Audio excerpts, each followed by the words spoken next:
"I have Halen root," I announced, the instant I darted through the door. "Let's start with that." It was a wretched night for all of us gathered in that room. For the writhing, suffering girl. For the weary old apothecary. For the assistants. For me. I had, as I said, been to 100 birthings, but none of them as bloody as this one. We kept feeding Halen root to the mother, more and more of it, because she showed no reaction, still sobbing and cursing with the same demented energy. And then, suddenly, between one cry and the next, she went limp and silent on the bed. "No, too much. Oh dear, Evan," Giselda muttered. "I've got Janice," I said briskly, already measuring it out. "I'll revive her." Eventually I found the proper mix of drugs, while Giselda and her assistants laboured over the woman's distended body. The patient had finally grown quiet, childlike, giving out hiccuping little whimpers from time to time, but no more of the blood-curdling shrieks. Still, it was nearly dawn by the time Giselda delivered the child. A puny, angry, squalling boy covered with blood and mucus. "Quickly, the towels," Giselda commanded, and her assistants cleaned the child while Giselda finished her business with the mother. I was aiding Giselda, so at first I had no attention to spare for the baby. Giselda had not forgotten him. While she tended the mother and wiped away the blood, she called out questions about his toes and fingers and the colour of his skin. All the answers seemed to be satisfactory, and we could all tell by his unabated crying that his lungs at least were perfectly healthy. Once most of the mess was cleared away, Giselda went to the mother's head and patted her sharply on the cheeks. "Tiazza! Can you hear me? Tiazza! You have a nice strong boy." Tiazza. Where had I heard that name before? The mother did not answer, just moaned and turned her head aside from Giselda's insistent hands. "Can you hear me, girl? A boy. He looks fine and strong." Tiazza said something incomprehensible, then burst into tears. "Not at all," Giselda said calmly. "You'll have to be a good girl now and do what you're told." Whatever that meant. I left Giselda to her ministrations and went to join the assistants, who were wrapping the newborn in lengths of white cotton. For a moment he had ceased his wailing, so I thought I might be willing to hold him. "Can I see him?" I asked, peering over the unknown maid's shoulder. "He looks like his daddy, this one," she said, and handed the baby to me. At first, all I noticed was that his eyes were open, and that he appeared to be staring at something over my shoulder. The next thing I saw was that his head was covered with the finest, sleekest red curls I'd ever seen. "Looks like his daddy," I said stupidly, automatically rocking the little form against my chest. "And who's that?" Nobody answered me, though both the assistants gave me a long, significant look, and even Giselda glanced over at me from the bedside. It was all coming together for me now. The red-haired boy, child of a red-haired man. Tiazza, about whom Alessandra had inquired on her first day back from Melidon. In my arms, I was holding the illegitimate son of the Prince of Auburn. I stayed in Tiazza's room another half an hour, helping Giselda clean her up and monitoring the drugs I had administered. Tiazza was sleeping now, exhausted by her labours and her screaming, but her breathing seemed normal and untroubled. I did not worry about the side effects of the Halen root. "I can leave some behind in case she's in pain later," I offered to Giselda as I packed my satchel. The old woman shook her head. "I've got less tricky medicines to dose her with if she needs them. Thank you for your help, though. I don't know how much longer we could have stood her shrieking.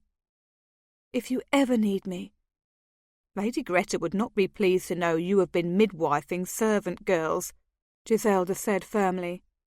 I smiled.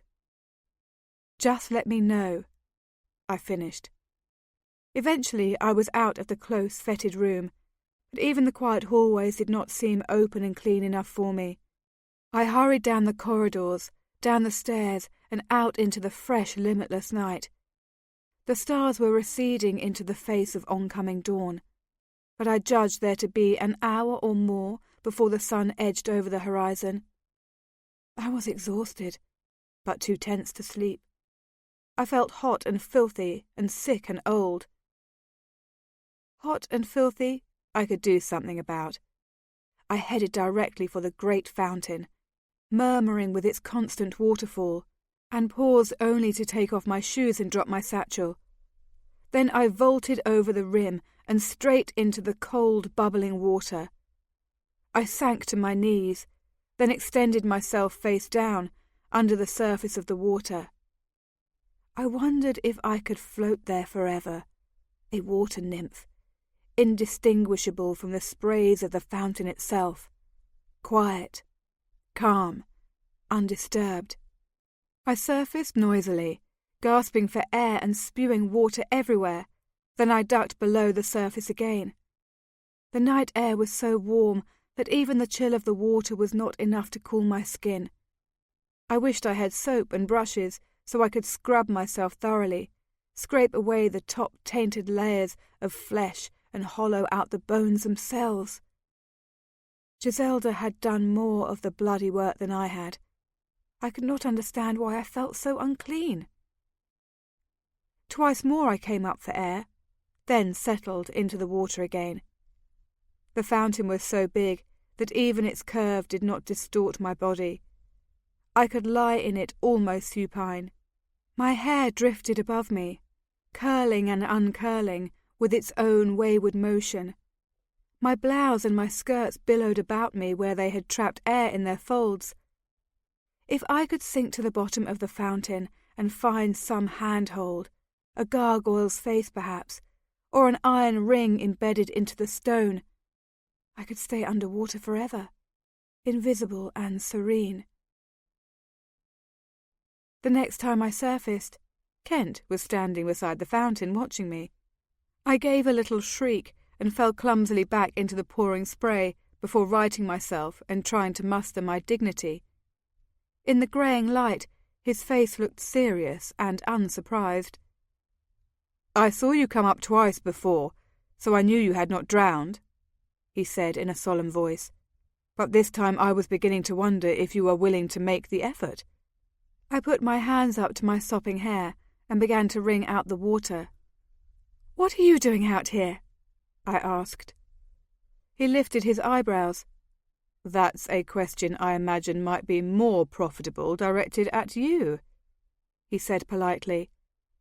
I flushed. "I often roam the castle grounds at night." "So I hear." "Who tells you such things?" He shrugged. "Servants, guards, people who have seen you. It explains your morning absences, though nothing, as far as I know, has quite explained your midnight ramblings." Now I was the one to shrug. "I grew accustomed to these hours last winter in the village. I've discovered that some of the most interesting events occur when everyone else is asleep." "For a while, I thought you might be slipping off to meet some ineligible suitor by moonlight," he said in a level voice. I was instantly irritated. "And whom might that lucky man be?" He smiled slightly. "But since you seem to have such a low opinion of men—" "Lower these days than most," I said. He held out his hand as if to help me from the water. I hesitated, and he dropped his hand. "And why would that be?" I waded forward in the water, and he extended his hand again. Carefully holding on to his fingers, I climbed from the fountain with as much grace as I could manage. This was not much, considering how the wet clothes dragged me back. Once I was free of the water, my blouse and skirts clung to my skin. I was suddenly embarrassed at how much of my body they revealed. Are you cold? Kent asked, suddenly, releasing my hand as soon as I had found dry footing. Oh, not really, I said, but he stripped off his jacket anyway. It was a plain cotton garment, well worn, and a little small for him. It must be like my ragged grey dress that I wore most of the time around my grandmother's cottage. I was grateful when he put it around my shoulders. It was kind of him to make the gesture. Thank you.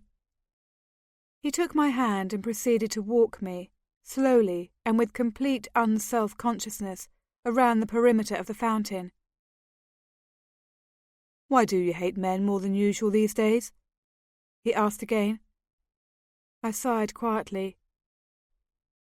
I have just, by chance, attended the birth of Brian's son to some servant girl named Tiazza, I said.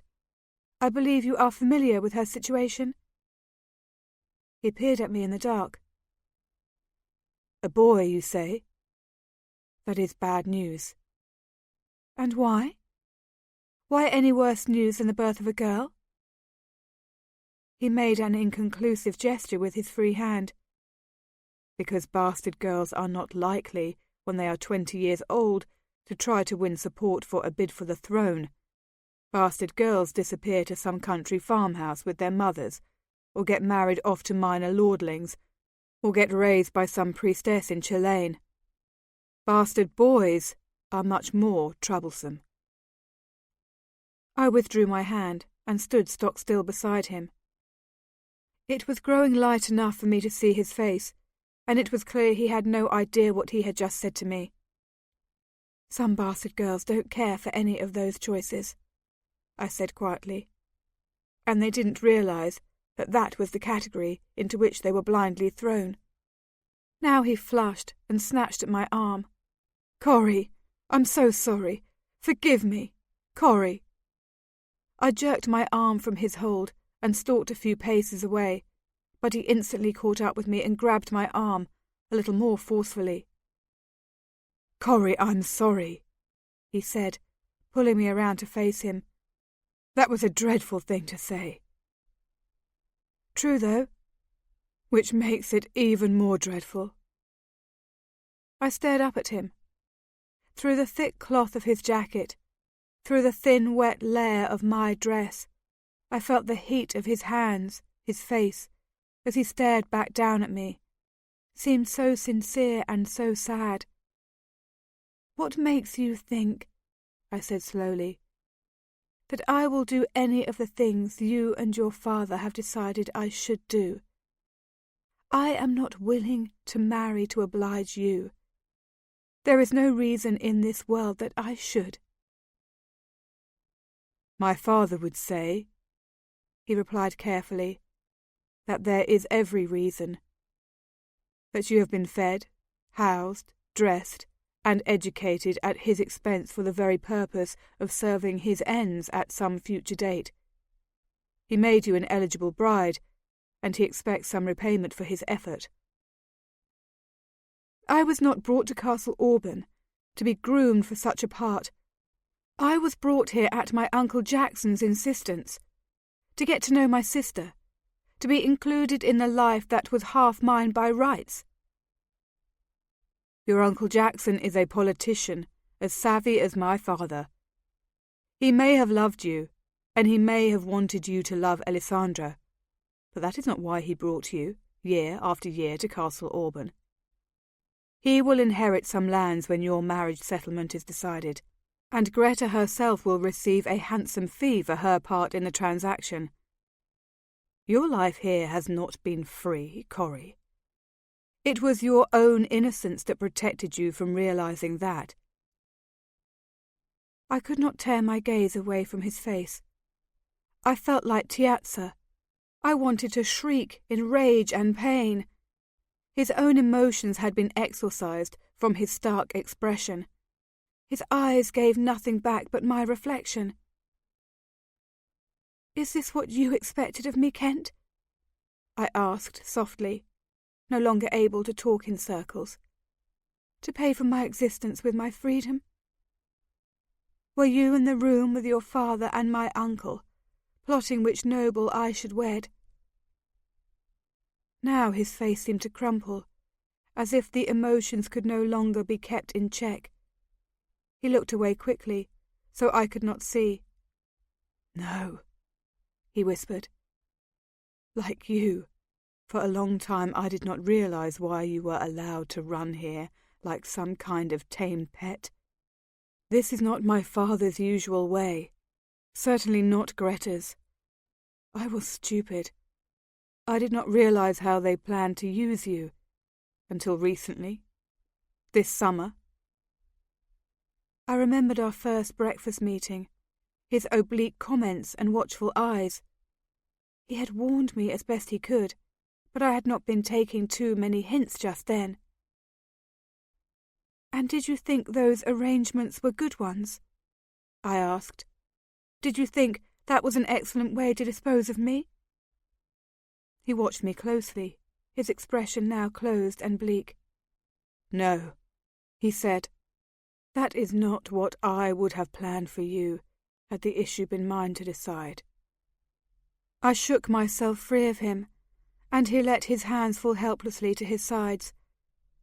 I resumed my measured pacing around the fountain, and he matched me step for step. "Just what power do you have, Kent Overlet of Auburn?" I asked presently. "You seem decisive and self-assured. You're an intelligent man with an impressive lineage. It would seem you could do whatever you chose. And yet, from the things you have said, to some extent I, too, am at the mercy of the court manoeuvrings," he admitted in a low voice. "But if I chose, I could be entirely my own man. I have estates that I inherited when I turned 21 last year, estates that only the king's or the regent's command could take away from me. I could retire to them tomorrow, run them with my own heart, and never partake in the politics of Castle Auburn again. I could do that. I have considered it." "And why don't you?" "Because I was raised to believe that every man has a responsibility, and the strongest man has the heaviest responsibilities. I believe Brian will be a troublesome and erratic king, and I believe that if I am here at Auburn, I might be able to exert some influence over him, although I believe that less and less these days." "What influence do you have over him now?" He laughed shortly. "I have actually kept him from a rash pursuit now and then. I convinced him not to be rude to Gough of Chillane when he arrived for the ball. I convinced him to invite Thalassa of Worston to attend the festivities. And he does ask for my advice now and then, on matters he does not dare discuss with my father. My hope is that if he likes me, he will trust me, and may once in a while, when it matters, be guided by me." I abruptly halted one more time and stared up at him. "You hate Brian," I said slowly. He nodded. "I always have." But there are things I am only just learning about him. But when he was young, when he was a boy, he was sweeter then." Kent shook his head. "You asked me once if I was jealous of him." "I did not." "Not in so many words, but that's what you meant. I've thought about it often ever since. Perhaps I am. Could I rule in Brian's place better than he could? I believe that with all my heart, but almost any man could. Brian is vain. He is cruel. He is selfish. And he is dangerous. And he has been these things since he was a child. Because he was beautiful, a lot of people did not realize how unattractive he could be. I can't change him. I can't depose him. But if, in the smallest way, I can control him, then my place is here amid the politics that go on at court. I may still hate what happens, but I may hate it less." I took a deep breath and realized it. "Alessandra," I said. He nodded. Precisely. You don't want her to marry Brian. If she doesn't, the whole realm is in jeopardy. The alliances shift and the power base grows unstable, more unstable than it is already. I repeated, You don't want her to marry Brian. If she does, she will be so unhappy she will die. You love her, I said, as I had that night at the ball. You always have. He looked down at me. We have been each other's only friends for so long. It's true that's a kind of love. I don't know what to do to save her. From Brian? He gestured. From any of her choices. I don't know that there is any way to make Alessandra safe. Now, suddenly, though the sun had risen and my dress had started to dry, I was cold to my bones. She had known of Tiazza's condition. She had known I was sure of Brian's petty flirtations, and perhaps his more serious ones over the past several years. She had never said, in all the years I had been coming to Castle Auburn, that she loved Brian.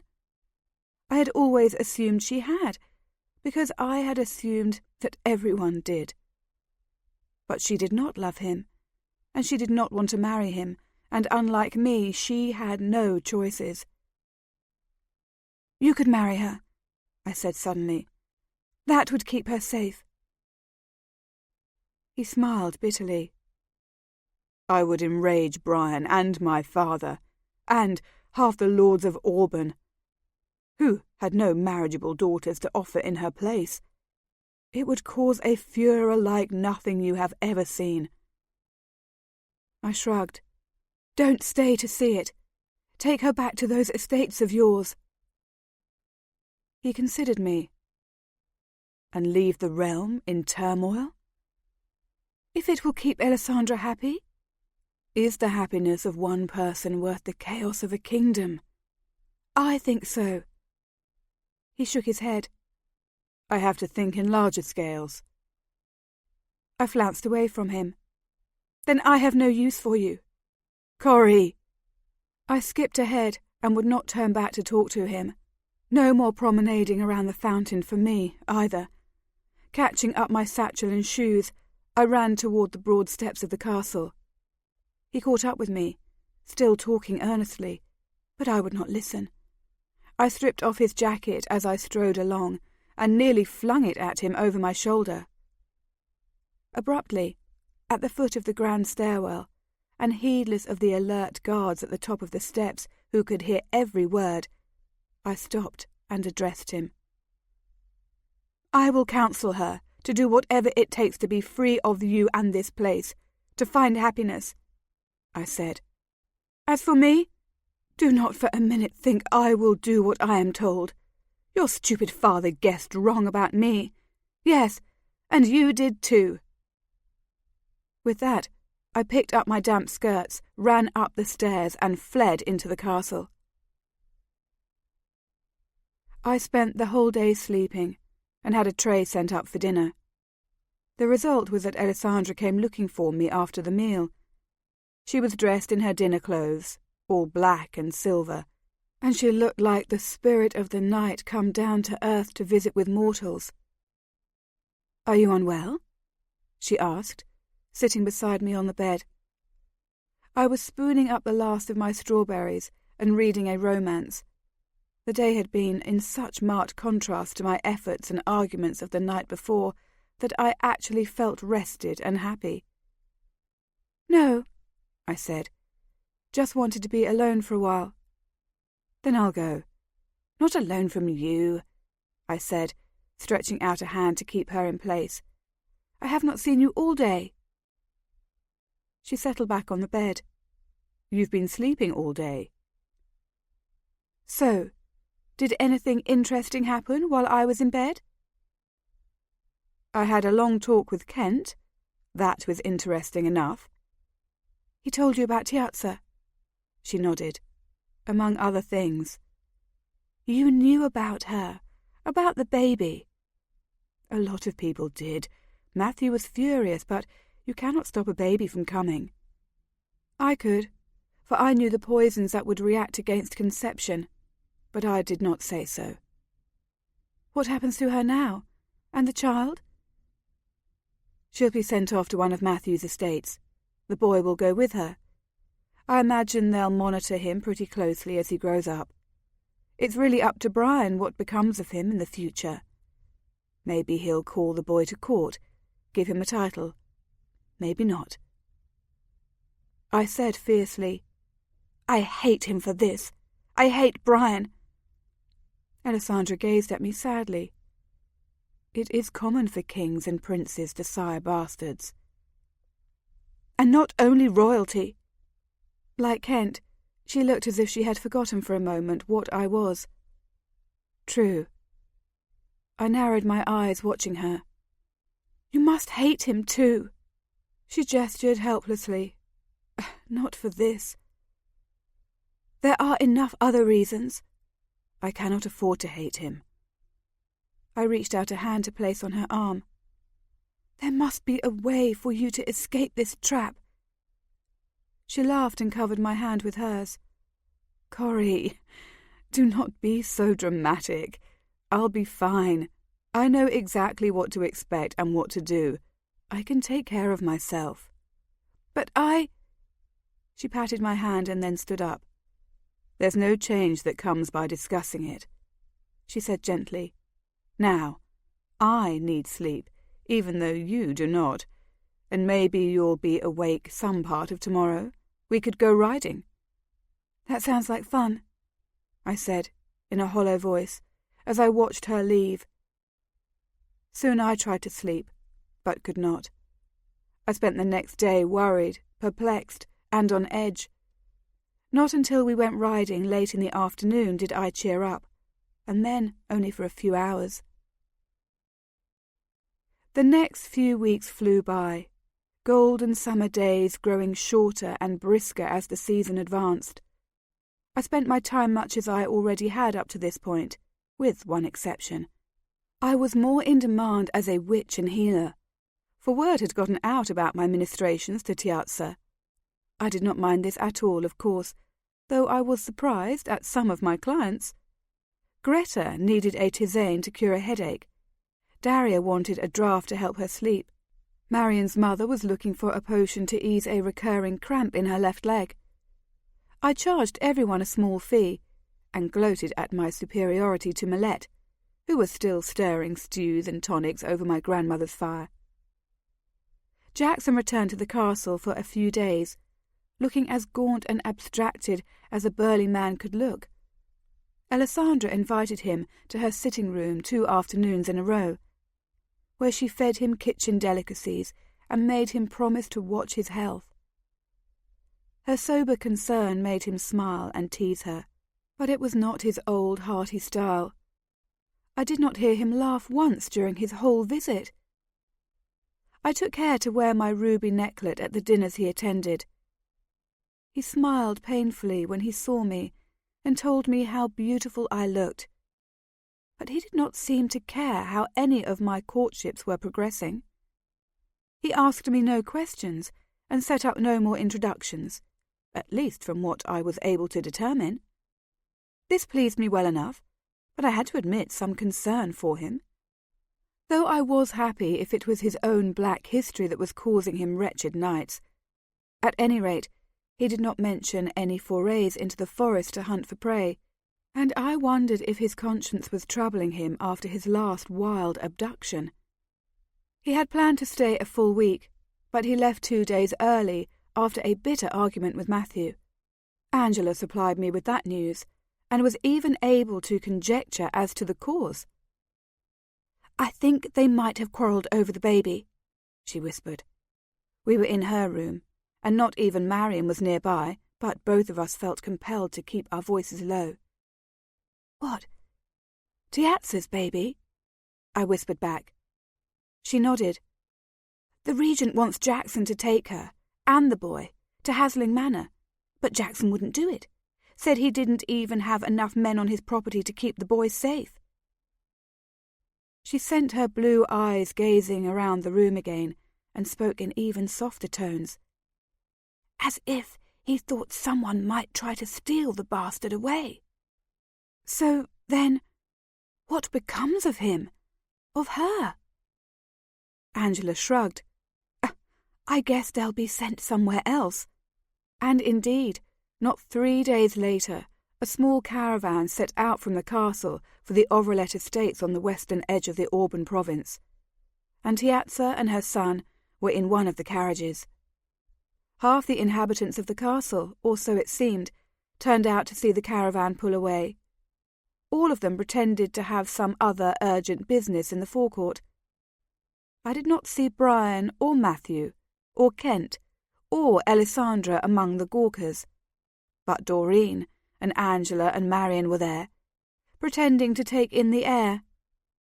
I spotted a handful of other noble ladies in the crowd too. There were more than a dozen guards loitering near the gates, and 20 or 30 servants had found excuses to sweep the stairs or drain the fountain or trim the hedges on the main walkways. The servants clearly had the greatest interest in the sympathy for the woman being sent so far away. She was one of theirs. Her fate could so easily be their own. Tiazza herself did not make goodbyes to anyone, just hurried down the stairs and into the coach, cradling her son in her arms. I had only seen her that one night, clearly not at her best, and I wondered now what she was thinking, if she was afraid, if she was plotting. She seemed too young and frightened to be planning coups on behalf of her infant son. The outriders shouted the order to begin, and soon the whole little group was under way and out the gates. The crowd in the courtyard began slowly to disperse, though the sense of anticlimax was strong, and everyone seemed reluctant to leave. I headed toward the guardsman at the gate to see if any of my friends were on duty. I quickly detoured back around the fountain and plunged my hands into the falling water, as if that had been my intention all along. Roderick was among the guards, but standing slightly apart from them, and engaged in close conversation with the maid, Daria.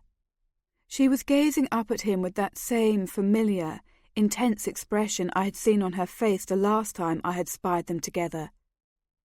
It didn't take any special intelligence to guess that they had met many times since then. As I watched, she handed him a small packet. His hand closed over hers for a moment, and I imagined the fierceness of his grip.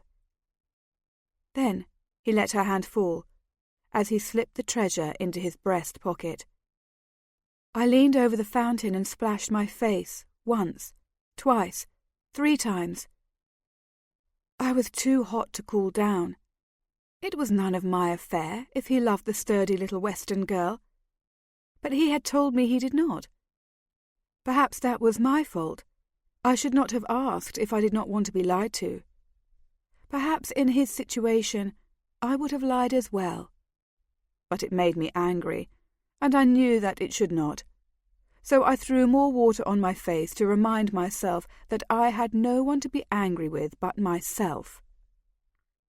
It was not to be the last shock of the day, though the final one came very late, after a formal dinner that lasted too long and left me stuffed and sleepy.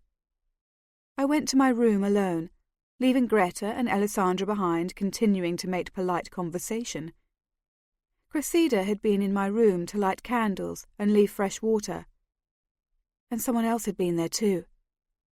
Spread on the coverlet were the contents of my satchel, powders, packets, and vials all tumbled together in one colourful aromatic mess. I exclaimed aloud and hurried over to sort through the disarray, trying to determine what was missing and what could still be salvaged. None of the bottles or jars had been broken, though a few of them stood uncorked on a nearby table. Everything had been opened. Everything had been touched. I retied bags of dried herbs and restoppered the bottles, thinking quickly. There had been a parade of people to my rooms the past few weeks, and more than one had asked me to describe the effects of my various potions. If I had to guess, I would think that the desperate intruder was one of the silly moonstruck girls who had wanted an elixir of love. I told them there was no such thing, but plainly they had not believed me. Indeed, the packet of Pansy Pat was missing, and the vial of Geron, which heightens attractiveness, as I had phrased it to one visitor, appeared to have been emptied into some other container. I could not help but be annoyed. It had taken me some effort to gather, dry, and mix these herbs myself, and I would have to replace the stolen ones. Not only that, as my grandmother had repeatedly told me, herbal magic was not something to play with, certainly not for amateurs. There were too many things that could go wrong. I would have to start locking my satchel away when I was gone from the room, which was a bother, but I was a responsible woman, and I could not allow such thefts to continue. It was only later, as I was lying in bed, attempting to fall asleep, that I remembered the scene I had witnessed earlier in the courtyard. Daria, gazing soulfully at Roderick. Daria passing Roderick a thin packet of something. I had assumed it was a folded note, but it could as easily have been an envelope of dried herbs. I could not imagine what she might have told him to convince him to sprinkle the mixture in his food, but then I had never attempted to come up with the creative lies in order to dose the object of my affection. She was a resourceful girl.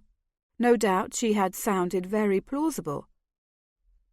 I considered confronting her. If not that very night, the next day. I considered telling Alessandra, but I had no proof. So many people had access to my room. So many people had reasons to dabble in witchcraft. So many of them thought those reasons were good. I turned on my side and willed myself to dissipate my anger, to relax and fall asleep. But I was still wide awake an hour later, when I heard the echoes of Alessandra's voice answering her mother as they came down the hall. It was a long time before I was able to sleep that night, and even longer before I was able to release my anger. 11. And then the summer was over, and it was time for me to return to my grandmother's. Alessandra, as usual, loaded me down with gifts she had hoarded all during the summer. Books and gloves and lace shawls and earrings. Angela actually cried and promised to write me weekly while I was gone. During my last formal dinner at the castle, Matthew offered me a farewell toast. To our dear Lady Coriel, friend in water, friend in wine. I was embarrassed beyond measure, and could scarcely choke back my tears. Brian, of course, refused to drink the water, but gazed directly at me as he downed his entire glass of wine. Kent came up to me afterward, straight into the crowd of well-wishers who had gathered to say goodbye, and took my hand in a strong grip. "We'll all miss you, Corrie," he said, not releasing me. "The winter will seem even longer because you're not here to brighten the days." I laughed self-consciously, and the woman standing nearby cooed. "It will be spring again soon enough," I said. "When do you leave, Corrie?" someone in the circle asked. I answered awkwardly over my shoulder, for Kent still had hold of my hand.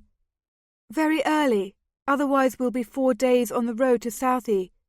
If we travel early and long, we'll make it in 3.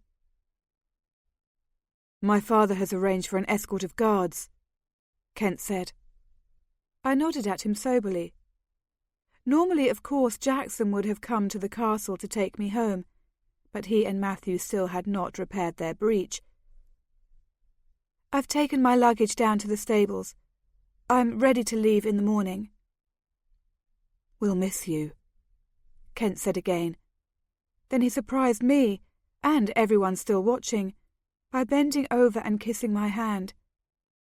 His lips against my skin felt serious, but when he straightened, he was laughing. "Just so you don't forget," he said, "what it is to flirt with a lord." From this scene I escaped as soon as possible. I spent the rest of the evening in Alessandra's room, talking over insignificant, silly things, watching Daria move around the room and neaten everything with small, possessive touches. I wished I could find it in me to really hate her, or to give in and like her. She was too much like Millet. She had something I could not, and so I resented her. But I realized the fault was mine and not hers. I sighed, and finally pushed myself to my feet. "Don't get up in the morning," I said to Alessandra's ear as I hugged her goodbye. "Sleep away my leave-taking." "You'll be sad if I'm not there to wave goodbye," she said. "I'll be sad anyway." "I am already," she said. I slept poorly, rose early, threw a last few items into a small bag, and crept down the empty hallway. There was no noise from Alessandra's room, so I hoped she still lay sleeping in her bed. The more levels I descended in the castle, the more activity I encountered, and at the ground level, all sorts of people were already bustling about. I ate a quick breakfast in the small dining room, where I said farewells again to Angela's parents and Doreen. Then I made my way out to the grand hallway and down the front steps. There was a contingent of 4 guards awaiting me, and a small carriage drawn up to convey me. I hurried forward so as to keep my escorts waiting no longer. I had only taken a few running steps when I heard my name called from some distance away. "Cori! Cori!" I swung around to see Alessandra and Daria hanging from the window of Alessandra's room, waving madly. Alessandra was blowing kisses. Her unbound hair streamed out of the window like a banner. She looked as if she had just that minute tumbled out of bed. I laughed and waved and sent back airborne kisses of my own. Then I scurried on up to the coach and threw my bag and my satchel inside. "You have everything you need?" asked a voice behind me. I turned in surprise and delight. "Roderick! Are you in my escort detail?" He gave me a slight smile and nodded. "Not a duty I requested, let me say to your face, but Lord Matthew said you were precious cargo and needed to be guarded closely, so Critlin gave me the assignment." He helped me into the carriage and instantly released my hand. "But this is wonderful!" I exclaimed. "Now you can meet Millet." He laughed and shut the door with an emphatic force. "I look forward to it." I leaned out the window to see Alessandra and Daria still watching from above. "Goodbye," I called, waving even more wildly. "Write me!" Roderick turned to see whom I was addressing, then raised his hand to offer a quick salute, fist to forehead. Alessandra and Daria both waved back, as if they could distinguish from this distance just which guardsman was assisting me. Or perhaps they could. Perhaps Daria had known all along who would be riding with me to my grandmother's village, and that's why she had come to the window at all. Not that it mattered to me. Within minutes we were underway. The carriage was small but well sprung, and I thought I might like this mode of travel. With Jackson, I usually had no choice but to ride, which I enjoyed for the first few hours of the day. It did grow tiresome after a while. But in my carriage, I could read, daydream, or sleep, and I proceeded to pass the first few hours in the last pursuit. We made good time on that trip, and I, true to form, made friends with all the members of my escort. We had 2 extra horses in our train, and I elected to ride for part of every day. Roderick was by no means inclined to monopolise my attention, so I had a chance to get to know the other three who had drawn this duty. One of them, young and lively, reminded me of Shoro. The other two were quieter but kind. I liked them all. My most interesting conversation came late the afternoon of the second day, when Roderick brought his horse up alongside mine. We talked idly of our inn the night before and our probable accommodations this evening. Then I asked where he would go once he had left me at my grandmother's. "Back to the castle, of course," he said, looking surprised. "Where else?" "You're not far from Velador," I pointed out. "I thought you might want to take a quick detour home." "I thought of that," he admitted. "But it's almost harvest time, and the fields will be rich with grain, and there will be cider festivals every night." "That sounds delightful," I exclaimed. "Go!" He gave me a quick sideways glance. "So wonderful," he said, "that I'm afraid I wouldn't be able to make myself return to Auburn." I considered that a moment in silence. "Are you thinking about leaving the Guardsmen?" I asked. "I think about it," he said. "My father has said bluntly he would be glad to see me home. So many of the things I wanted to escape from I find are the very things I miss." "But you said... What about that girl, the one who keeps you at the castle?" "I never said there was a girl." "Well, that's what you meant, no matter what you said," I replied impatiently. "What about her? I thought she was the reason you were staying." He was quiet a moment. "An ill reason to run my life," he said lightly at last. "There's no hope there." I found my heart suddenly scrambling to get outside my ribs. "Then, this might be the last time I see you. You might not be there next summer when I return." He gave me that sideways glance again, complete with a small grin. "Oh, next summer. I'll wait that long. To see the prince married, after all, that's something to witness, no matter how a man feels about the prince." I digested this. "You're not fond of Brian?" I said. "That would be the mild way to put it." "And that would be the real reason you would return to your father's home?" He nodded. "If you take a man's dollar, you ought to respect the man. If you don't, you shouldn't scorn him behind his back. It's getting harder for me to behave as I ought. So, it's time for me to leave." "What has he done?" I asked. "To make you hate him?" I could think of a dozen reasons myself, but how many of these did Roderick know? "He's a weak man and a cruel one," Roderick said without hesitation. "He'll wound an animal on a hunt, then make no effort to find it to end its suffering. And he cannot be reasoned with. And he's stupid."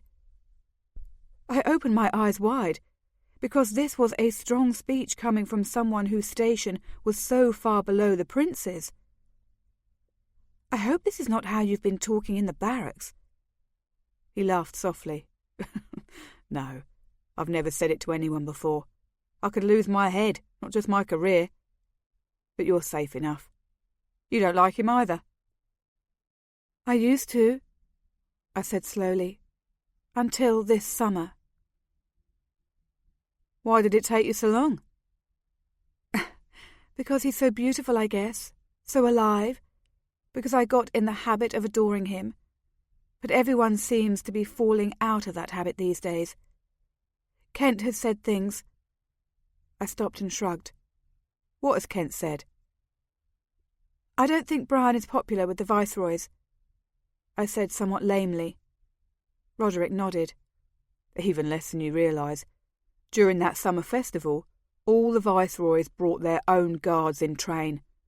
Men talk when they're playing dice at night, and they talk in their master's words.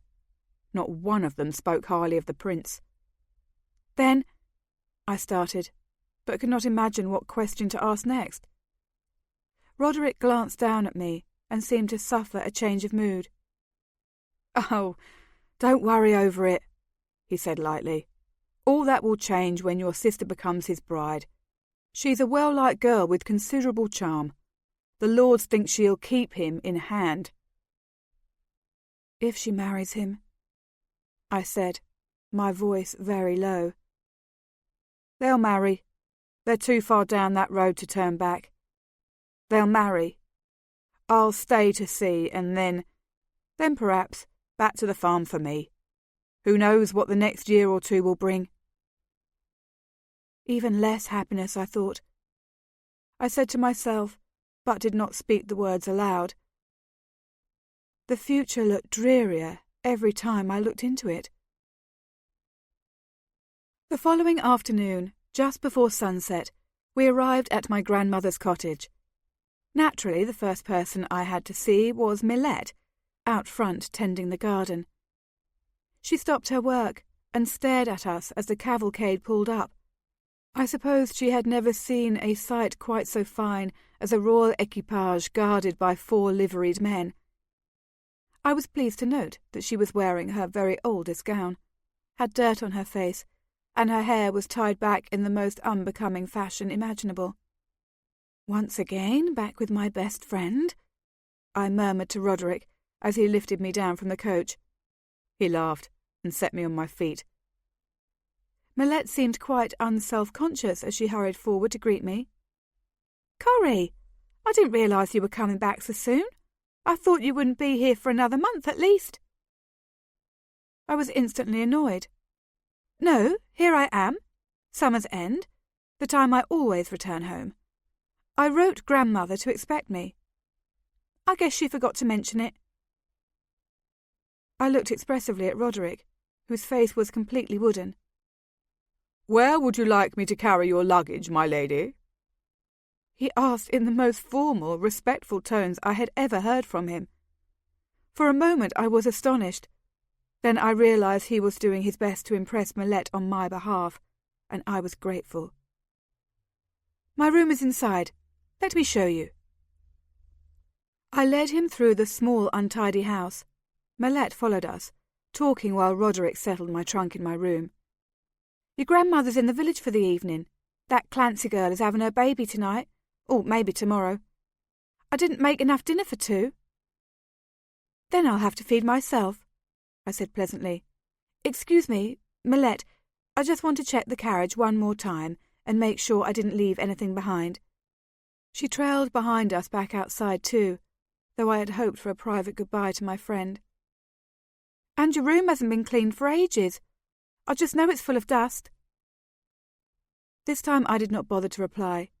Ducking my head inside the coach, I took one quick look around. "Nope, I've got it all," I said. I took a regal stance before Roderick and gave him a queenly nod. "Thank you for your escort. I'll tell Lord Matthew I was pleased with your services." Not betraying the smallest ounce of amusement, he put his fist to his forehead and bowed so low his hair brushed the dirt. "It was an honour," he said. "Milady." He swung back into the saddle, saluted me again, and gave the order to ride out. Though I wanted to watch him till he disappeared, I forced myself to turn back to Millet, who was staring.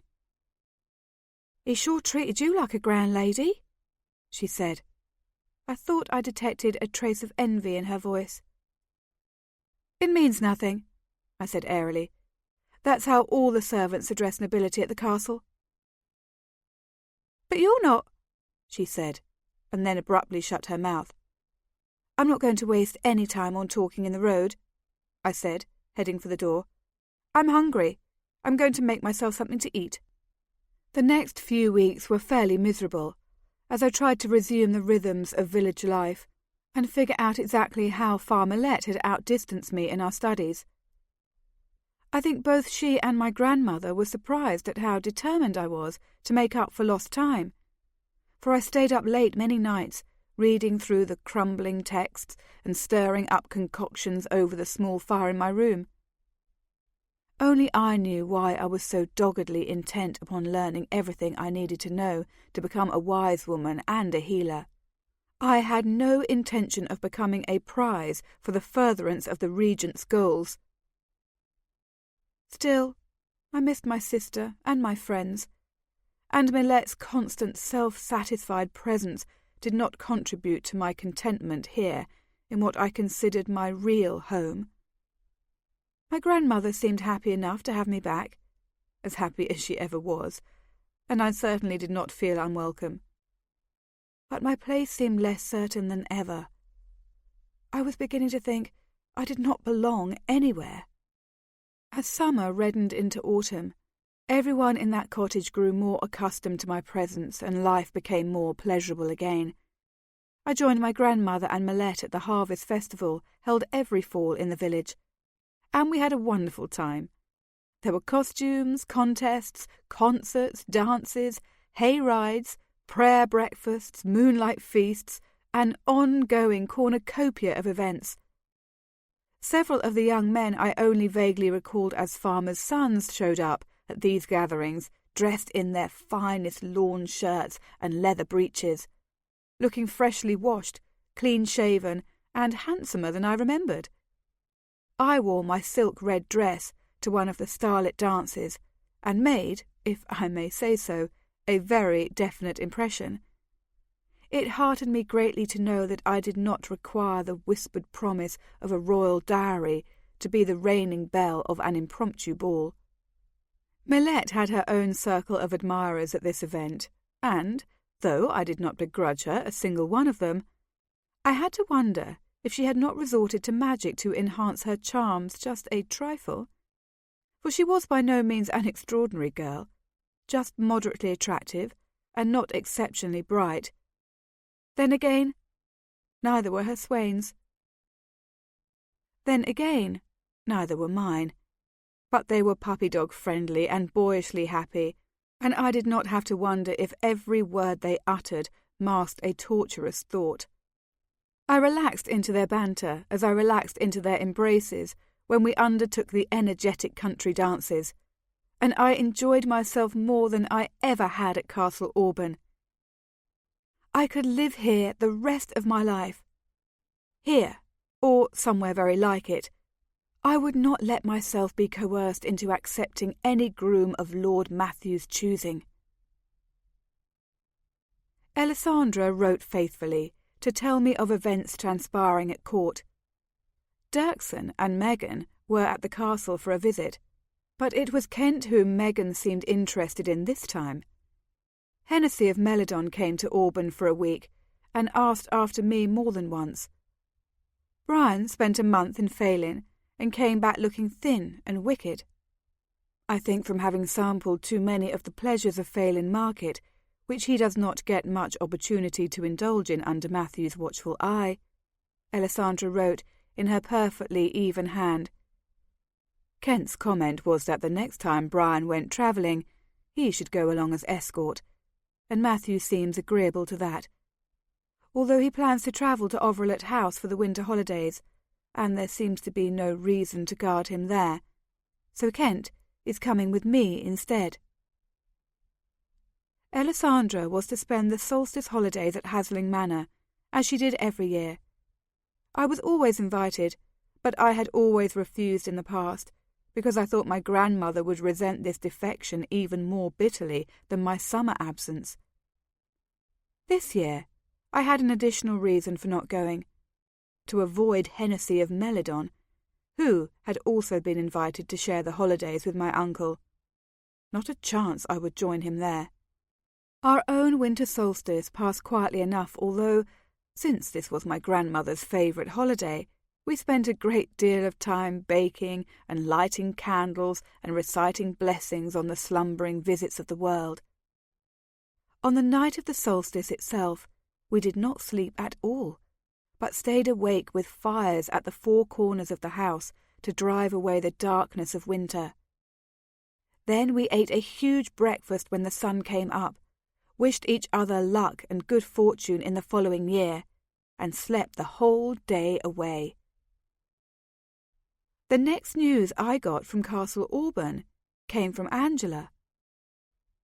Not until recently had we become correspondents, The year before I had gotten my first intermittent letters from her, full of gossip and idle speculation. She was a terrible writer, but a wonderful source of information, and I wrote her back often just to encourage her. I had less to tell, of course, but at least I could put words together in an entertaining fashion. This letter began simply enough in her usual rambling style. The solstice holidays had been dull. There was no one at the castle to talk to, for even Doreen was gone. She was looking forward to Elisandra's return, and Brian, of course, though there was very sad news out of the Overlet house, where Brian had spent the solstice. For that's where Matthew had sent that awful girl, Tiazza. You remember her? Apparently she tried to see Brian while he was there, but of course he didn't want to. I mean, we all know he shouldn't have done what he did, but of course he wouldn't want to see her now after all that had happened, and even though she's a silly girl, you'd think she'd understand that. And she must have gotten very upset when he wouldn't talk to her, because the day before he left, she took that little boy and the two of them jumped off the top of the manor house and died. It was the middle of the night, and no one found them till the next day. And so, there they were, all broken and horrible, and then it had snowed too, right on top of them. I thought it was just the saddest story. They say Brian won't talk about it at all. Did I tell you about the new dress I'm having made? All in green and blue, because, of course, those are the failing colours. Not that I have any real hopes in that direction, but Lester will be here in a couple of months. The letter went on for another 2 pages, but my mind had stopped processing the words. Image after image flashed through my mind, complete with appropriate sounds. Tiazza screaming and writhing upon her birthing bed, Brian twirling me around and around on the dance floor, Kent telling me, bastard girls are not likely when they are 20 years old to try to win support for a bid for the throne. Bastard boys are much more troublesome. It was barely possible that that wretched girl had chosen to fling herself off the roof of Overlet House, her luckless child in her arms. But I could think of other scenarios, more horrifying, more violent, more practical. If you were an ambitious man whose future was looking a bit questionable anyway. I put the letter down without finishing it, and went out into the weak winter sunlight to absorb what warmth I could. A week later, Hennessy of Melodon showed up at my grandmother's house. The 3 of us were in the kitchen, preparing a poultice for a sick child, when we heard the knock. I was counting out a complicated series of measurements, so Millette went to answer the door. She returned 3 minutes later, looking dazed and uncertain. "Someone's here to see you," she told me. "Some of your fine castle friends?" she asked. "Be sure and invite them to dinner." I finished counting the 7th teaspoon of Tizzlebane and pointed to my place on the recipe page. "These are the ingredients I've already added," I told Millette. "I'll be back in a few minutes." Then I went to the door and saw Hennessy there, and I felt my whole body grow tense with dread. "Lady Coriel," he said, bowing with his usual imperfect style. Millette had left the door wide open and stood awkwardly inside it, 1 foot on the stair outside. He was dressed in travel woolens and was no fashion plate at the best of times, but in this plain place he looked gorgeous enough to be dazzling. I smoothed down the folds of my brown dress, and was glad it had been clean when I put it on this morning. "Lord Hennessy?" was my witty response. He straightened and looked swiftly around the room. "I did not think... I understood that you lived with your grandmother, but I did not realize... Forgive me for staring." I almost felt sorry for him, but I had to admit my heart was beginning a tentative jig. He was not as proud as, say, Brian, or even as well connected as Kent, but he knew what honour was due his family, and none of it could be found in this cottage. Perhaps he would not offer for me after all. Yes, we lead a simple life here, I said easily, as if I did not realise how shocked he was. I did not want to embarrass him further by showing outrage or mortification myself. Have you travelled far? Could I invite you in for refreshment? My grandmother and her apprentice are busy in the kitchen, or I would introduce them to you. No, well, yes, if refreshment is available, he said, seeming to gather his courage in one determined clutch. Do you have cider, perhaps, or ale? I smiled. The best cider in the 8 provinces, I said. Do come inside. As I closed the door, I glanced out to see a cortege of perhaps 10 men clustered on the road leading to the cottage. Good, he had an escort. He would not want to keep them waiting long. Have a seat, I said, gesturing to a rather dilapidated chair. I'll be back in a moment. I hurried to the kitchen, and there, under Millette's astonished eyes, poured out 2 goblets of cider for my guest and myself. My grandmother watched with a cynical smile. Not what he's used to in Auburn, I take it, she said. Far better, in fact, I said, and returned to the parlour. Hennessy had seated himself gingerly on the old ladder-back chair. I handed him a glass and took my own place in the rocker. Have you travelled far? I asked again. 30 miles today, more than 100 since I left Auburn, he said, sipping at the cider. His expression changed to admiration. This is excellent. He took a bigger swallow. Made here in the village. It's famous all over Cotteswold. I can send a bottle with you if you like. Or perhaps I'll stop in the village and buy some for myself. A good idea. Stop at Darwin's Tavern. The building is white and red. You'll see it as soon as you ride in. I'll certainly do that. So, you were in Auburn for the holidays? I asked. What brings you this far south? As soon as I asked the question, I knew it was a mistake, for he took the opportunity to answer boldly. You do. Into the strained silence that followed, I said faintly, That's flattering. He set down his empty glass and leaned forward, but I was not quite close enough for him to take my hand. Lady Coriel, I have never so greatly enjoyed any woman's company as I have yours. I have missed you since I returned to Melodon. I have thought about you often. I hoped you would be at your Uncle Jackson's for the holidays, but you were not, and I had to see you. Lord Hennessy, I said gently. He would not be interrupted. I know you are young. I know I am not romantic. But I'm a good man, with good property, and my brother will be viceroy in a few years' time. That makes me a good match for any woman. And I wish you would be that woman. I would like to ask your Uncle Jackson to let you be my bride. I have to say, I had never liked the man so well as when he offered his unpolished, rather business-like proposal that managed to be completely uninsulting.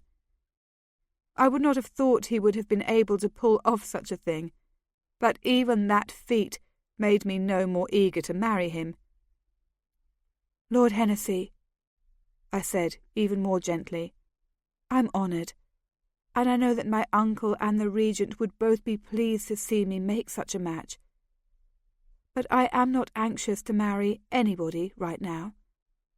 I am not over fond of court life, either in Auburn or in Melodon, where I assume things are much the same.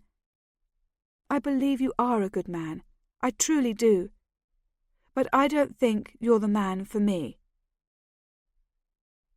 He sat back in his chair, looking more disconsolate than angry, and I liked him even more. Melodon has far less pomp than Auburn, if that means anything to you, he said. "We go whole seasons without seeing a soul outside the immediate family." "That does sound attractive," I said with only the faintest trace of irony. "You could do what you wanted. Spend months with your sister, months with your grandmother here. I wouldn't interfere much with your life." "Lord Hennessy," I said in a kind voice, "I do not wish to marry you." He gazed at me a long moment in silence. His close-set eyes looked unhappy enough to make my heart feel a little pain. I would have done anything to have this interview at an end. "And is that your final word?" he asked at last. I came to my feet, laying aside my goblet and holding out my hand. He rose reluctantly and took my hand in his. "No," I said. "My final word is that I wish we could always be friends, if that is not too much to ask of you." "I doubt I'll be seeing much of you," he said with a shrug. "I don't get to Auburn often." I struggled not to laugh at this ungracious reply, though I still felt sorry for him.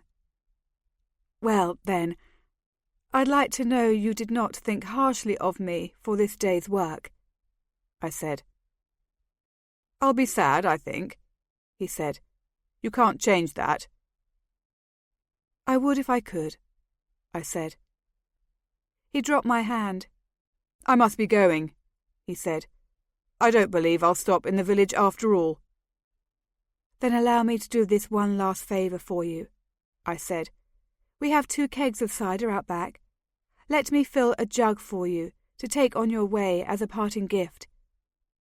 He hesitated, clearly wanting to refuse. I added, "So that I can be sure you are not angry with me." "Very well," he said, "and then I must leave." I hurried back to the kitchen, pulled down one of the empty jugs that lined the shelves, and filled it almost to the brim with cider. Then I rummaged through the dry herbs on the pantry shelves till I found a bottle of rhubarb. I shook a handful of this into the jug before stopping it. Finally, I shook the container vigorously to mix the ingredients. Grandmother and Millette watched me without speaking.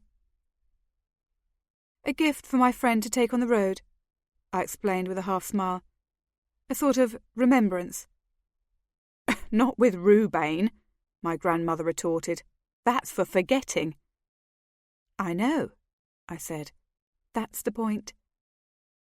Hennessy was already at the door, impatiently waiting when I returned to the parlour.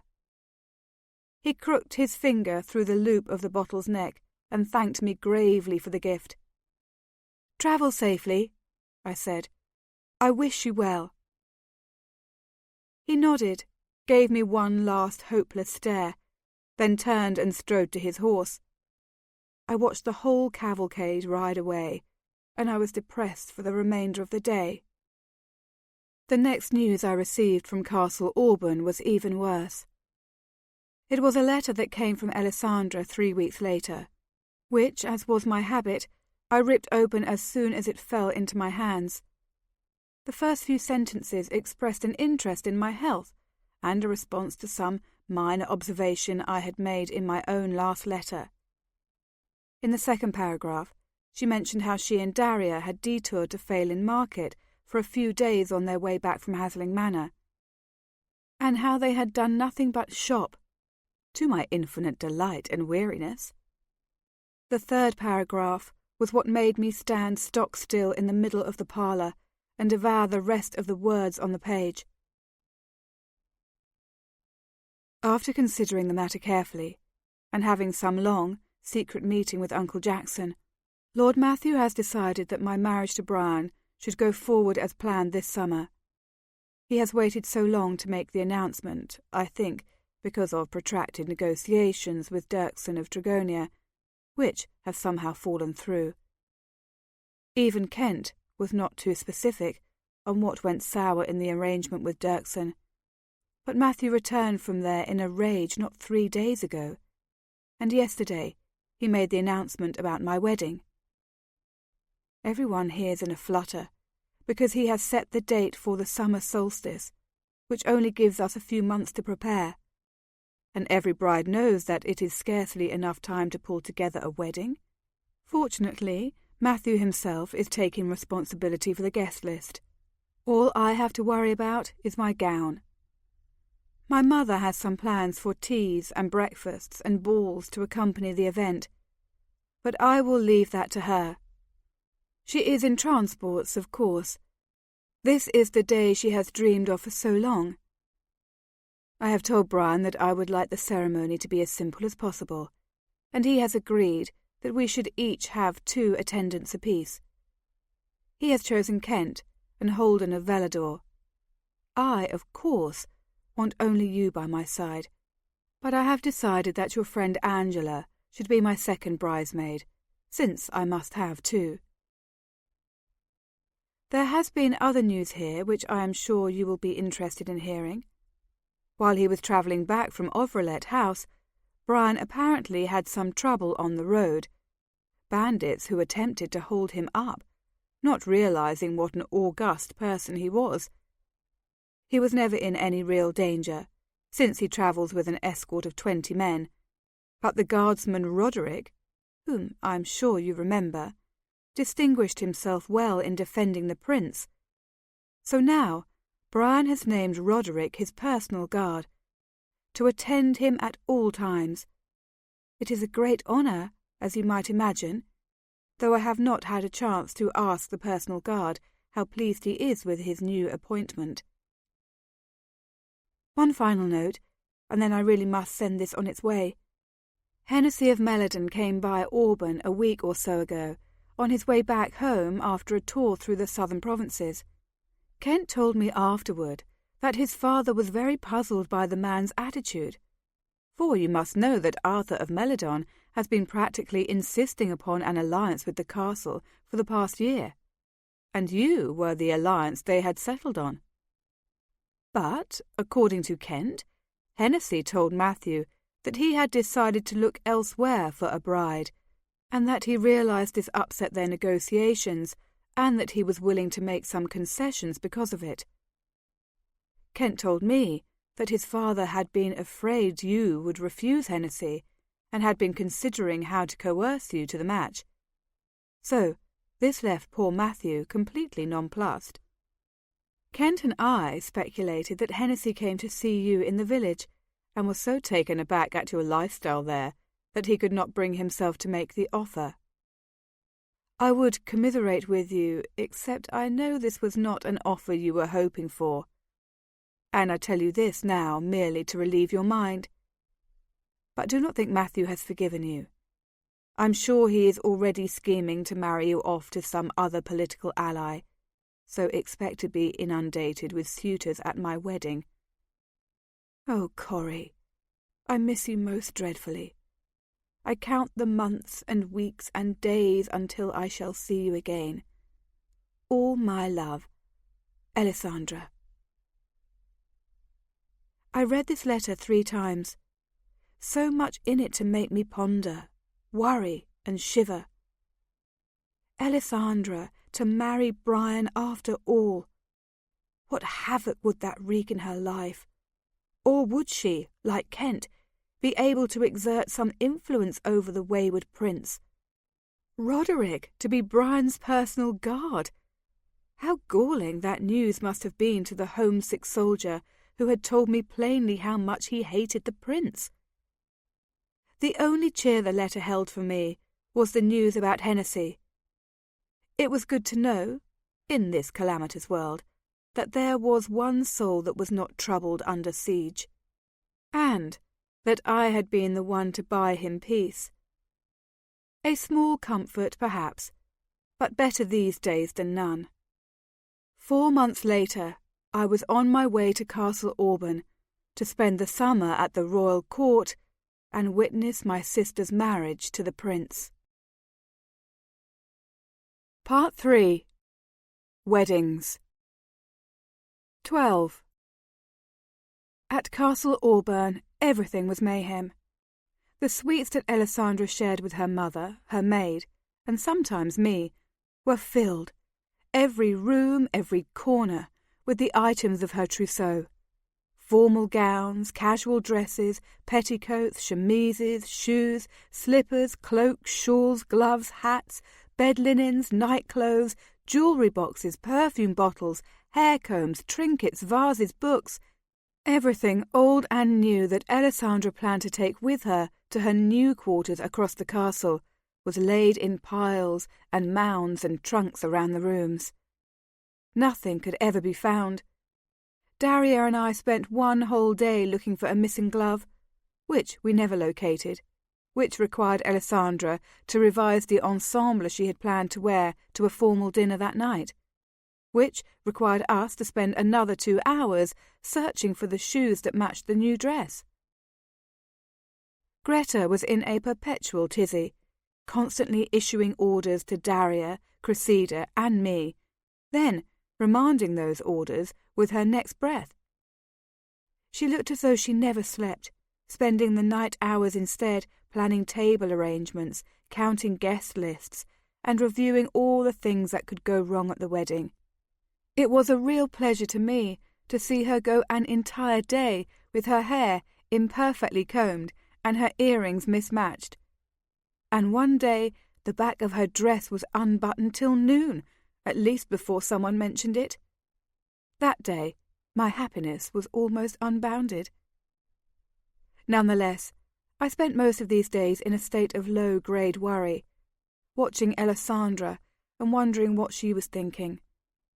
As always, that was impossible to tell.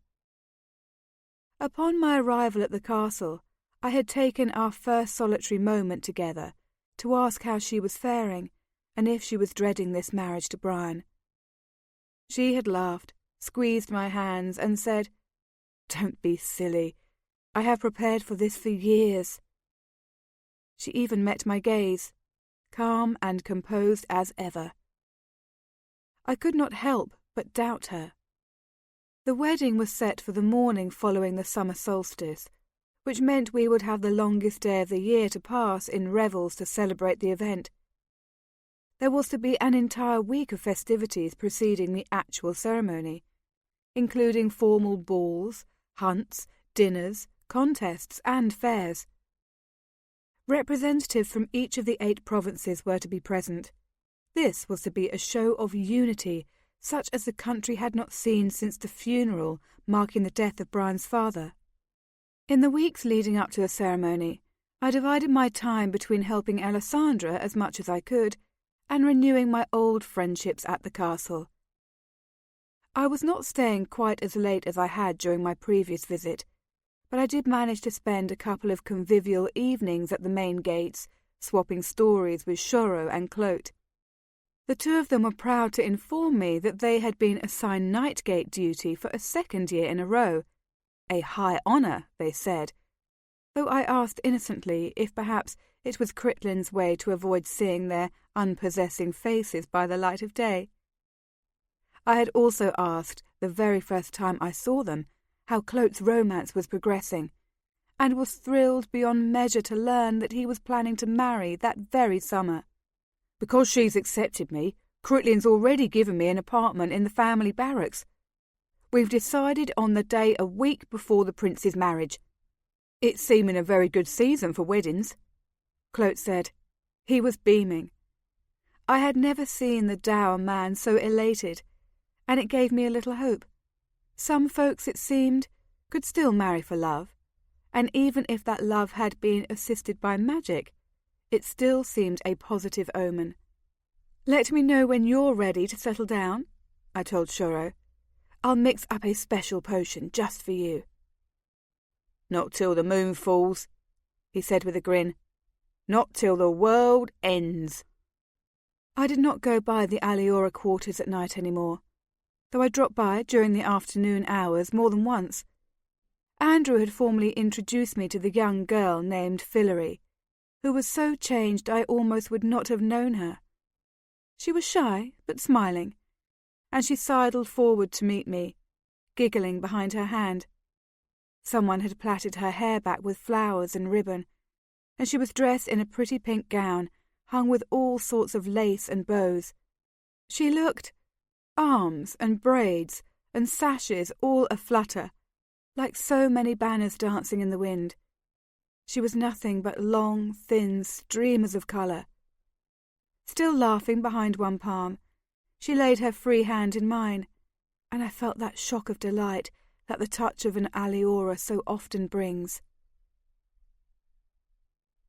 "She seems to have recovered nicely," I said to Andrew. "In most ways," he said.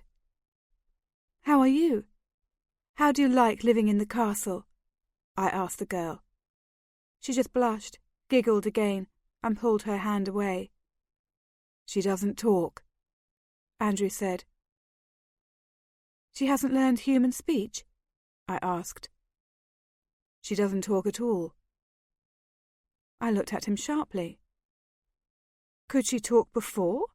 In aliora?" He nodded. "Oh yes, and when she arrived here, she told us many things. But since then—" He shrugged. "We are grateful for the smiles at least. And Angela talks enough for 3, so there is no reason Fillory should need to speak." So this little bashful child had been sold into Angela's service. That was good news, at least. Angela's only spite was verbal, and even then there was no real malice in her. She was always carelessly kind to her servants. This child would fare well enough at her new mistress's hands. Nonetheless, I sighed, and Andrew gave me a sympathetic smile. "You seem sad, Coriel." I nodded. The world makes me sad these days. Things I would not have noticed a year ago seem dreadful to me now. Is that a function of growing older? And will everything seem more dreadful every year from now until I die? Andrew smiled again and held out his hand to me. I let him draw me into his embrace and rested my head against his flat, warm chest. His arms came around me, straw thin and weightless as reeds. It was like being hugged by cattails and bird feathers, and yet it was incredibly comforting. I could not remember the last time I had received solace in Andrew's arms. I closed my eyes and allowed the sweet scent of his skin to lull me to calm. "Aren't you very young to be seeing the world as such a bleak place?" he asked in a soft, chiding voice. "What has happened to make you so fretful and unhappy?" "Everything," I said, my voice muffled against his shirt. "Fillory, Alessandra, yes, and Roderick and Hennessy, and everybody else too. What's to become of any of them?" "I can't imagine what their troubles are," he began, his voice warm and amused. "Andrew! Coriel! Stop that!" The sharp voice broke us apart in astonishment, and I whirled around to face a sight I had never seen. Cressida in a rage. She strode forward and actually grabbed my arm, and her grip hurt. "Cressida, what—" She yanked me from Andrew's side and glared at us both impartially. "Bad enough that a human girl comes up here to consort with Aliora. Bad enough when she was a child that she would go to you for comfort. But now—" She pulled her implacable gaze from Andrew's face and frowned at me instead. "And you, Corey, you're an adult. You know better than to lounge in the arms of men. I was just— Don't tell me your innocence. You're a noble woman in a royal castle, and you know how every gesture is watched. To stand embraced like that with someone who is no better than a servant. If Lady Greta should see you, or the Lord Regent—" "Neither of whom has ever climbed these stairs," Andrew murmured. "Or anyone," she added, ignoring him. "You've your own reputation to think about. That should be foremost in your mind. But you jeopardize Andrew too. What do you suppose happens to servants caught loitering with the castle gentry?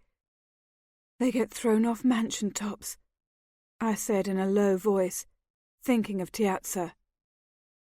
But I did not think. I was just... Cressida's voice softened as her face lost its harsh mask of rage. She dropped my arm. You have to start thinking, Cori, all the time. You cannot make foolish mistakes. I spread my hands. I'm sorry. I won't come up here any more. That would be best, she said. I had not meant it. It had just been a conciliatory gesture. But I began. She nodded. I know. But the prince becomes king this year, and the whole world changes. Now be good. Go back to your room. I'll see you when I come to dress you for dinner. And like that, my best refuge was taken away from me. I did not really believe that I was jeopardizing the aliora by spontaneous displays of affection. I had often seen Alessandra hug Cressida, and Brian would sometimes hang upon Andrew's arm. But Cressida was right. I was no longer a child. If I wanted to keep a sterling reputation at the castle, I had to guard my actions carefully from here on out. But did I want to keep that reputation? I went back to my room and, not for the first time, pondered what might become of me. Other friendships were easier to maintain.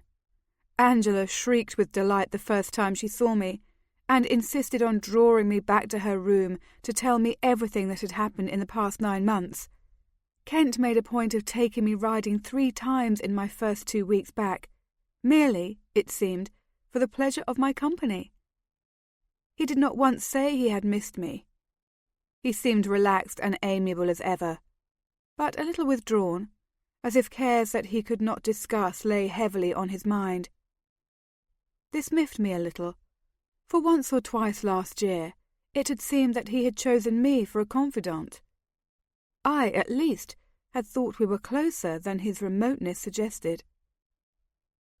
But I did not question him about his silence. It was harder to get a chance to speak with Roderick, though I saw him continually. As Brian's personal guard, he accompanied the prince everywhere when Brian left the castle confines. During formal dinners and dances, when there were many strangers present, Roderick also followed Brian indoors from room to room. During dinner, the guard would stand at alert attention just behind Damien's chair, watching the servants, the visitors, and the prince. I tried to catch his eye from time to time, and occasionally he would give me an infinitesimal nod, but he never once smiled. I could not imagine that he felt much like smiling.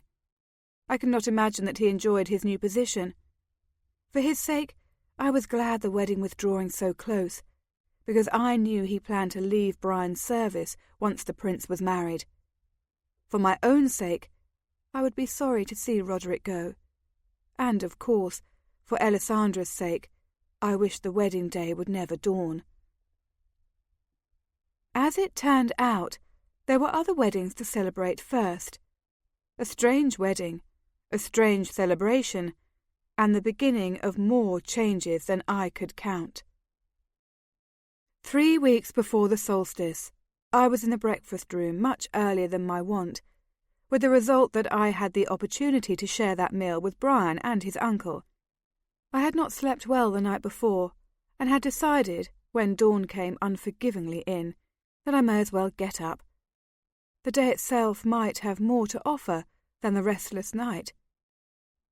My first offering was Brian, turning away from the sideboard with a full plate in his hands. "Cori," he explained.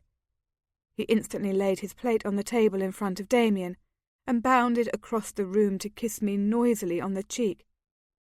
This had been his method of address since I arrived at the castle at the beginning of the summer, and it still made me nervous. He had changed so much in such a short time. His fair skin seemed ruddier, coarser, the skin of a man much older. His red hair seemed too bright to match his own flesh tones. His quick, familiar hug always felt shockingly intimate, and the expression on his face, well, it was hard to describe. My grandmother would say he looked to be full of mischief, but it seemed worse than that to me. He looked feverish at times, overexcited, unrestrained. On this morning, I took the kiss and turned instantly to greet the Regent, sitting over his own plate at the table. "Brian, Lord Matthew, Damien, good morning." Damien, of course, said nothing, merely bobbed his head in a silent greeting. Matthew spared me one quick look from his narrowed eyes. He was a smooth and calculating man, who had always seemed, to me at least, completely unemotional. Was this how Kent would turn out? Was his coolness this summer just a portent? "Good morning, Lady Coriel," Matthew said formally. "It's rare to have the pleasure of your company so early in the morning." "But delightful," Brian amended. "Here, sit by me. Damien will make room." "Let me get some food first," I said to Brian. "Well, I woke early, so I thought I'd rise early," I replied to Matthew as I filled my plate. "I admit it is a rare hour for me." "We're happy to see you," the Regent said as I settled at the table, next to Brian and across from Matthew. "I have learned today that interesting guests will be arriving soon. Ordinal of Worston will be attending your sister's wedding as part of the Viceroy's train. He's an intelligent, sober man with good property. I think you'll enjoy meeting him." "I'm sure I will," I said politely.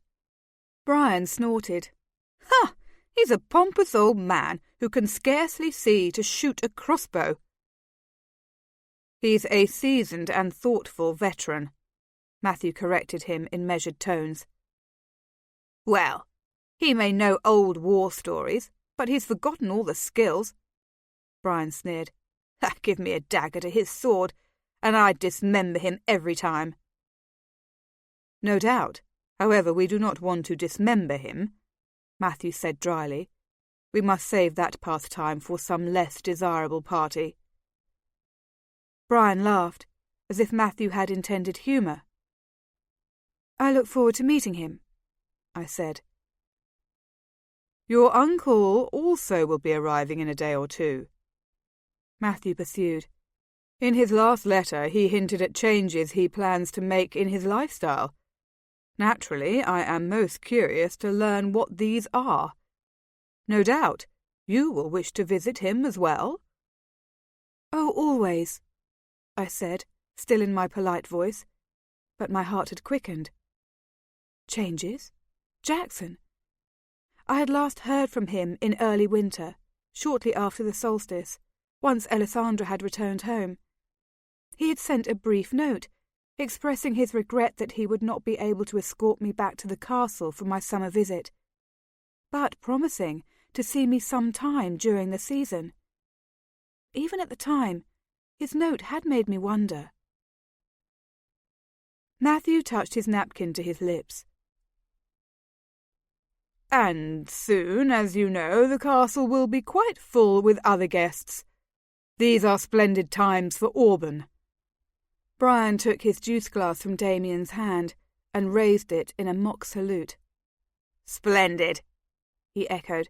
"A glorious summer indeed." The first chance I got, I asked Kent and Alessandra what Matthew had meant. I had not planned to pose the question to Kent as well. He just happened to be in my sister's sitting room that afternoon when I came in after my ride. The two of them appeared to be in deep conversation, which they broke off the instant I entered. "Alessandra, did you—" "Oh, good afternoon, Kent. Darriet didn't tell me you were in here." He touched his fist to his forehead in light mockery. "Yes, Lady Coriel, and I am thrilled to see you too." I settled myself next to my sister on her sofa, and she smiled at me. "Did I what?" she asked. I had to think back to what I had been saying as I walked in. Did you notice anything odd about Uncle Jackson over the winter? Lord Matthew was hinting at something over breakfast." "If you had breakfast with my father, you must have been up the entire night," Kent commented. "I'm surprised you're awake now." Alessandra's perfect features drew into a slight frown. "Odd? He seemed a little distracted, that's true. He met with his estate managers for 3 whole days, but I assumed that he was discussing normal affairs of the property. He didn't mention anything amiss." Kent's face had dropped the teasing look. He now wore his new serious expression. I levelled a stare of accusation in his direction. "You know something," I said. "What's going on?" "My father seems to think," Kent said carefully, "that your uncle is planning to marry." "Marry?"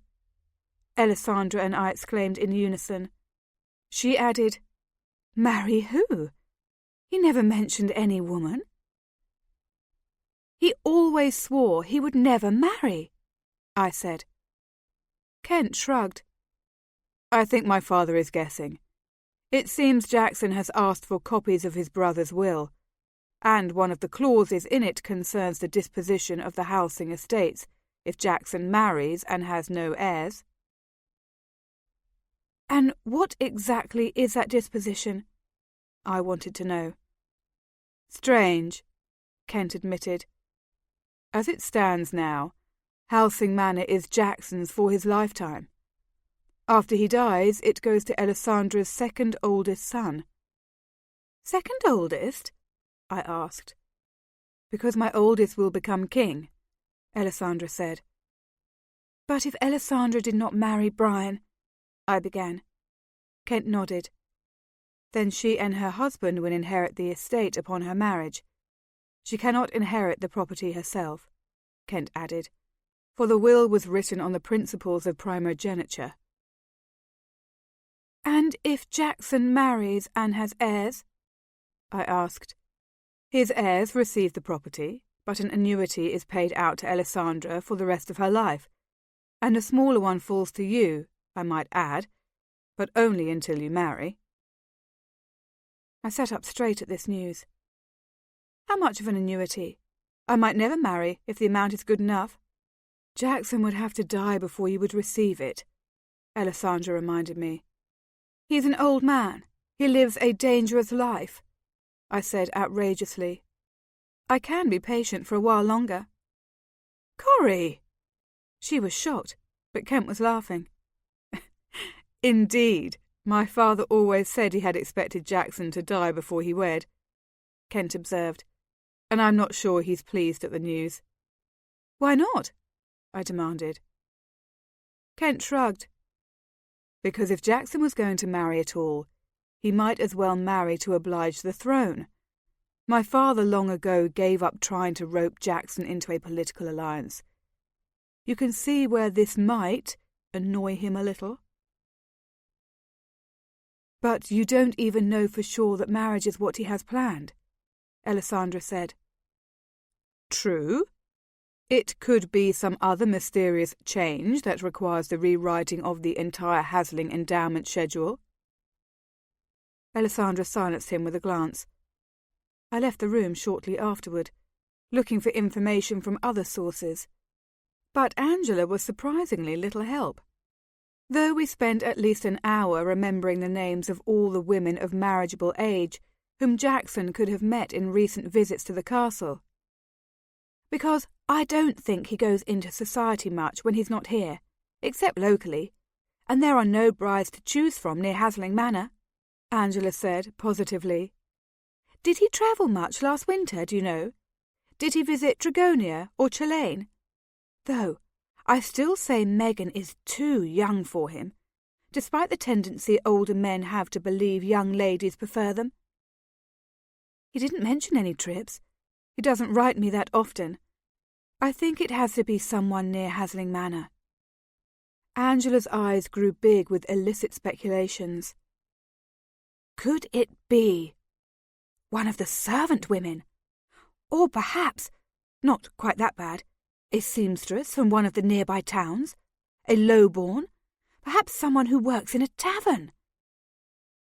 That would certainly explain the secrecy, and I had to admit I could picture Jackson enjoying the company of a woman not quite so well bred as the ladies he might find at the castle. But to marry one? Jackson had never liked anyone's company enough to seek it out for more than a week or two at a time. It was hard to picture him choosing a partner for life. 2 days later, he arrived with the most unexpected companion in tow. It was shortly after dinner, and all of us had withdrawn to the salon to hear some of the musical selections Greta and Alessandra had chosen for the wedding ceremony. When I say all of us, I mean the 15 or so people most nearly involved in the event. The bride, her mother, Brian, Matthew, Kent, me, Angela and her mother, Cressida, Andrew, the 4 musicians and the prince's personal guard. Matthew, Greta and the bridal couple stood up near the musicians' dais, critically listening to the musicians, while Angela's mother and Cressida discussed seating arrangements. Angela and I amused ourselves by parading up and down the narrow aisles between the chairs, dancing more energetically than the music would suggest. Kent came over twice to tell us to be quiet, but we ignored him. Roderick stood with his back against the wall and kept his eyes fixed on Brian. Into this domestic scene came Jackson, strolling in with the Queen of the Aliora on his arm. I'm sure there was not instant silence, for it took a while to catch Matthew's attention, and the musicians played a few more bars before they realized there was something odd about the quality of the silence in the room. But to me it seemed like all the noise in the world came to an abrupt halt the minute I saw Rowena of Aliora step inside the door.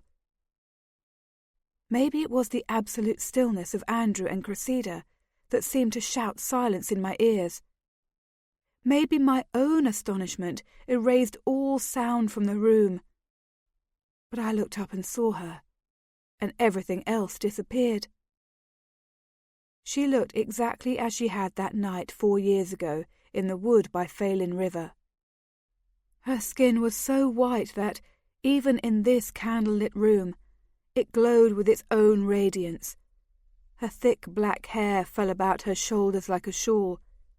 The air shimmered with her luminosity, waves of light so visible they reverberated off the walls and broke in shattered reflections over her dark head. As before, she was dressed in some opalescent gown that seemed to drape her in glitter. Her narrow, insubstantial hand rested on Jackson's so lightly that she appeared merely to brush the fabric of his coat. Her feet did not touch the floor. Everyone in the room was staring at her, and no one said a word. Jackson glanced around at the lot of us, open-mouthed and stupid, and burst into laughter. "I didn't know the sight of me would actually turn you all to stone," he said. "You've seen me walk in here before with an aliora on my arm." "None quite so fair, though, I believe," said Matthew, the first to recover use of his voice. "All of us have heard reports of this one." "No doubt you have," Jackson said, and put his free hand over the Queen's where it rested on his arm. "For she is the gift and royal treasure of Aliora." He spoke proudly, dotingly, as a man besotted. All the conversations of the previous days rushed back through my head.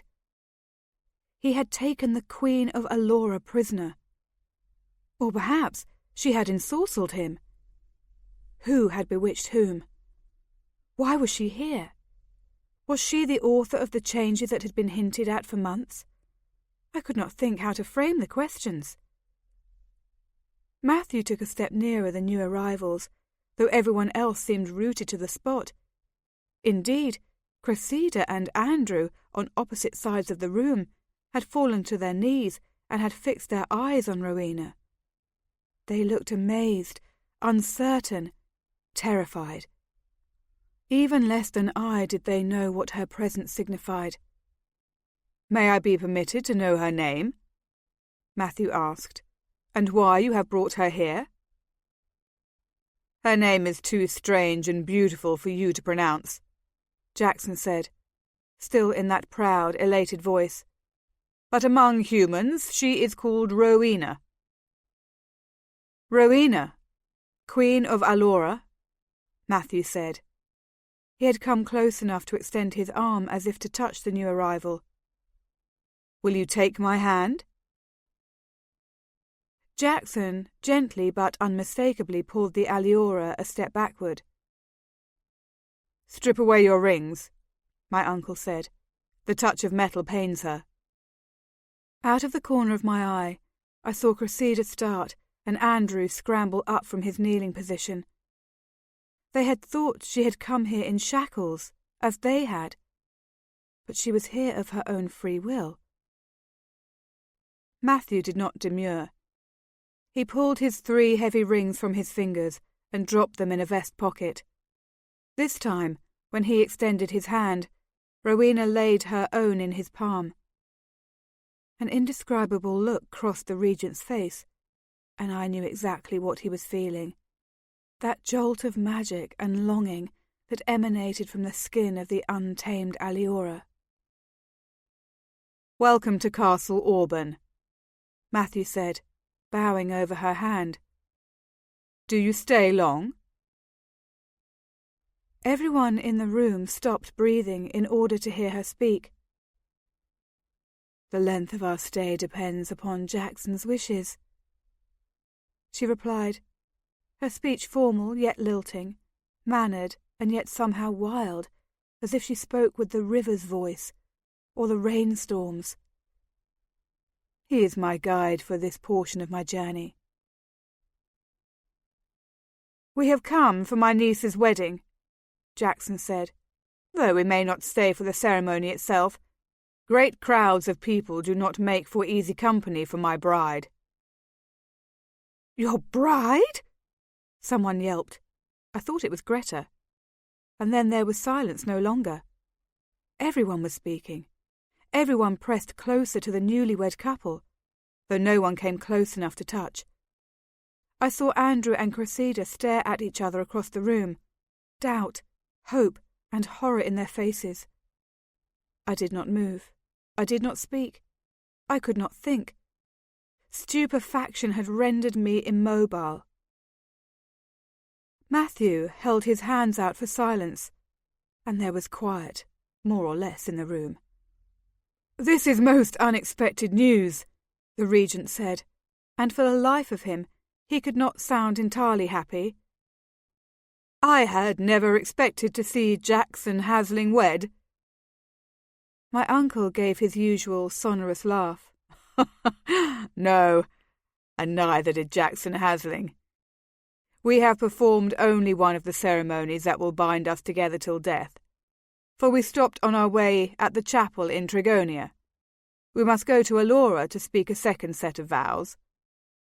He laughed again and pointed at Alessandra, who had circled through the crowd to come stand on his right. "A tedious business, all this swearing and promising, as you're about to find out, my girl. But I discovered I did not mind it so much once the day actually dawned. I spoke the words, every one, and not a syllable choked me coming out." A few people laughed at this sally. Alessandra merely smiled, but she put her arms around Jackson's neck. "I'm so glad for you," she said against his cheek. "May the happiness of the world pour over your soul." He kissed her soundly and held her against him in a ferocious hug. When she pulled away, she was smiling, and she was tugging her rings and bracelets from her hands. "Hold these," she said to Kent, who stood directly behind her. And then she placed her arms with infinite care around Rowena's frail shoulders. I saw my sister close her eyes and sway forward, struck by the same violent gorgeousness that had taken Matthew by surprise. And then she released the aliora and stepped back. "I am Alessandra," she said. "You are as beautiful as your uncle has told me," Rowena said. "May your own marriage make you as happy as mine has made me." Kent came forward next, his jewels already pocketed, his greeting formal. One by one the others made their obeisances to the aliora queen, all of them quickly laying their jewellery aside and making awkward curtsies to the new bride. She was unfailingly gracious, though she made only polite, meaningless conversation, and I sensed in her a terrific sense of strain. This was an alien place to her, and rife with hazards. Every room in the castle held metal of some sort. Armour, furnishings, cutlery, sculpture, and that in itself could unsettle and even harm her. But there was more. Her own people were here enslaved. Anyone in the castle might form the desire of capturing her for personal gain, and she had just tied herself for life to the man who had caused her folk their most severe suffering. I was not surprised to see that her chest rapidly rose and fell in a troubled, half-panicked motion. I was more surprised she was able to breathe at all. Brian was one of the last to greet her. It seemed to me he would have avoided the gesture altogether, except that Matthew urged him forward.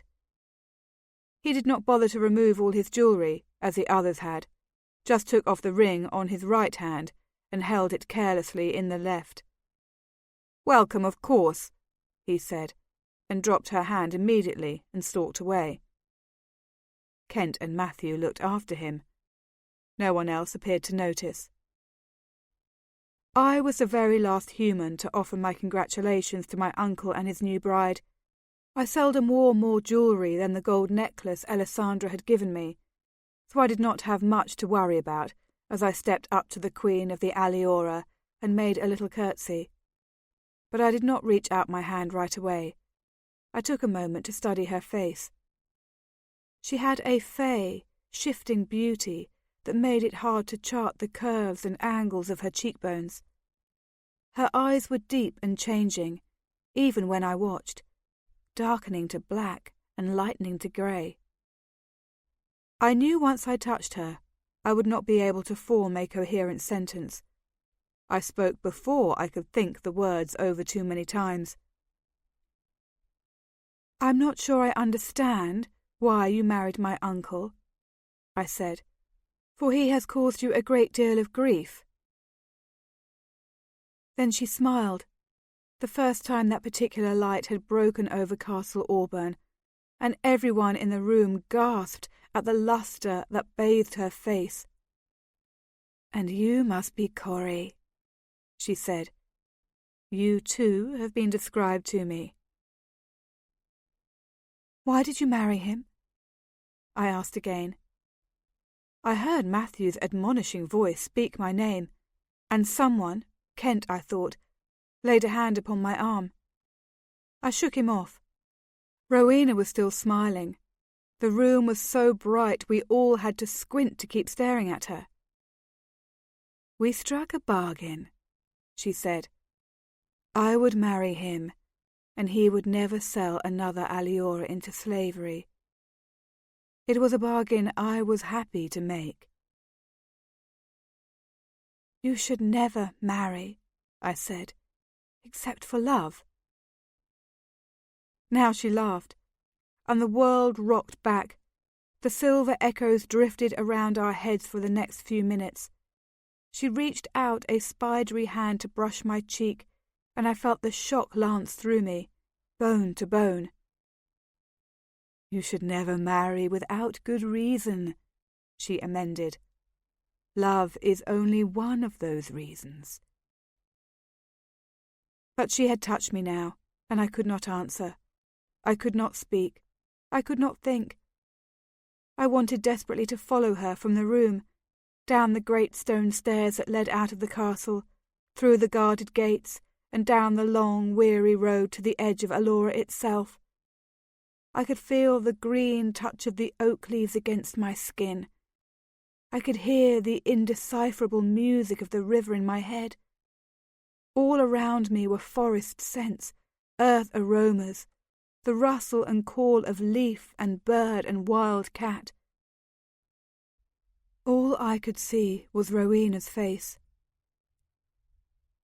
"My wish for you is that you marry for love or not at all," she said, and though she spoke in a perfectly reasonable voice, I knew without question that I was the only one who could hear her. "But I do not have the power of bestowing that happiness upon you. One gift I can offer you, however." I found unexpectedly that I could reply. "What is that?" "A chance to visit Aliora. I would be happy to have you come as my guest." My own smile came, less luminous than hers, but genuine nonetheless. "And never leave again? I have heard stories of your hospitality." "Sample it before you refuse me out of hand." "Perhaps I will, some day, when there is nothing left in my own world that pleases me." "Then you will never visit, for you are a girl who will always find pleasure in something." That comment gratified me more than anything else she could have said. I felt like I had been dealt a golden blessing, that I would henceforth walk the earth with a faint, ineradicable glow.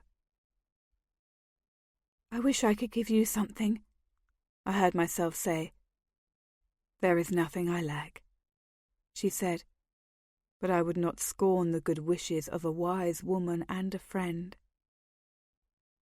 "Then you have those," I said. She leaned forward and kissed me on the cheek. For a moment, my mind blanked completely. It was as if a thunderclap had for that second obliterated the room. Then she stepped back, and everything readjusted in one quick, somewhat sickening jerk of reality. The room seemed dim and ordinary, and my balance was precarious. I stumbled a little as I stepped away. Matthew clapped his hands, and the whole room snapped to attention. "Very well. We are done here for this evening. Brian, you and Kent will attend me in my study. We have much to discuss with Jackson. Cressida, you will make the Queen comfortable in Jackson's quarters. Greta, tomorrow morning we will meet to go over the final lists. Thank you all for your time." And with these peremptory directions, we were all dismissed. Angela had caught my arm and was literally towing me from the room, but I hung back as much as I dared, wanting to witness the reunion of Cressida and Andrew with their beloved Queen.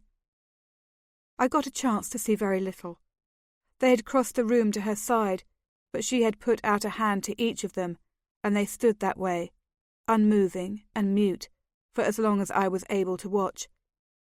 But the expressions on the faces of the aliora I knew were a cross between rapture and terror, and I knew that her touch was undoing them as it had undone me.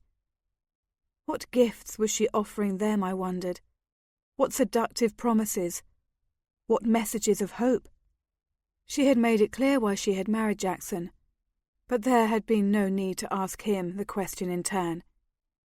He adored her. She had bewitched him. He would not, till the day he died, regret his bargain. 13.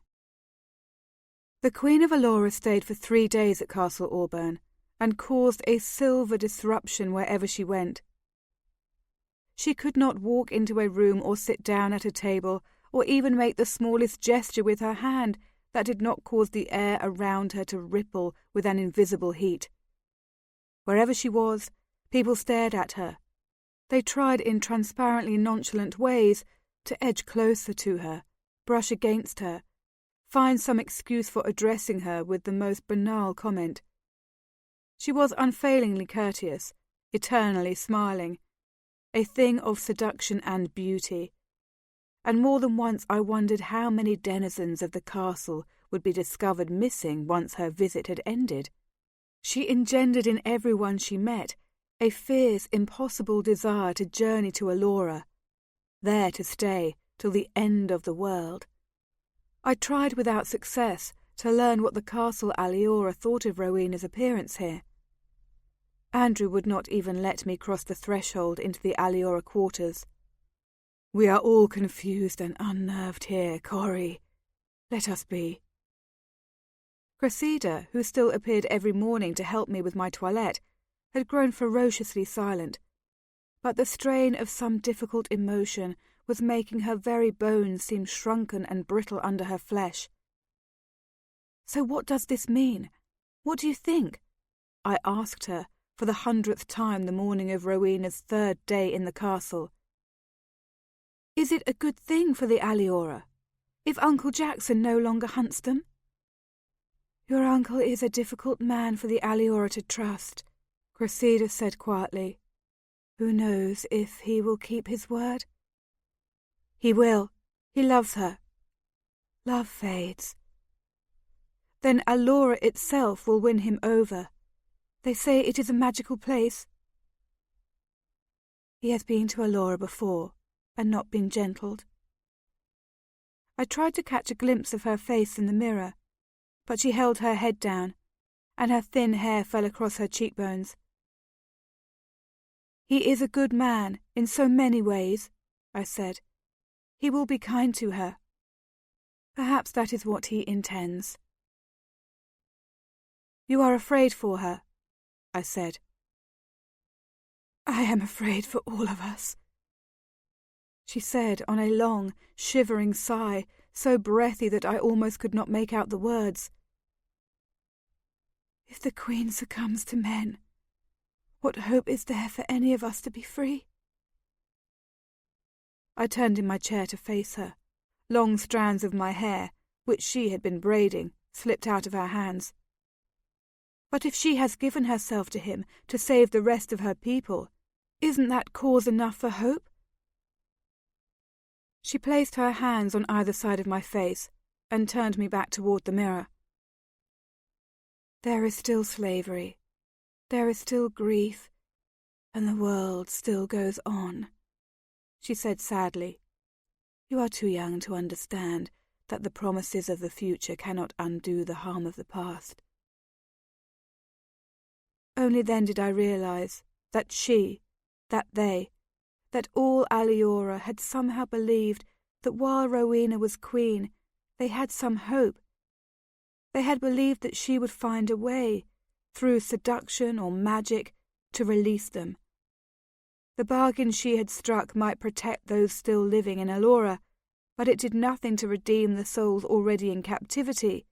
There were no retroactive contracts.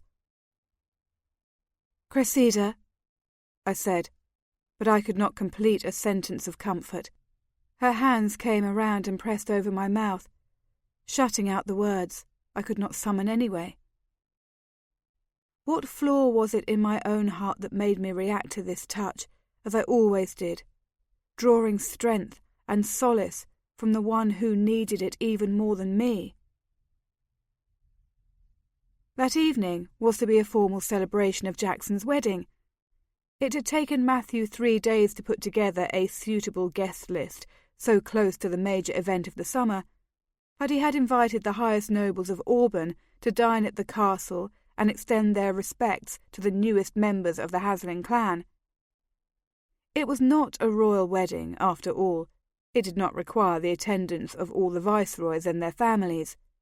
It was an Auburn event, and Auburn would observe the honours. Naturally, the evening started with a fabulous feast, course after course of the finest local food. I was amazed to see that one of the dishes offered was a fruit compote laced with day-egg. I was sure Jackson had requested it, but I was impressed that Matthew had had the resources, in such a short time, to harvest enough for a serving and find someone who knew how to cook it. Still, it was a foreign dish at the castle table, and several of the diners looked at it askance. Not me. I ate every bite, and then took a second helping. I assumed, of course, that all the seeds and poisons had been filtered out, but since my grandmother had scoffed at the hazards offered by the daig, I was not too worried. Surreptitiously, I watched the head table. Kent, too, had double portions of the fruit dish, but neither Damien nor Brian took a single bite. After the meal, there were interminable toasts and speeches by Matthew and a few of the Auburn nobles. Jackson, when called upon to say something, rose to his feet and gave the whole room a wicked grin. "I've snared the greatest prize in the 8 provinces, and I am a happy man," he announced, raising a goblet in each hand, "and that's something you can drink to in water and in wine." "True in water, true in wine," the crowd chanted back, and we all took a gulp from each glass before us. Except Brian. As he had for several years now, he left his water glass untouched and merely sipped his wine at Jackson's toast. I happened to be sitting across the table from Angela, and I caught her eye at this flagrant breach of manners. Most often, the water and wine toasts had been in Brian's own honour, so there was no insult in his refusal to drink. But to decline to accept the sweet water of Auburn on behalf of another man? Angela raised her eyebrows high and shook her head very slightly. No doubt Matthew would have something to say about this in a more private setting. After the meal, we were all heralded into the music room, which was large enough to contain a small crowd, but smaller than the massive ballroom. The dais was set with a row of stately-looking chairs, which left no room for the musicians, so the 3 of them sat in a corner playing soft melodies.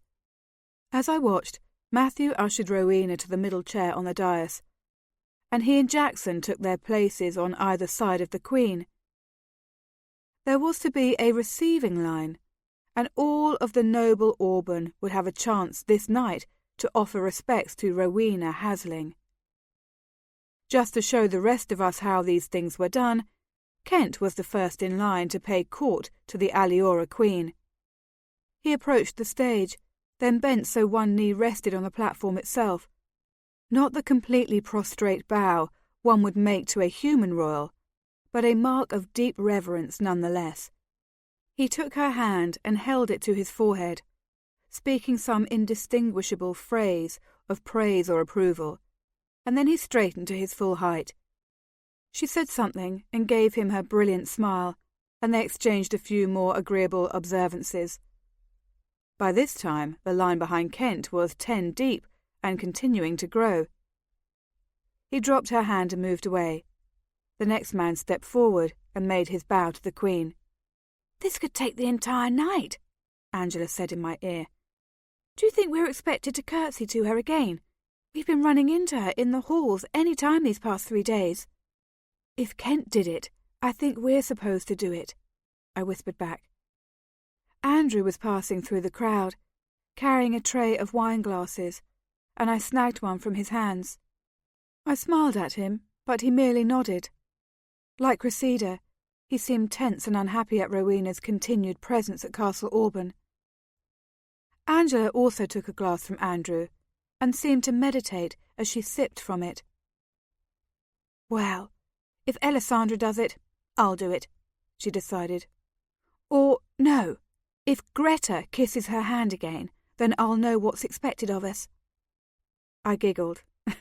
Fair enough. But Greta, that court intriguer, was already in line behind 2 young women of the Auburn nobility. I gave Angela a smirk, and together we made our way across the room to join the parade of well-wishers. Behind me, faintly, I heard male voices arguing. I looked around to discover the source. At first, I couldn't see anyone locked in disagreement, but I did catch sight of Roderick standing stiffly with his back flat against the wall. His gaze was fixed at a point across the room, so I turned to look in that direction. Kent and Brian were standing as far from the crowd as they could manage, facing each other, expressions angry, gestures short and sharp. What in the world could they be discussing so heatedly at such a time and place? Kent lifted his hand as if to make a point, and Brian battered it down. Kent's other hand lashed out to shove Brian on the shoulder, giving the prince a push so hard that he actually stepped back a pace. Now Brian looked furious. He raised both fists as if to strike Kent, but the older man caught the younger about the wrists and shook him hard. I glanced around to see if anyone, except Roderick and me, had witnessed this, but no one else seemed to have eyes for anyone except the aliora. When I looked back, Brian had broken free of Kent's hold and was stalking across the floor in the direction of the dais. I realised then that Kent had been insisting that Brian pay his respects to Rowena again, and the prince had been savagely refusing. Something Kent said had convinced him, and now Brian was knocking through the disorganised crowd to insert himself at the head of the line. Angela and I edged to one side to see. Brian made a deep bow, so deep his red hair brushed the floor before the stage. There was so much drama in his gesture that the mockery was impossible to overlook. "Ah, the Queen of Aliora!" he exclaimed as he swept himself upright. "For how long do you intend to grace the court with your superior presence?" Rowena regarded him warily. The men on either side of her were frowning. "For as long as my husband wishes that we remain here." "Excellent. I hope it is for a good long while now. I think it is important that you grow accustomed to the ways and the touch of your human cousins." And putting a hand on either side of her face, he bent in to kiss her on the mouth. And she shrieked and tore herself away from the gold on his hands. Instantly, Jackson leapt up, bellowing rage. Matthew was on his feet, calling out commands. In a blur of motion, Jackson flung himself on the young prince, throwing him to the ground. There was the sound of Brian's head hitting the hard stone of the floor, and then there was no possibility of distinguishing one noise from the next, for the whole room exploded into sound and motion. The Queen was still shrieking in pain. The crowd was shouting. An Auburn lord was attempting to pull Jackson away from Brian. Jackson lashed out at this unfortunate noble, sending him sprawling across the room, and lifted his fists to pummel Brian once more in the face. Then the room blurred again, and suddenly Roderick was at Brian's side, punching Jackson in the head, grabbing his shoulders in a powerful hold, and hauling him away from the battered prince.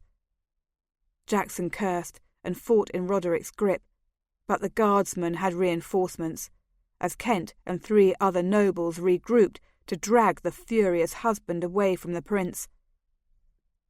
Matthew knelt on the floor beside Brian, and Alessandra dashed onto the stage to see Rowena. Moments later, Cressida appeared beside the Aliora Queen, pushing Rowena's hands away from her face and inspecting whatever damage had been done. The Queen had grown quieter, but was still sobbing, and even from this distance I could see the welts forming across each cheek. I stared at her, and then stared at the cruel man who had harmed her so, who was even now stumbling to his feet with his uncle's aid. Just as Brian achieved a standing position, one hand to his head and the other on Matthew's arm, Andrew approached him with a restorative bottle of wine. As I watched, Andrew lifted the bottle in one grand, simple arc and brought it down with all his force on top of Brian's head. Guards poured in from every door. I was jostled against the wall, like everyone else, shouting out and craning my neck to see. I could not push enough onlookers aside. Huddles of people were escaping out the servants' entrance. The prince, The Queen, Alessandra, others I could not make out. Someone elbowed me in the ribs, and I struck back with the intent to do damage. Everyone around me was similarly scratching and clawing and arguing with their neighbours. "What's happened to the prince?" a male voice shouted out. That cry was taken up, and no one answered. Someone behind me began weeping softly. It was almost more than I could do to keep from turning around and slapping her into silence. Finally, probably no more than 20 minutes later, an exhausted Kent climbed the 2 steps to the stage. "The prince is hurt and bleeding, but he will be well enough," Kent called out over the insistent clamour of the crowd. He held up his arms to ask for silence, but no one bothered to grant it. Kent raised his voice. "Rowena Hasling will also be well. We thank you very much for your attendance here tonight and apologise for this unpleasant scene. The servants will see you to your quarters or your carriages, depending on how you plan to pass the night. Thank you again for coming." And, with this unsatisfactory speech, he climbed back down and disappeared. The crowd milled and muttered for a few moments longer, but clearly there were going to be no more explanations offered this evening. I pushed my way toward the door, determined to find Alessandra, or Cressida, or even Greta, and demand more information. Someone clutched my arm, and I jabbed my elbow back in automatic response. But Angela's voice caught my attention. "Cori, it's me," she said. We pulled each other against the nearest wall, out of the unsteady flow of traffic, and we stared at each other. "What happened?" she demanded. "Did Brian do that on purpose?" "Why did he do that?" "I thought Jackson was going to kill him." "Will she be all right, you think?" "I don't know. And Brian, his face." A few more sentences like this, and then almost at the same time, we remembered the last participant in that little drama. Our eyes grew bigger, and our hearts grew smaller. "Andrew," I whispered. "Brian will kill him," she whispered back. We fell into each other's arms and cried like schoolgirls. The room emptied around us, and we paid no attention. Jackson seemed safe enough, though even that was debatable. But no servant could assault a member of the royal house and survive. I had fallen asleep on Alessandra's bed by the time she returned, some time past midnight. I had dismissed Daria as soon as I entered, and then settled in for a long wait. It had not occurred to me that I would actually be able to sleep this night, so it was with a shock of disorientation that I came awake to see Alessandra seating herself before her dressing table. "Oh, sorry. I didn't want to disturb you," she said when she saw me sit up groggily.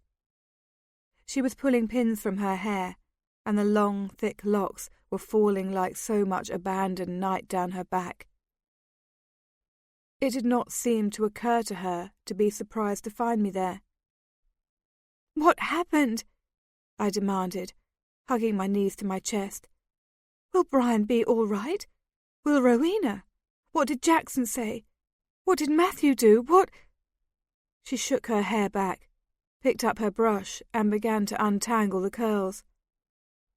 "Brian's bruised from Jackson's attack, and bleeding from Andrew's, but he doesn't seem to be in any danger. Matthew put him in his room, and sent Giselda up to him. I believe Kent will spend the night with him. He's furious, of course, but a little too stunned to do more than mutter. I think he'll be fine." "But Alessandra, he did it on purpose. He tried to hurt her." 3 more brushstrokes before she answered. "I know. He's a very jealous man, is Brian. He did not like so much attention being diverted to someone he does not even respect. An aliora. A woman." Jackson's wife. I know, she said again. And Jackson, what will happen to him? Surely he had cause. Surely the regent will not put him on trial or punish him. He's gone, Alessandra said. He and the Queen. As soon as Cressida had tended to Rowena's face, Jackson had his carriage brought around. Matthew made no move to stop him, so I cannot think there will be a trial ahead. Brian will never forgive him, I said. Alessandra brushed her hair 5 more times. Jackson will never forgive Brian, she said. I don't think we'll ever see him again at Castle Auburn. I nodded, my throat closing against grief and assorted terrors. I had an even more awful question to ask. And Andrew? What will happen to him? Alessandra laid her brush aside and rose to her feet. Moving slowly around the room, she snuffled out the 6 candles that flickered along the walls, leaving only the one on the bedside table. She climbed into bed beside me, and I blew out the last candle. Instantly the room was full of hulking shadows, pitch black against the filmy grey of the walls. Moonlight made a half-hearted effort to filter in through the heavy shutter, but mostly stayed in a small, dispirited pool on the floor beneath the window. Andrew, Alessandra whispered in the dark, cannot be found. They searched the castle for him. Roderick and all the other guards. They were still looking when I came up to bed. I whispered back, using Angela's words. Brian will kill him. Matthew is afraid that, if they don't find him, Andrew will kill the prince, Alessandra answered. I don't think he has the strength, I said. I don't either, but because of his fear, Andrew has been put under a sentence of death. I could not keep the whimper from escaping, though I covered my mouth and tried to force it back in. I heard Alessandra's freshly brushed hair move against a pillow as she nodded. I know, she said, and laid an arm across my shoulders to comfort me. I know. The next morning, we learned that Andrew had escaped in the night. Matthew suspected that he had climbed over one of the garden walls, for the roped ivy had been torn part way from the brick, as if someone had used it to support his weight, and the soft ground on the other side of the wall showed the faint marks of footprints, and palm prints, as if the man had landed clumsily and had had to break his fall. None of the guards had seen anything. But he won't get far, Kent told us, buckling on his leather fencing vest and checking the fit of his gauntlets. He had stopped briefly in Alessandra's room to give us the news, showing absolutely no surprise that I was there, still in my nightclothes. Daria had refused to let him any further than the sitting room, but we had quickly emerged from the bedroom, dressed as we were. Why not? Alessandra asked. Kent glanced over at her, his face extremely grave. The shackles, he said. He'll be able to run, but he won't be able to hunt or swim or even fend for himself, and Roderick thinks he may have hurt Andrew last night when he pulled him away from Brian. He would be safe, I said, almost to myself, if he could make it to Aliora. Now Kent redirected his serious look to me. He won't make it that far, he said. I doubt he'll make it to the forest. Who rides with you? Alessandra asked. Critlin and Roderick, and a 6 guards, and, of course, Brian leads the hunt. Brian? She exclaimed. He's not well enough to ride. He says he is, and he looks strong enough this morning. Just a few cuts and bruises. And I'd say, Kent added grimly, that he's looking forward to the expedition. He's as excited as a little boy. Alessandra shook her head. Her whole body seemed to shudder. She drew her bedclothes tightly around her, as if seeking extra warmth. "Kent, this is dreadful," she said. "I know," he answered soberly. "I do not see how it can be made right." She made one small, hopeless gesture with her hand. "If you do what you can to keep him safe," she said. "I will." He crossed the room in 3 strides and took her in a close embrace. Alessandra, who never sought comfort from anyone, dropped her dark head against the leather of his vest and let her hair fall in curtains around her face. I saw Kent kiss the top of her head. He saw me watching him, and, keeping his gaze upon my face, kissed her again. Alessandra was the one to pull away. "Come to me when you return," she said, and hurried through the door, back to the bedroom. I was left staring at Kent across the room. He made no move to leave. "Which one of them are you going to try to keep safe?" I asked. "Brian or Andrew?" His eyes were guarded. His face gave nothing back. "Which one do you think?" he said. "Andrew does not deserve to die," I said. "I agree," he said. "But Brian is your prince. He will be your king. You have to protect him." Kent turned toward the door. "I know which one you would save," he said, pulling on the handle and stepping into the hall. "I wonder if you know me as well." And he was gone. That day was, without exception, the longest of my life. I only left Alessandra's room to go to my own and dress. There was no sign of Cressida. I did not expect there to be. I suppose none of the aliora would be fit for human company this day. But as it turned out, there was another reason I did not see her. Matthew had ordered all the aliora confined to their quarters. He did not want the events of the night before, and today, to lead to unrest and dissatisfaction. I wondered if he had thought the aliora ever felt rest and satisfaction under his roof. We got the news of the incarceration of all the aliora from Daria, who brought us food and tiptoed around the room, and left, sensing our desire for privacy. Alessandra and I spoke very little that day, but we could not bear to be apart from each other. It did not have to be said. We could not stand to be alone, and no other company was endurable. For a while, she sewed, and I attempted to read a book. Later, we played board games for more than 2 hours. She set up an easel and made a sketch of me as I wrote a letter to my grandmother. I did not have much to tell her, and the ubiquitous Millet. Finally, Alessandra read while I tried my hand at embroidering a pillowcase that she lent me. The results were execrable. I had no skill with a needle, and no desire to learn either. "I wouldn't shame a dog by laying this upon his bed," I remarked, showing Alessandra my efforts. She actually smiled.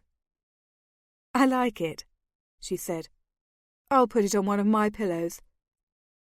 "Brian won't let you sleep in the same bed with him if you bring this as your dowry," I said with an attempt at humour. She bent her head back over her book. "Then stitch me another."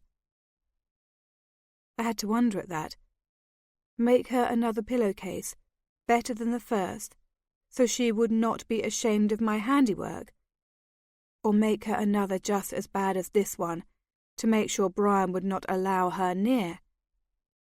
I did not ask. Some questions Alessandra would not answer. The afternoon stretched out more and more slowly, until its gold became so thin it had to break reluctantly into crimson evening. Daria brought us trays of food for our evening meal. "No one's eaten in the dining room tonight," the maid offered. "Everyone's having a tray brought up." "Where's my mother?" Alessandra asked, for Greta had not been in once this entire day. Daria tried not to sniff, but she and Greta had no love for each other and never bothered to hide it. "With the other ladies of the castle, in Lady Sasha's suite," she said. Lady Sasha was Angela's mother, even more adept at scenting scandal than her daughter. "They've all spent the day there gossiping." Alessandra gave her a level look, and Daria amended. "Talking amongst themselves." "I suppose there's no news?" Alessandra asked. Daria shook her head. "Nothing." "Thank you. You needn't wait," Alessandra said. Daria curtsied and left the room. We picked at our food. Neither of us had an appetite, but eating was at least a diversion. We had each eaten a forkful of dessert when we heard shouting outside below us.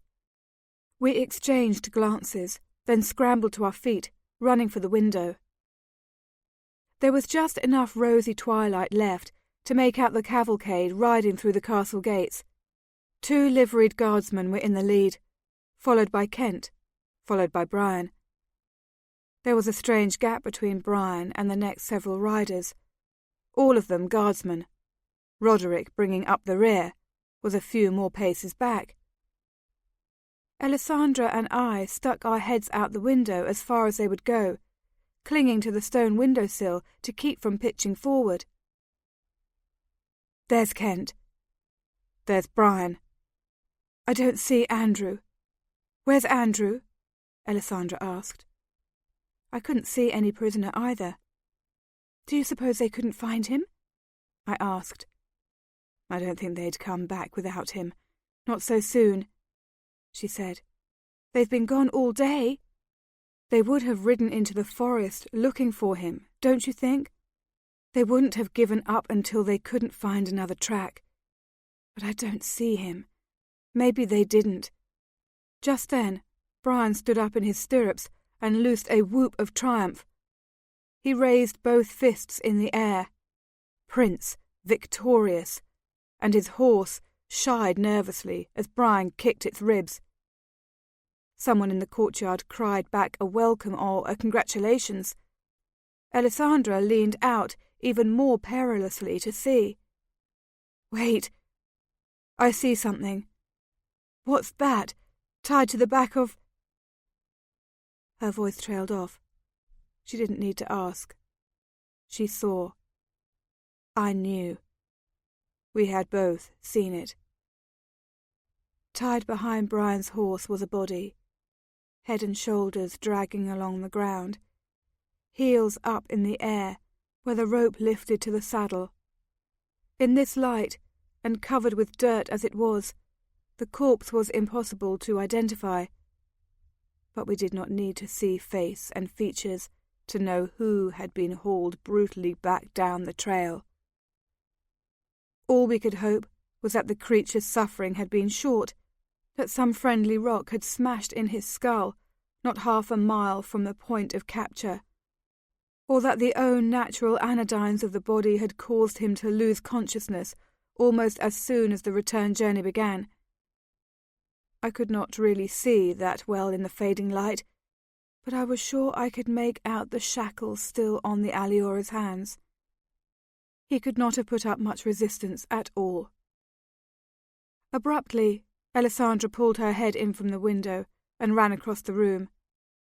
I heard her retching in the chamber pot, but I did not go to her. I had no comfort to give her. I was more miserable than I had ever been in my life. Later that night, Kent came to Alessandra's door. I was still there, of course. I had begun to think I might never leave. Again we had sent Daria away, and Alessandra was lying in bed, sick with a fever, so I was the one to admit him. "I knew you would be here," were the first words he spoke. "How is she?" At least I was not wearing my nightgown this time. "How are any of us?" I said, closing the door behind him. How are you? That must have been a nightmare journey." Alessandra had heard Kent's voice and dragged herself in from the other room. Her skin was as white as her ivory lace shift. The braids I had put in her hair made her look frail and childlike. She leaned against a door frame that separated the two rooms and appeared ready to topple over. "Is he dead?" she asked. "We saw him from the window. Tied to Brian's horse. Please tell me he's dead." Kent nodded. "Dragging him back was Brian's idea. I said what I could to change his mind, but... So, we tethered him to the horse and started back, as fast as Brian could go. We went that way for maybe a mile. Andrew, I don't want to describe it. I forced Brian to a halt, to argue another 5 minutes." Kent took a deep breath. "And while we were quarrelling, Roderick slipped off his horse and cut Andrew's throat." Alessandra's lips moved in a silent prayer of gratitude. Colour actually washed across her face. That was bad. That was actually terrible. But there had been a hero, nonetheless, some mercy shown, and that had made the story more bearable. Her hand tightened on the doorframe, and she swayed forward. Kent had crossed the room before I had time to think and caught her in his arms. "You're burning up," he said. She nodded, her hair dark against his dark vest. "Cori gave me something for the fever. I'll be fine. I just need sleep." "I'll put you in bed," he said, and carried her into the next room. I stayed standing where I was, feeling small, invisible, and strange. Did they want to be alone? To tell secrets and take consolation? Should I leave now? Greta would tell me absolutely not. I was chaperone, of a sorts, for a rendezvous that should not even be taking place. No man entered a single woman's room this late at night, whether or not her relatives were strewn about to protect her, and certainly no man entered the bedroom of the woman betrothed to the man who would soon be king. But he did not stay there long. Moments later he emerged, closing the door behind him. "Will she sleep?" he asked me. "Because of whatever drug you gave her?" I nodded. "I'm surprised she's still awake." "And the fever?" "I'll watch it," I said. "I think it's just unhappiness." Standing across the room, he inspected me. "You seem calmer than she does. Are you all right?" "Sad," I said. "Horrified. But it is worse for Alessandra than for any of us." He moved slowly across the room, heading in the direction of the outer door, but his eyes never turned from my face. "Because she is to marry Brian." "You could help her," I said. "Take her away from here. Hide her somewhere on your own estates. Marry her." "She won't marry me." "How do you know? Have you asked her?" "She doesn't love me." "She doesn't love Brian, and she'll marry him in a couple of weeks." He stopped at the door, his hand on the knob. He was still watching me. "Things are not as simple as you seem to think, Cori. It is not so easy for her to walk away from the life that has been laid out for her. Alessandra does not believe she has the right to marry anyone else, while Brian wants her to be his bride." I was so angry with him. What Alessandra did not believe was that she had any options.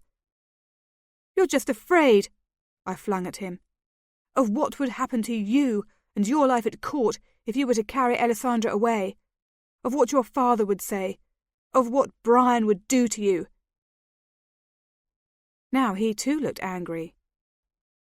"I am afraid of many things, but those are not the fears that keep me from action," he said. I turned my back to him. Then I don't understand you, I said. I heard the door open. No, he said, and you never have. I heard him step into the hall and close the door with a little unnecessary force. I listened to his footsteps striding away down the hall. Then I listened a while to the silence.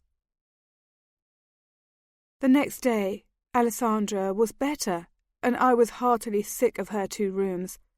I left Alessandra in Daria's hands and headed to my own rooms to bathe and dress. To my surprise, the aliora was there waiting for me. "Cressida!" I exclaimed, and hurried forward. I would have taken her in a hug, but she stepped back from me. She looked so wan and so delicate that she could have been a doll made from twigs of birch and alder. Her face was so set, it could indeed have been carved from wood. "Lady Coriel," she said formally.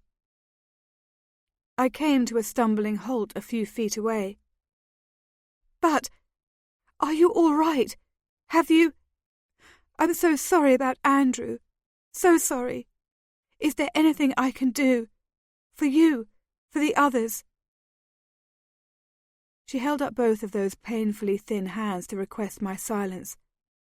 Light made a playful halo around each shackle and seemed to pour through the translucent skin. "Don't ask. Don't talk," she said, and that lovely voice was reedy and wasted. "There is nothing to say." "There has to be something to say," I whispered. "I've drawn your bath water," she said, turning away from me. "What would you like to wear today?" I chose a dress at random and stripped down for my bath. Did it soothe her a little to re-enter the familiar old routines, reassure her that there was sanity and structure to the world? Or did it gall her, one more murderous human to shield and succour, one more helpless girl to hate with all her heart? Cressida did not hate me. Until Andrew's outburst the other day, I would have said the aliora were incapable of hate, but I did not understand how she could love me. Until this summer, I had always accepted the love of the aliora as a matter of course.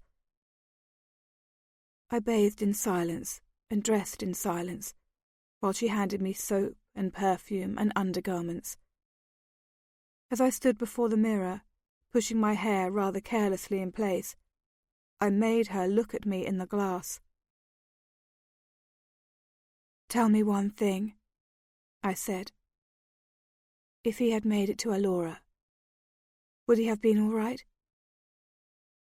For a moment, I thought she would not answer, but I held her gaze with mine and would not let it go. "He would not have made it to Aliora with the chains around his wrists," she said at last. "And if the chains had been gone, would he have remembered the way?" She nodded. "The aliora always know their way home." "And the Queen? She will recover from Brian's touch? She will bear scars on her face for her lifetime, and she will fear men even more than she does now." I turned to face Cressida. "She must hate my uncle." "She wanted to," Cressida said. She did not amplify, and I did not ask any more questions. I thanked her for her aid and went slowly downstairs to the breakfast room. That day and the next 3 passed in the slow, cautious ways that days pass when you are recuperating from a serious illness, except the whole court seemed to be experiencing the same disorientation and fearful sense of dizziness. Everyone moved slowly, as if their joints still ached, and talked in low voices as if to keep from waking feverish children. Mealtimes were subdued. Activities were kept to a minimum. Conversations were short, trivial, and inconclusive. Only Brian seemed immune from the pervasive malaise. He strode into rooms with his usual boisterous vigour. His laugh could be heard from 3 hallways away. He and Roderick went riding every morning, hunting most afternoons, and often practised sword-play in the weapons yard. He drank a great deal of wine every night over dinner, and looked about as happy as I could ever remember seeing him. Kent did not talk to me at all during these 3 days, and Alessandra's wedding was just 1 week away. 14. That night I went to Clote's wedding, which had been deliberately scheduled for a senate before the princes. I don't think he expected me to attend, even though he had issued the invitation, but I would not have missed this for all the gold in Castle Auburn, the culmination of my first successful professional spell. I wore a green dress that was pretty, though not particularly fancy, as I did not want to appear grander than the bride or her attendants. But I found, as I entered the servants' dining hall on the back side of the castle and facing the stables, that the abigails and kitchen maids and valets and groomsmen could do themselves up fairly fine when they had a special occasion. The low-ceilinged room, badly lit by cheap candles, was lined with simple wooden pews and nearly filled with people. The cleric standing at the makeshift pulpit was the same man who preached to the gentry once a week, though I had to admit he looked a little less severe than I was used to seeing him. Perhaps he thought the members of the nobility needed more meditation on their vices and possible punishments. He looked quite affable and approving tonight. I slipped into the very last pew and listened to the ceremony, which was brief and fairly joyous. Love your God, love each other, love your fellow creatures, was the way it ended up. The crowd exploded into cheers of goodwill and speculation as the bridal couple kissed. I smiled and applauded with everyone else, and felt, for a moment at least, some of the bleakness melt from around my heart. Here and there, individuals might find happiness, or so it seemed. Perhaps there was no need to despair entirely. After the religious part of the ceremony was concluded, the newlyweds made the traditional parade up one side aisle, down the other side aisle, and back up the middle one. The audience flung coins at them, bits of copper and silver, that would be swept up afterwards by the attendants and presented to the groom in bags embroidered by some of the bride's closest friends. I tossed out a few copper bits of my own, but that wasn't my real gift. I had brought a sachet of pansy pat and rare weed and nariander, love fidelity and serenity, and while no one else was paying attention, I untied the strings holding the little bag shut. Then I tossed out the powdered herbs with the coins, so that my spell would be swept up with the money. More than that, I could not give to anybody. Once the newlyweds had finished their procession, the real mayhem began. Strong young ostlers and muscular guardsmen wrestled the pews to one side, stacking them high against the walls and swearing cheerfully as they did so. The kitchen maids went outside to fetch baskets of food and drink and began to arrange their delicacies on a table near the altar. Somewhere I heard a musician tune a string. I decided this was my cue to exit. "Lady Coriel!" a voice exclaimed behind me. I turned to find Shoro beaming at me. He was dressed all in black and silver, and he looked more freshly washed and clean-shaven than I had ever seen him. "Clote will never believe he came to his wedding, and his missus. Lord, she don't even believe him when he calls you his friend. You'll have to come up and tell him hello." There was a crowd packed tightly around the happy couple. I did not want to fight my way through or wait my turn. "I don't want to interrupt," I said demurely. Shoro took my arm in a completely unself-conscious hold. "Nonsense! He'll be happy as a hound dog to see you tonight. Make his wedding complete, it will." So I allowed him to pull me through the mob, which good-naturedly let me pass, waving aside my murmured apologies. Clote indeed looked delighted to see me, his dour grey features lightening to a pleasant benevolence. "Lady Coriel, you're here!" he exclaimed, and made me a deep, if unpractised, bow. I heard my name echo in low voices behind me, and various others bent their heads to acknowledge me. "Oh, please, none of that," I said. "But, Clote, don't you look grand? And this is your lovely bride. I'm so pleased to meet you." Though I had glimpsed the girl several times, I had never actually been introduced to her, and it seemed unlikely that I would get a coherent sentence from her on this particular occasion. "Milady, so good," were the words she managed to choke out. I laughed and drew her into a quick embrace, managing to scatter the remaining powdery seeds of pansy pat along the back of her dress. "Best of luck to you both," I said. "I think you each did well." I had thought I would be able to escape then, but of course I had reckoned without Shoro. He happily took my arm again. "Dancing now," he said. "Don't even bother telling me you don't like to dance, because I can tell by the way you move that you do. Of course, there's no fancy dances here with the serving folk, but I believe you'll catch on fast enough. You're a quick study." I couldn't help it. I started laughing. "I bet I know the country dances better than you do," I challenged him.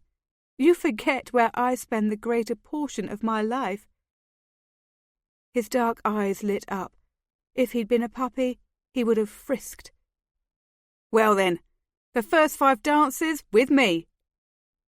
And, as the music had just started and dancers were already on the hastily cleared floor, we were able to show our mettle without any more time wasted. As I might have expected, Shoro was an energetic and flirtatious dancer. He held me close when the music called for hands to be linked, and he grinned at me suggestively when our pattern caused us to step apart. I swear, once he almost kissed me, but he remembered just in time who I was. But he seemed unabashed as he drew back, and the look in his eyes said he might, a little later in the evening, allow himself to forget. I had planned to make good my escape as soon as the 5th dance with Shoro ended, but I found that I could not refuse when my hand was solicited next by Clem. So I took a turn with him, and then a turn with Estes, and then I danced a few numbers with guards whose names I could not have called out if theirs were the last faces I should see before I died.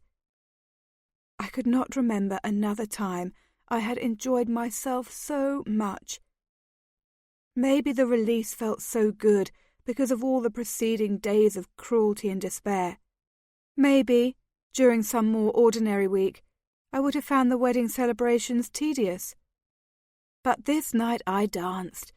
I laughed, I flirted, and when Shoro claimed me for a 6th time, I let him kiss me as the music ended. I drew back smiling, and he laughing. "No, and Clote won't believe me either unless he saw it, which I know he was too busy to do," he said. "I've got an idea.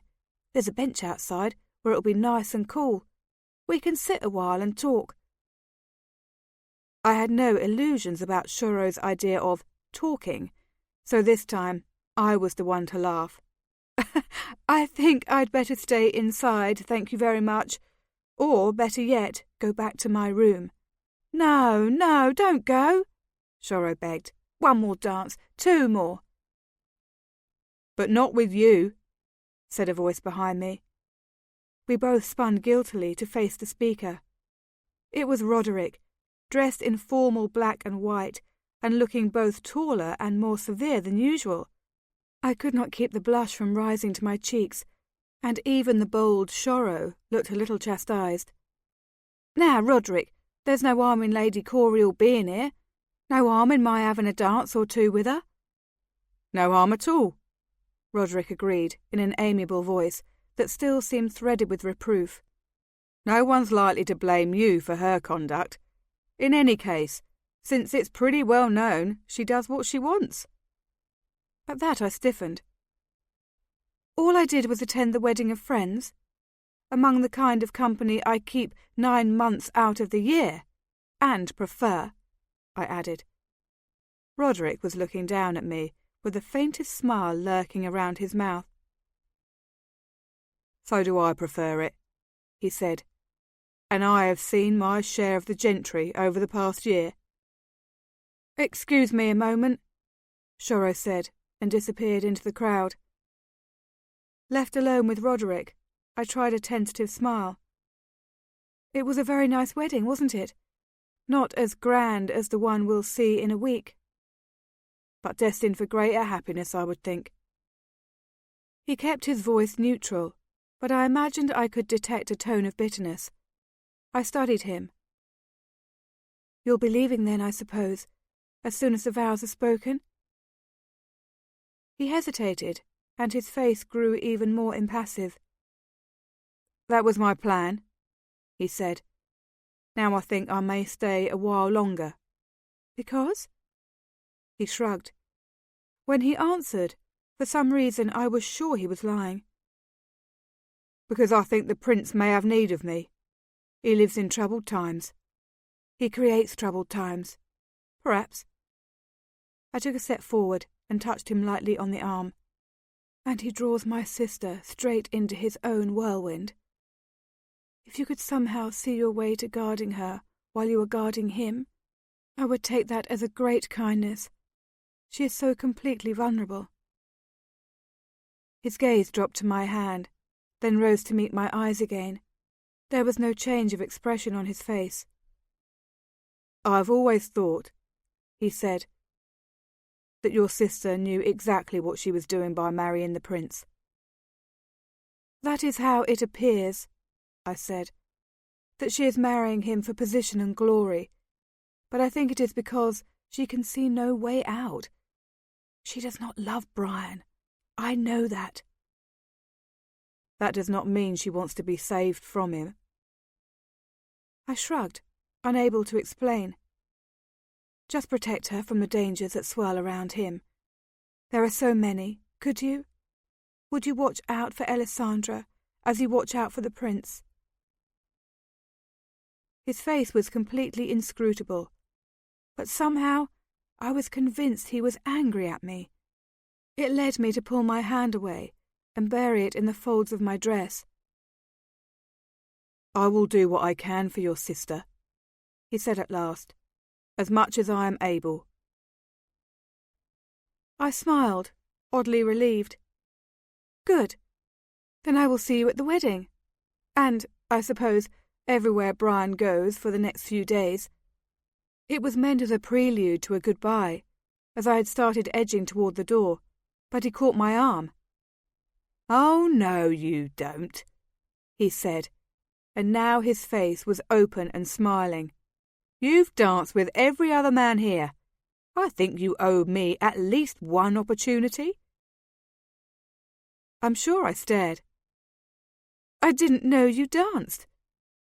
He took my hands and tugged me toward the dance floor. The music had already started, but these were no formal figures such as you could find in the court ballroom. No, couples just twirled around madly in any chaos they chose. I didn't know you did. Please, Lady Coriel, honour me with this dance. He did not wait for a reply, just pulled me into the middle of the milling throng. He was not as spirited a dancer as Shoro, and nowhere near as elegant as, for instance, Kent, but he had a certain relaxed grace that made him an enjoyable partner. He did not flirt with me as Shoro had, but he kept his attention on me, noticed when I missed or faltered, and dexterously moved me out of the way when other couples came careening too close. I thought, if he watches Alessandra as closely as he is watching me, I shall have nothing to fear for her. The music came to a flourishing close. Roderick bowed. I curtsied, and we both came up smiling. "Now, I really must go," I said. "I'll walk you back to the main doorway." "Oh, no. I prowl around alone at night all the time." His eyebrows lifted. "Which is, I suppose, how you have become so friendly with all the guardsmen." I grinned. "Well, they do tend to be patrolling the area at that hour." "I admire a woman who can make friends wherever she goes." "Well, that's nice to hear. I didn't think you admired me at all." His smile grew until he could no longer contain it, and his laughter escaped. "You're a scamp." "Fine way to talk to a court lady," I said in a mock haughty voice. He glanced around expressively at our surroundings. "Fine court lady you are." I picked up my green skirts and gave them a little shake. "It's what in my heart that makes me fine," I said. "Thank you for the dance, and for your promise." He walked me slowly to the door. "Are you sure you don't need an escort?" "Sure." He opened the door, glanced outside as if to check for immediate danger, then gave me a nod of farewell. "Then go quickly, and take care." I nodded in response and slipped out into the summer night. After the heat and noise of the hall, the air outside seemed wonderfully cool and quiet. My hard-heeled shoes made a loud tapping noise across the cobblestones, but I was the only source of sound, the only source of movement in the whole courtyard. Even the moon seemed breathless, watching me with her round, open mouth. She seemed astonished that, after the events of the past few days, she could actually see me smiling. Far too early the next morning, the Regent expressed a desire to see me. Cressida carried the news in along with a breakfast tray, hours before I was ready to get up and consider the world. "You don't look like you've been in bed long," she commented as I glumly spooned up some fruit and cream. 4 hours, maybe," I said. "What does Matthew want?" "The Lady Greta did not share that information with me," she said. "I think perhaps your blue dress. It makes you appear sober. If I look at all how I feel this morning, anything would make me appear sober." I bathed and dressed as quickly as I could, and after a glance in the mirror, decided the smallest application of cosmetics would not come amiss. Therefore, it was close to an hour later before I made my appearance in Lord Matthew's sombre, book-lined study. I was surprised to see Kent there as well as his father. The two of them were engaged in a low-voiced conversation when I entered the room, which they broke off when they saw me. Kent's eyes went instantly to my tired face, and the smallest smile crossed his own. He knew my night habits. Lord Matthew, of course, was not smiling. "Coriel, please sit. We have some things to discuss."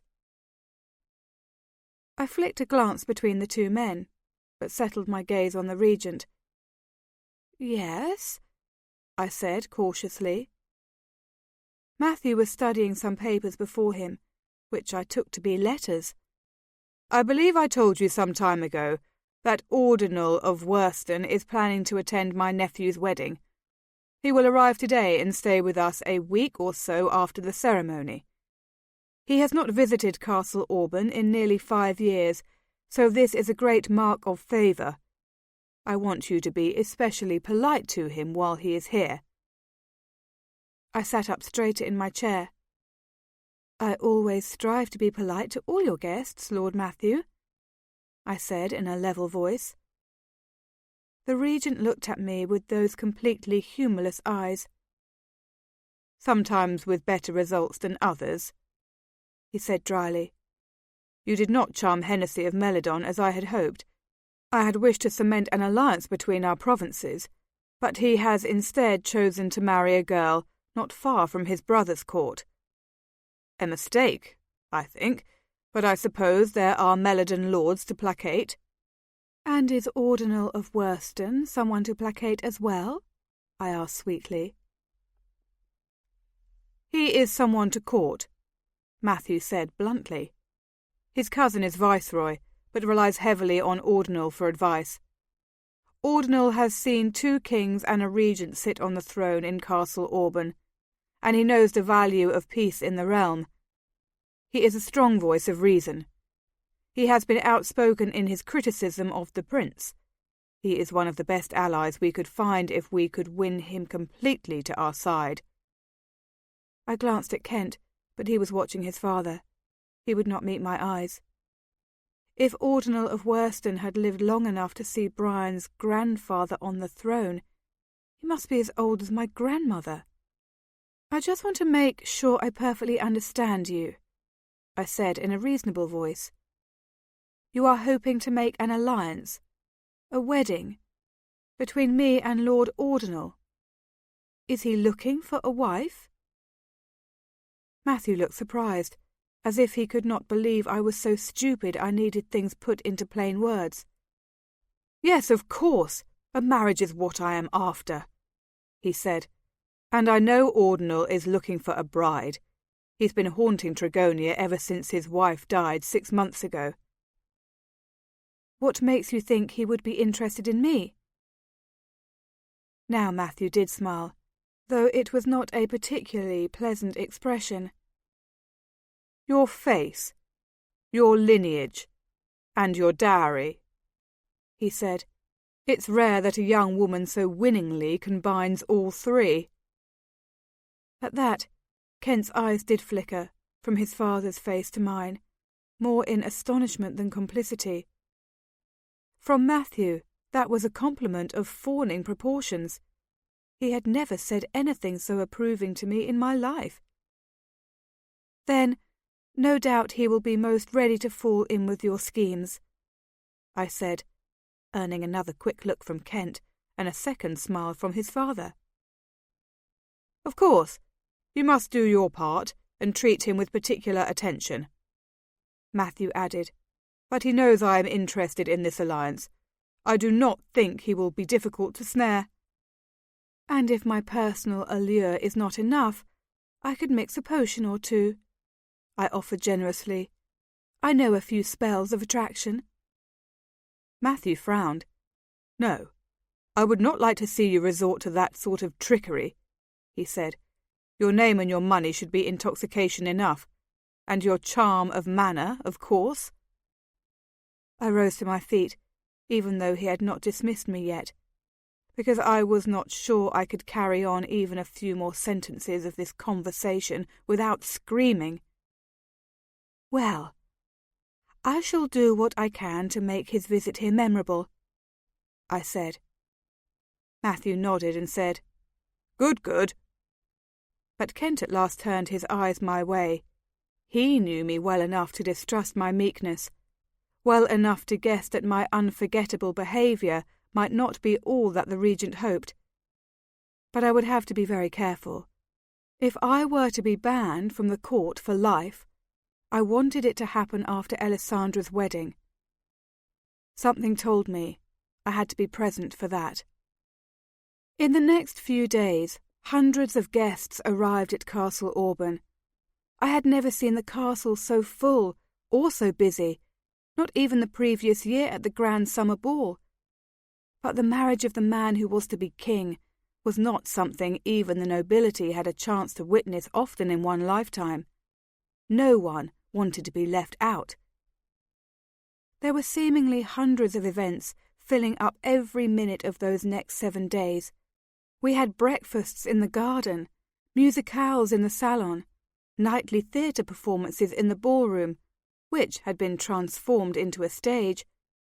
The ladies played genteel games on the south lawns.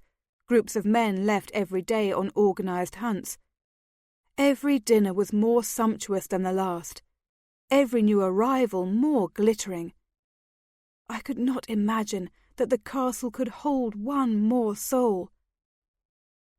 Ordinal of Worston had arrived the very evening of the day of my conversation with Matthew, I was not surprised to find him my dinner partner that night, and less surprised to find Greta sitting across the table from me so she could watch my every move.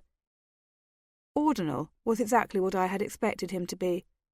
An ageing, powerful man of no charm or subtlety, so convinced of his own importance that it did not occur to him to wonder if others found him quite so magnificent. Oddly enough, I did not dislike him. I was relieved that he had no sensibilities that my behaviour might offend. I was also relieved that he was unlikely to notice how completely disinterested I was in him, so he would not be complaining to Matthew of my attitude. I treated him civilly, did not pay much attention when he talked, and never gave him a second thought when he was not in my immediate vicinity. Other guests, as far as I was concerned, were equally unwelcome. Megan of Tregonia, for instance, was very much in evidence from the moment she arrived at the castle. She had improved greatly in appearance since I had first noticed her 4 years earlier. She was still pale and, to my way of thinking, vapid, but she had developed a certain flickering presence that caught men's attention whenever she walked into a room. Nearly every time I saw her, she was hanging on Kent's arm, or seated beside him at the dinner table, or turning a corner to conveniently step into his path. Judging by the expression on his face and his unfailing courtesy, he was always pleased to see her. I spent a great deal of effort convincing myself that his manner was only polite, and that he liked her no more than I did, though it was nothing to me whom Kent did and did not like. Also at the castle for these days were several other nobles I had met in the past, and Marian and Angela were often paired with some of these lesser lords. Indeed, more than once I saw Angela smiling decorously at Leicester of Phelan, who was highly eligible, and flirting madly with his cousin Jude, who was not. Marian had already been unofficially betrothed to Holden of Velador, but that announcement was not to be made until after the prince's wedding, so she had been instructed to spread her favours around. She did so, but not too willingly. She had formed a real attachment to the handsome young lord, and I wished her all the best. I had already made up a wedding kit for her, filled with herbs for happiness, serenity, and fertility. I did not think she could want for more. Alessandra walked through these final 7 days as a dreamer only lately wakened from her bed. She was much sought after, and constantly being pulled from one conversation to grace the participants in another. She could not speak more than 5 sentences to someone without being interrupted by someone else who absolutely had to have her attention. She smiled faintly and impartially at everyone, extended her hand to be kissed 100 times a day, graciously accepted good wishes from obsequious strangers, and seemed to satisfy everyone's notion of a fairy tale princess. But I thought she looked paler and more ethereal with every passing day. I thought she had given herself up to the reaching hands and insincere embraces, with the hope that so much contact, so much squeezing and pressure and stroking would wear her away, so that by the time the day of her wedding dawned, there would be nothing left of her at all. During this week, Brian and Alessandra were seldom together in the same room, seldom at the same event, except for dinner. He rode all day in the hunt, and in the evenings gathered with his uncle and the other lords to discuss politics in one of the libraries, when she was listening to music in the salon. Even over dinner, though they sat side by side, they rarely exchanged a word. Of course they were attended by a succession of important nobles to whom they had to give all their attention. But to me it seemed more deliberate than that. They had nothing to say to each other. I had long suspected that Alessandra despised Brian, but I could not believe that anyone, could feel for her anything except a famished fascination. and yet he sat beside her and ignored her. He could not have seemed less interested in marrying her if she had been a gilt and onyx statue set beside him to pretend to dine, which did not augur well for the success of their marriage. But then, nothing did. Along with the nobles, Aliora came to the castle during that busy week in high summer. I had asked Jackson once how many aliora there were in captivity, expecting a rough estimate, and he had surprised me by giving me names. One hunter had captured 10 aliora in his lifetime, who had been sold to the Viceroy of Tragonia and his lords. Another hunter had captured 16, and these had been parcelled out to the lords of Chillane and Worston. Jackson himself had snared 30, all of whom had been brought by the residents of Castle Auburn or sold at Phelan Market to nobles whose names Jackson could still recite. A handful of others had successfully trapped 1 or 2 aliora and sold them for fabulous sums. Of the 67 captured, 5 had escaped and 8 had died in the service of their human masters. 9, now that Andrew was dead. 53 aliora in captivity. One night, uninvited, I went up to the slave quarters at the top of the castle and crept through the room of sleeping creatures. I had sprinkled myself with firewort, which did not exactly confer invisibility, but tended to distract the watcher's gaze and made him look the other way involuntarily. No one stirred as I passed through the room, though the humming sounds of their musical dreaming paused and altered as I crept past. I had to step carefully, for though the aliora were sleeping 2 and 3 to a bed, there were still a dozen on the floor. All in all, I counted 53 bodies. Every single one of the captured aliora was in Castle Auburn for my sister's wedding. I stood there for a moment in the middle of the musical, moonlit room and counted again. 53.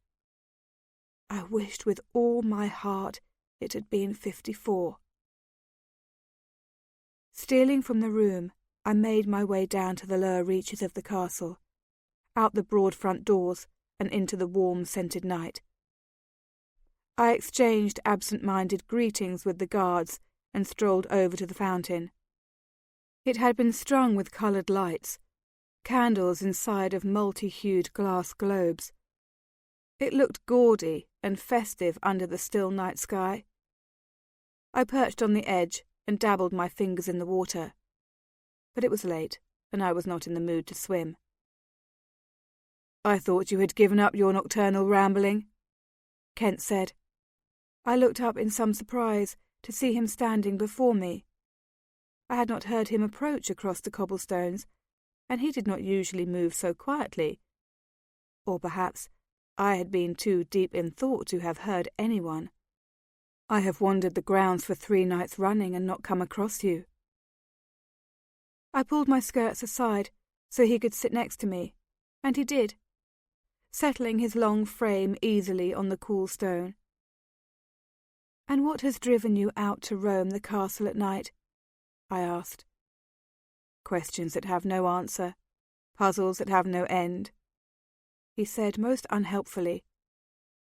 "You have not convinced Alessandra to run away with you, I see," I said. "No. I did try, though." I glanced over at him, my brows high over my eyes. "You did? When was this? She said nothing to me." "A few days ago. Offered her the sanctuary of my estates if she wanted it, and the protection of my name if she wanted that, though there were no conditions. She could marry me or not, and still live on my property. But she refused me." I inspected him by the jaunty colours of the overhead lamps. He looked both indifferent and weary, as if he had cared too long about something he no longer had a hope of changing. "I think better of you," I said. That's why I did it. So, what did she say? What reason did she give? He smiled faintly. That I had better uses for my life than to throw it away protecting her. I thought that over. A noble reason, I suppose, I said slowly, but I would rather she wasted your life than ruin hers. He gave me a sardonic bow from the waist. I'll try not to be insulted by that. Oh, I'm sorry. It's just that, what will become of her? I dread this marriage, and I know she does. She will not admit that. She told me she knows what she's doing. She seemed very calm about it. Alessandra is always calm. That is no way to gauge. Perhaps she thinks it will not be so bad. Not much different than it is now. I stared at him. She will be married to him, sharing his bed. Forgive me for disagreeing, but I think that is much worse. Kent glanced at me, looked away, glanced back. Last night, he said slowly, Brian took to his bed a young lady travelling in the entourage of Megan of Trigonia. Not a noblewoman, mind you, but not a servant either. She was sent on her way this morning. I could not speak for the shock. I had no illusions about Brian's virginity, not after the episode with Tiapsa last summer. Still, I had hoped for some fidelity to a bride so beautiful as Alessandra. Kent continued. Alessandra knew about the episode. She knows about countless others. I think she thinks perhaps he will not make conjugal demands upon her. He must, I said through a strangled throat. He must have a legitimate heir. Kent nodded sharply twice. Then perhaps once she has produced this heir, he will ask nothing more of her. I think that is what she hopes. I passed my hand over my face. But even so, he will have her watched closely. He will not want her to take lovers of her own, for any child born to the Queen will be considered legitimate and a potential heir to the throne. I know, Kent said soberly. I stared at him. Then what kind of life is that for her? Ignored by her husband, surrounded by spies, unable to find a moment's affection for the rest of her life. It is a life many of the noble ladies of Auburn endure, he said quietly. I watched him for a long time in silence. The light from the red lamp overhead made the right side of his face look ruddy and jovial, but the reflections from the blue light gave his left cheek a solemn, brooding air. This is my last summer at Castle Auburn, I said at last. He nodded. I know. How did you know? You have been too unhappy here for too long. You do not like us. Some of you I like a great deal, I said in a voice scarcely louder than a whisper. But living here is too painful. I do not think I could stand it another season. And then what becomes of Alessandra? He asked. If she does not have you to look forward to, what will she live for? I'll work that out, I said. I think your Uncle Jackson can be counted on here, Kent said, his voice losing a little of its solemnity. I'm sure Alessandra can persuade him to invite you both to Hasling Manor. He has much less interest in your political pretensions these days. He no longer cares if he pleases Brian or my father. An excellent idea, I approved, my own mood lightening a bit. We shall stay there for months at a time, lolling about and reading badly written romances. We will grow fat eating all my uncle's food, and we will be so lazy that the Aliora Queen will beg Jackson to send us home. It sounds idyllic, Perhaps we will allow you to come for a day or two, when we have grown bored with each other's company and require entertainment." He smiled. "I was hoping you would invite me." "But you must be amusing," I warned him, "or we will not let you stay for long." He stood up and held out his hands to me. I allowed him to pull me to my feet. "People do not generally welcome me because I am amusing," he said regretfully. "It is because I am sober and well-reasoned and do not make hasty judgments that people seek my company." "Then perhaps we can have you settle our disputes over which colour of embroidery threads look best in a certain pattern, and ask you to determine who has been cheating at cards." "Ah, there I am your man. There I am exactly what you are looking for." He had not released my hands. I did not want to pull away, and I did not want to ask him to let go. I stared up at him in the colourful dark and could read nothing in the patchwork of his face.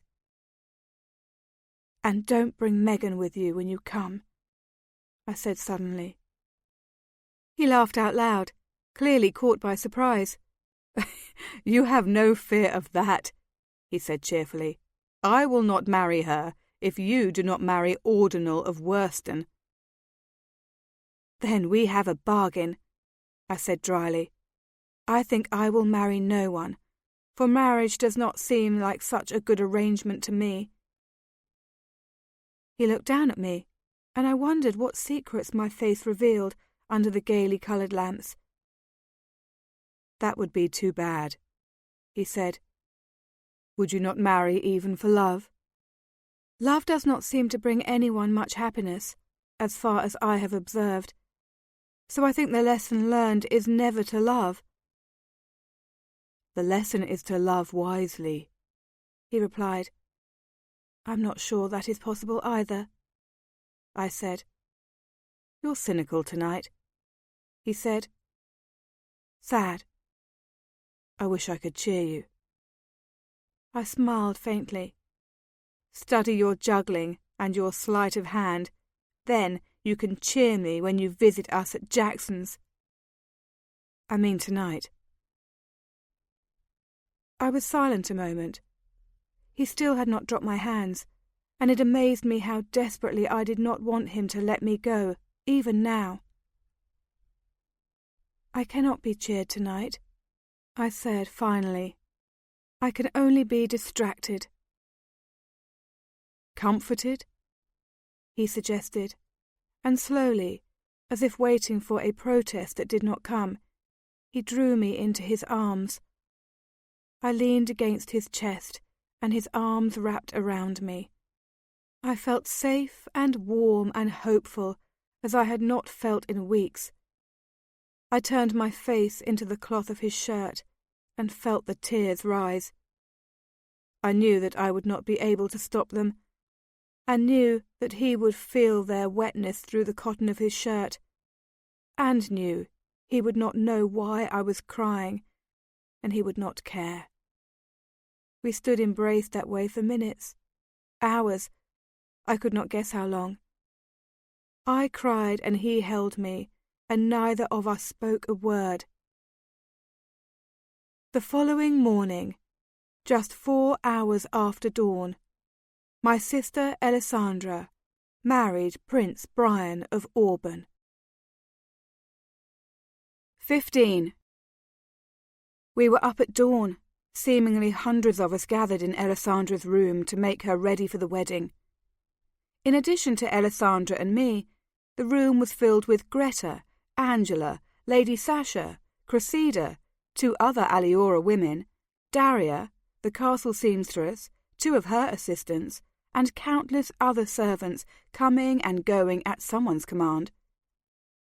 We needed food, hot water, new hairpins, more thread, a completely different petticoat than the one that had been specially sewn for the gown, because suddenly it had acquired a rip along the hem. We needed ribbons, pearl rings, net gloves, silk shoes, all of which had been procured in advance, of course, all of which had mysteriously been mislaid. I never saw such a whirlwind of energy and purpose, such moments of hysteria and hilarity, and all in one confined space. Through all the commotion, Alessandra stood calm, almost unmoving, arms extended as the women dressed her, head tilted as they combed her hair. She looked serene, at peace, unmoved and rested, and no one would have suspected that she had not slept for even an hour the night before. I happened to know this, because I had come directly up to her room after leaving Kent at the fountain. I had meant just to check and make sure she was sleeping, and offer to keep her company if she was not. But in fact, she was not in her bed.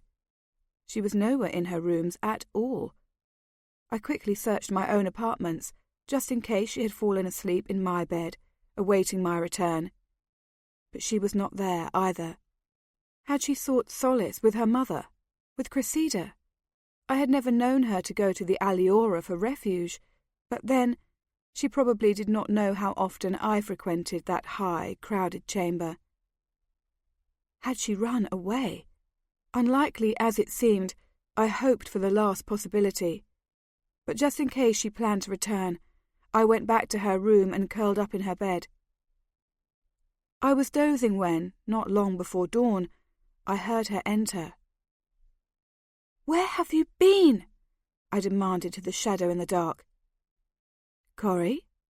she asked, her voice unsurprised. "Light a candle." I complied, and she crossed the room to drop onto the bed beside me. "You've been gone all night," I complained.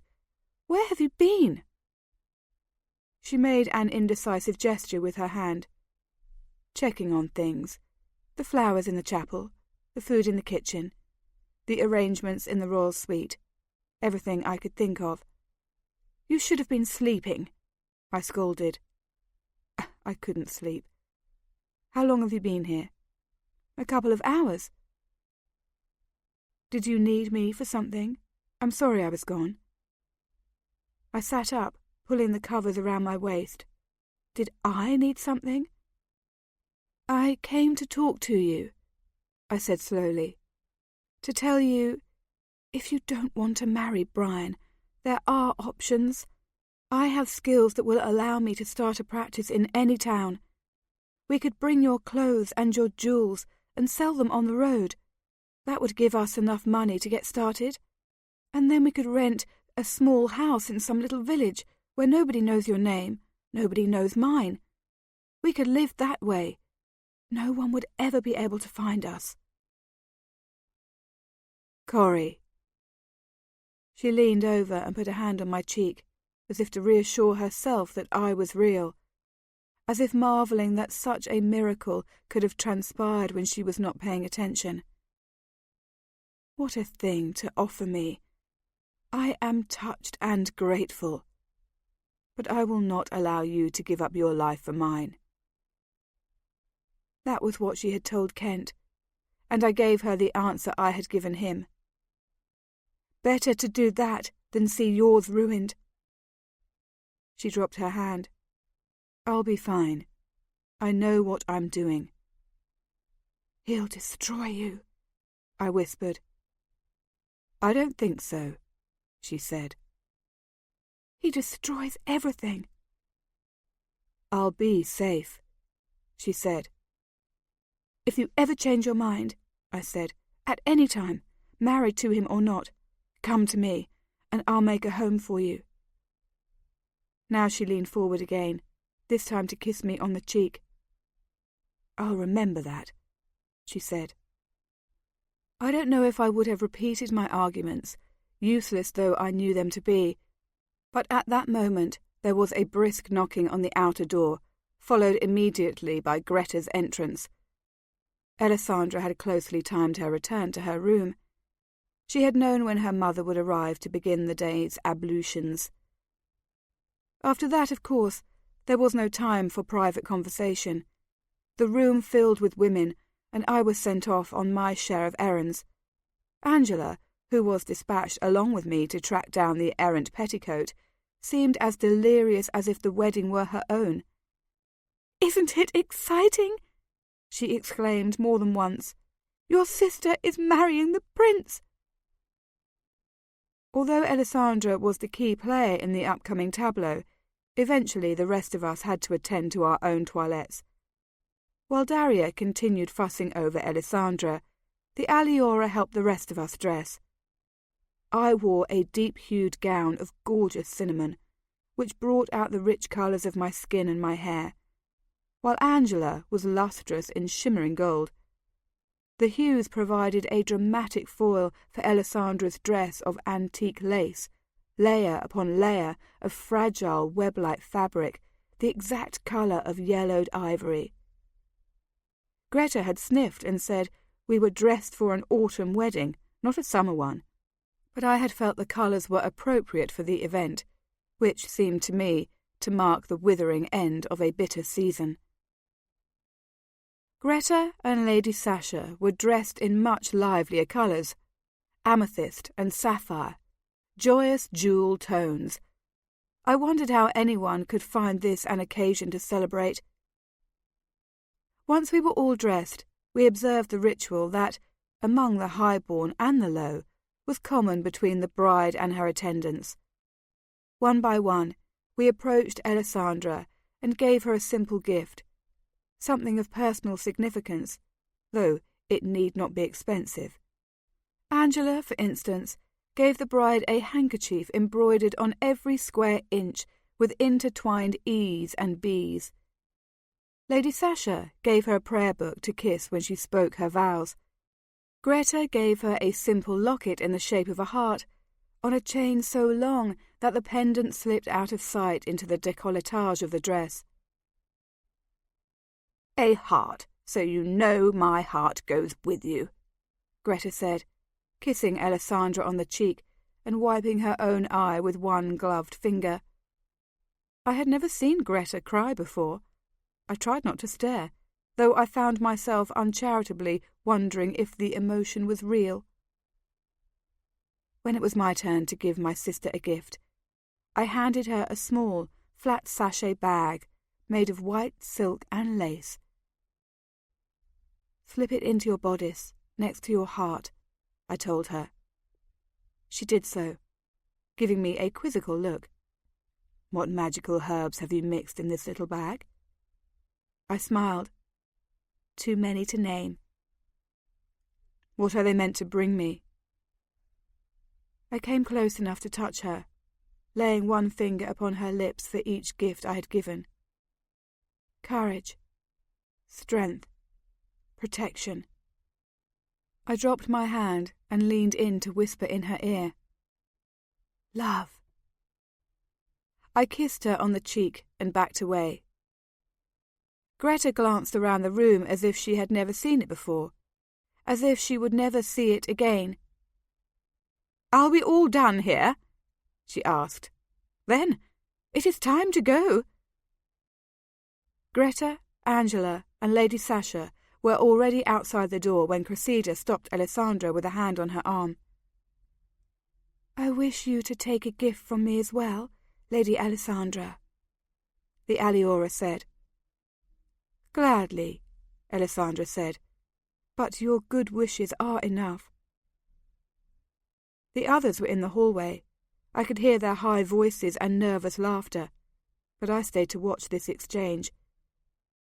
Cressida handed Alessandra a small net bag tied with a bit of string. A sachet, much like mine, but less fancy. "It is something the aliora keep beside them at all times, even in captivity. I have my own bag that I carry in my pocket by day and place under my pillow at night." Alessandra took the sachet and sniffed at it before tucking it into one of her dripping lace sleeves. "And what is the herb, and what will it bring me?" she asked gently. "It is a common flower, found on the forest floor. You have another name for it, but we call it hindwort. It is said that when you are lost or confused, you need merely take a breath of it, and it will remind you who you are. It brings you back to yourself." Alessandra smiled. Then, as my life becomes so strange and so demanding, I will welcome such a gift. I am sure I will often want a simple way to come back to myself. Thank you, Cressida. You're welcome, my lady. But I knew Hindwort, and I knew Cressida was not telling the truth.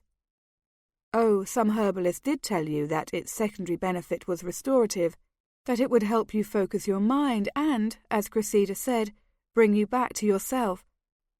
But it was primarily sold as a more active and optimistic drug. It conferred hope. It was a hedge against despair. I could well believe that all the imprisoned aliora needed such a potion, but I was amazed that Cressida had found the resources to produce such a charm for Alessandra. For it was not a common flower, and Cressida did not live in the forest where she might harvest it for herself. My only guess was that she had given her own portion to Alessandra, deeming that the bride would need it more than she. A generous gift, I said to the aliora, meeting her gaze with a level look. She gave me a small private smile. She knew I was witch enough to understand the symbolism. The lady has always been generous to me, she replied. Good luck to you all. The chapel was full to overflowing. Before we began our ceremonial procession down the centre aisle, I peeked in through the back door to get a glimpse of the throng. The audience was arranged by rank, all the great nobles sitting in the front pews, and the lesser gentry behind them. You could have done a genealogy chart of the 8 provinces just by writing down who sat where to observe the wedding. Brian, Kent, and Holden of Velador were waiting for us outside the chapel door, as were Roderick and Damien. Greta reared back in dismay when she saw the latter addition to the party. What are they doing here? This is a wedding, not a brawl. My personal guard goes with me everywhere, Brian replied coolly. What better time to make an assault on the prince than when he is at his most happy, and his most unguarded? Fine, very well then. At least he gives you some consequence. But this little man, your taster. Brian regarded her out of very measuring eyes. The ceremony is sealed with wine and sealed with water, he said. I do not put anything in my body that has not been tested first.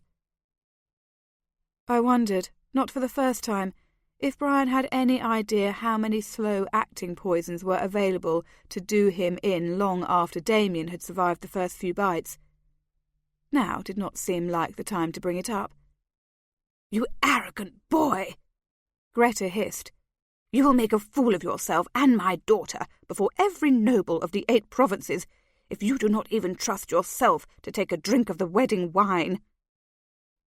I will not, however, make a fool of myself before you, if you make one more comment, Brian said suavely. My guard will be happy to escort you from the chapel if you feel you cannot observe my actions. Ah, that. Greta blanched and fell silent. This was the grandest day of her life, and even to prevent Brian from disgrace, she would not say another syllable and run the risk of missing it. Mother, it's fine, Alessandra said, patting Greta kindly on the back. Damien will taste for both of us. He protects me as well. Greta turned huge eyes her daughter's way.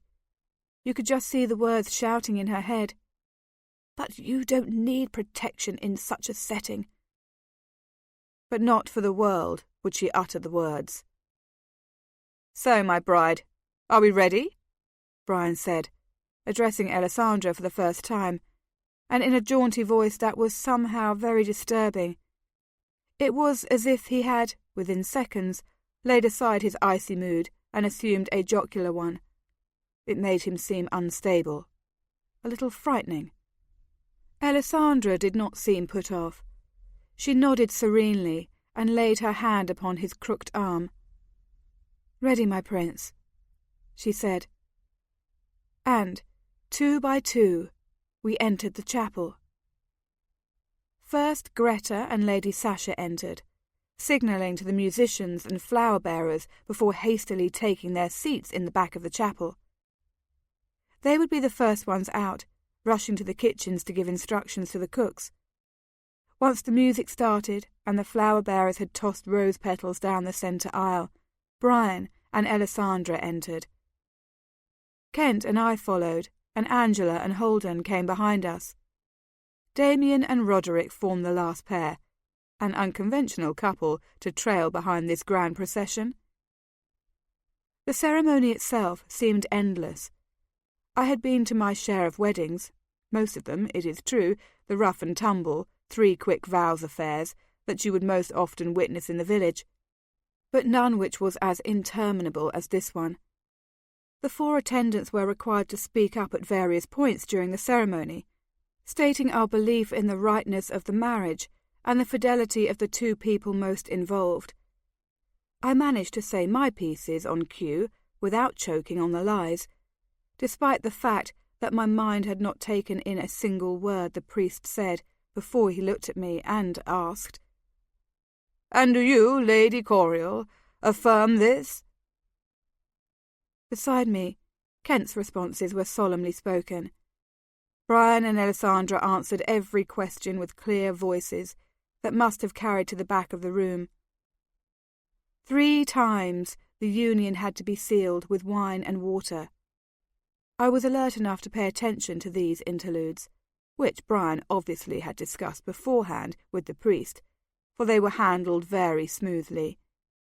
Beside him on a small lace-covered table, the priest had set a pitcher of water and a bottle of wine. As we watched, he recited each of the 3 vows, pouring the liquid from the containers to the silver goblets. He asked Brian and Alessandra to swear their fidelity. They did. Then he sipped from each goblet. "True in water, true in wine," he said. "So let the witnesses attest." He handed each goblet first to Damien, who took a shallow swallow from each. Angela and her partner next were proffered the drinks, then Kent and me. Alessandra drank from the cup after I did. The priest took his time making the circuit, so that perhaps 7 minutes had passed between Damien's taste and the time Brian brought the cup to his lips. This was a shorter lag than the one that occurred at every meal, but evidently long enough, for Brian did not hesitate to take the cup and drink from it. Elegantly done, I thought, and admired the priest for his diplomacy. Then I drifted into my haze again, unable, unwilling to focus on the events unfolding before me. My back ached from standing so long. My feet hurt in the new tight shoes. I wanted this hour to be done with, this day to be erased from the calendar. I wanted to be anywhere but here. "And do you, Lady Coriel, affirm this?" the priest asked me. "Yes, Holy Father, I do." Once the ceremony finally proved to be finite, the bride and groom made their traditional parade up and down the aisles. I had not thought that, in a wedding of nobles, the audience would observe the ritual of throwing gifts at the newlyweds. But I was wrong. The air glittered with tossed diamonds and lesser jewels. I heard the sweet clink of gold as bags of coins fell on the floor and spilled onto the stone. Had I known, I would have brought another sachet with me, to untie and sprinkle at my sister's feet. I would have liked to seed her fortune with the treasures I had given to Clote and his wife. But finally, Brian and Alessandra exited the chapel, arm in arm, on their way to the great ballroom, which, for a few hours, would be the scene of their reception. Greta and Lady Sasha had already hurried out, but I felt no need to rush. The next few hours would be deadly dull, as the prince and princess sat upon large throne-like chairs, and every single guest came forward to offer congratulations. Nothing for the rest of us to do but mill about and sip from the wine that the servants would carry through the room. This, in fact, was what we did for the next 3 hours. Angela and Marion and I found a place in the back of the room to watch the currents of the crowd and make admiring or spiteful comments about the gowns the other women were wearing. Megan of Trigonia, for instance, was dressed in a daring gold dress that showed off both her complexion and her figure. But the 3 of us chose to find it ill-suited for her on counts of colour as well as cut. The fact that she attached herself to Kent early in the afternoon and looked like she might stay suited to his arm for all eternity did not endear her or her clothing choices to me either. It was not to be hoped that we could entirely escape notice for the whole afternoon, which was intended, after all, as a social gathering. In fact, Angela left us for a good half hour to flirt with Lord Jude, while Marion and I endured the company of Ordinal of Worston for even longer. He had been stalking the room when we first arrived, clearly hunting for someone, and I had had to go to extreme shifts to keep my back to him for as long as possible. But, as I expected, he eventually tracked me down. "A fine business, this," he said, after greeting both of us with brusque, insincere compliments. "A wedding's a good thing. Ties everything together." "A good wedding's a good thing," I said. "Every wedding's the same," he said. "You may bargain for more or less land when you arrange the marriage portions. You may marry a girl with connections to the squire or connections to the king. That's your own business. But once you're home, in your house, no difference. A man's a man, a woman's a woman. Every marriage is the same." I wanted to contest that hotly. Surely a union for love brought more joy to it than one for position. But he was far more experienced than I was in this arena. For all I knew, he was right. Maybe there was neither magic nor mystery. Maybe there was only an exchange of properties and the sober, unexciting business of begetting heirs. I forced myself to smile. "Well, you have been married 3 times yourself, Lord Ordinal," I said, for I had learned this bit of information during our first conversation. "You should be quite the expert." He looked surprised. "Nothing to be expert about. Everyone's born the same way, knowing the same things. Not something to make a fuss about the way all those—" He seemed to search for a word opprobrious enough to convey the meaning. "Those poets do." I tried a flirtatious glance, just to see if he'd notice. "Sometimes women like all that fuss," I said. "Sometimes they like to think their lives are a little more poetical." He gave a sharp crack of laughter. "Ha! Yes, that's a woman for you. Nonsense to the core." I couldn't stop myself. "And have you never been nonsensical? Just the tiniest bit, to make someone else happy?" He finally seemed to understand my game, and he gave me a close stare. "Oh, well, I can't write a poem, if that's what you mean. Can't get out one of those harps and play a song on it." "Could you pick flowers from the garden?"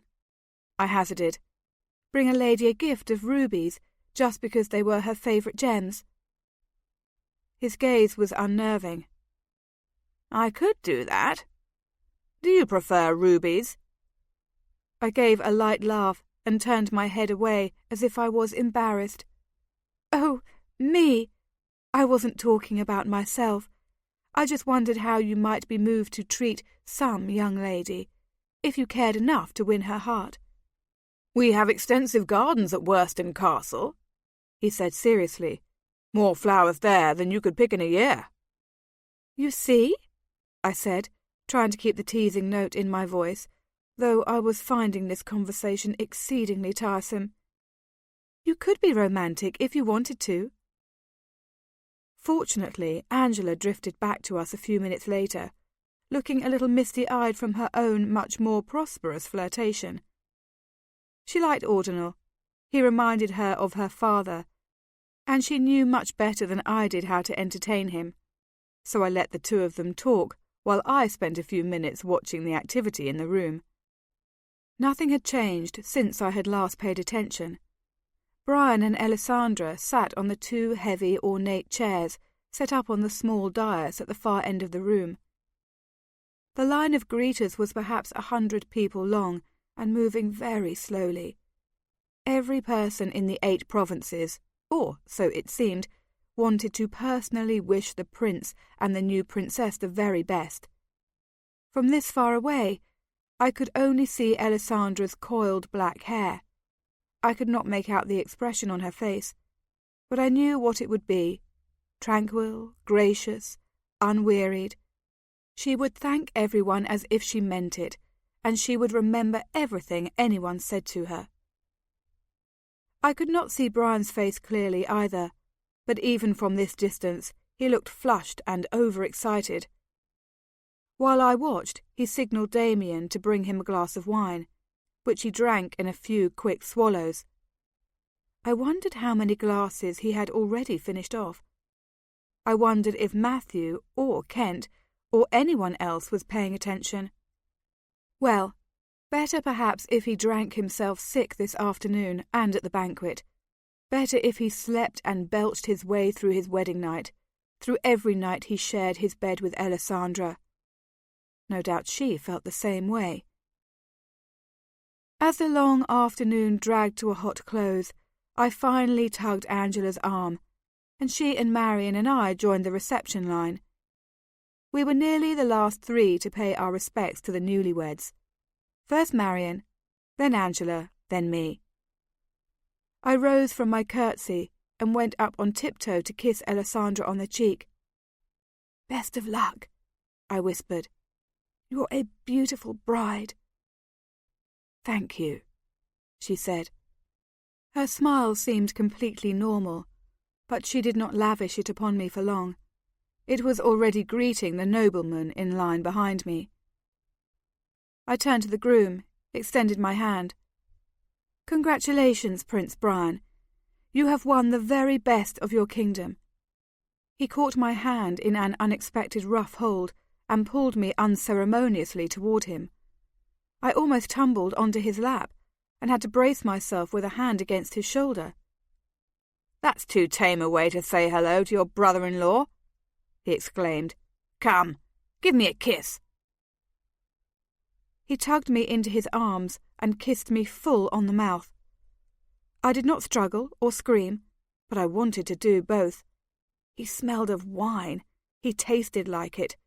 I could feel the heat of his skin through the plush pillows of his lips. I lay against him for a moment, so that my disgust did not immediately show. Then I laughed and pushed myself away. "No, no, Brother Brian. You do not want to ruin my chances with the other eligible men here," I said, freeing myself completely and stepping back. "What would Lord Ordinal think to see me flirting with the prince?" "The prince flirts with all the pretty girls," Brian said grandly. "That is why it is good to be prince." He laughed loudly and took another swallow of his wine. I smiled, took a step backward, and then turned away as quickly as I could without appearing to run. The first thing that caught my eye was the still, silent figure of the prince's personal guard, standing a few feet away from the throne and watching me, watching Brian, watching Alessandra, with unwavering and unsmiling attention. I turned away from him to see the prince's cousin also watching me, also wearing a stony, unreadable expression. I wondered who had displeased Kent, Brian or me, and I walked by him without bothering to ask. The next event in the simply unending day was the banquet. This had been in preparation for more than 2 days, for there were literally 30 courses, 6 kinds of meat, 10 types of vegetables, fruits, cheese, breads, pastries, cakes, pies. There was no way to sample even a small bite of everything that the servants brought around. The main dish, if one could be signalled out from such an array, was a venison stew that was Brian's favourite meal. He himself had hunted the deer that had been dressed and cooked to provide the basis for the stew, and Alessandra had stayed in the kitchen, at Brian's instruction, to make sure that the recipe was properly followed. I knew she had fretted for days over the preparation of this particular entree, knowing how carefully Brian would taste it as his first meal as a married man. I had worried with her, until I saw him at the reception, drinking so much wine that he would be unable to taste even the most flavourful combination of spices. Excellent or awful, Brian would have no way of gauging the success of his favourite meal. I was right about that, as always. Brian was offered the first taste of the new course, which naturally ended up on Damien's plate, in Damien's mouth. Alessandra took a helping next, and the venison stew was presented up and down the high table before more dishes were brought round to the rest of us. I noticed, not to my surprise, that more men than women took large portions of this delicacy. It was a fairly hearty stew, with a gamey taste that some women could not abide. But I was a country girl, and had grown up on such meals. I took a portion and ate it with relish. There was one more to come. Of course, pigeon pie, baked chicken, pork in orange sauce, lamb and veal. Brian and Damien took helpings of all of these as well, though Alessandra only tried the chicken. I was saving room for dessert, so I passed on all the other meats. "An excellent pigeon pie," Ordinal commented to me, for of course he was seated beside me. "My cooks don't understand game birds. The meat's always overdone. This is just right." "I believe there's a sauce specially made for the pie," Greta interposed helpfully, for, of course, she was seated across from us, so she could supervise our romance. "I could ask our cooks for the recipe." "Do that.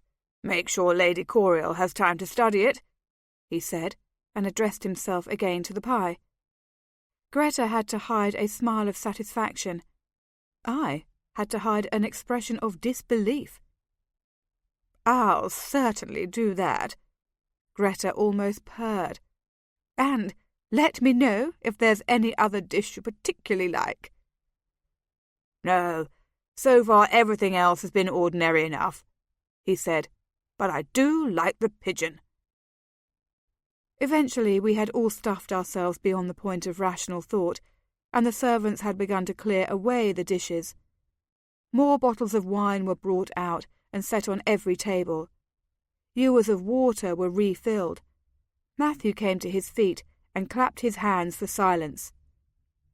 "Friends, loved ones, noble gentry, I thank you all for coming here today to witness one of the greatest events of our times," he said in annoyingly pompous tones, "the wedding of a prince, the beginning of a new dynasty, the crowning of a new princess, and the guarantee of new life and hope for our 8 provinces."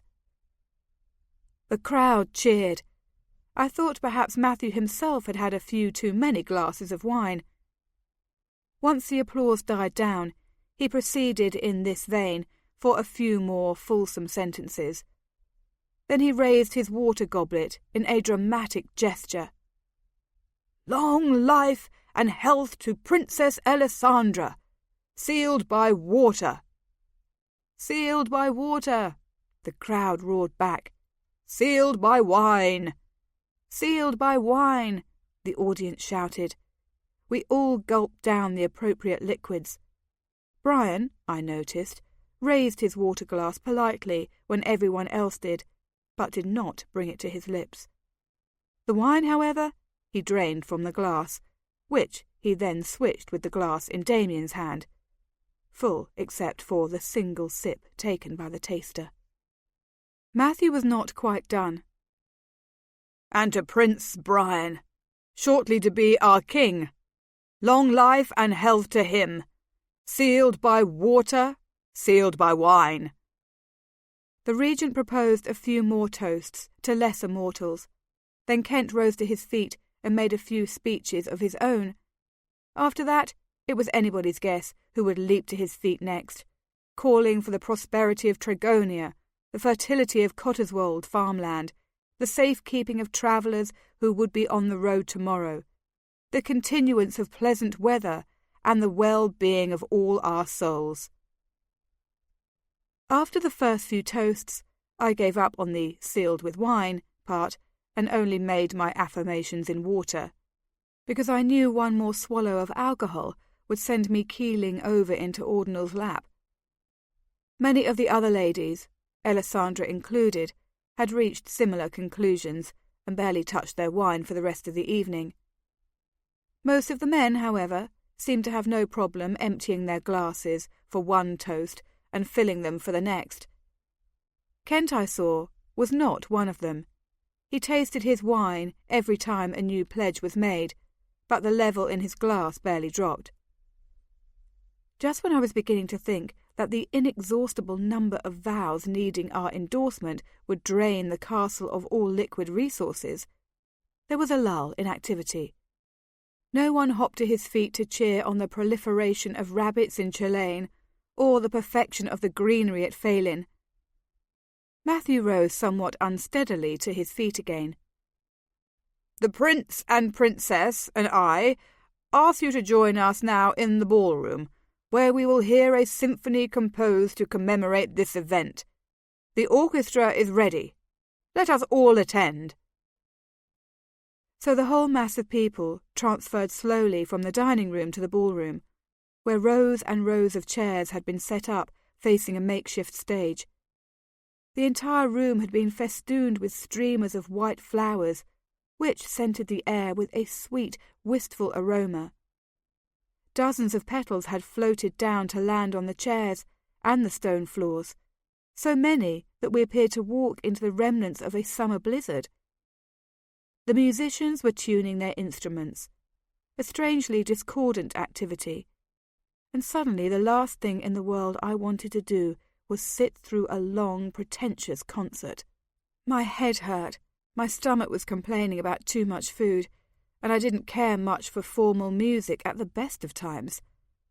I sat in the very last row, thinking to make an early exit.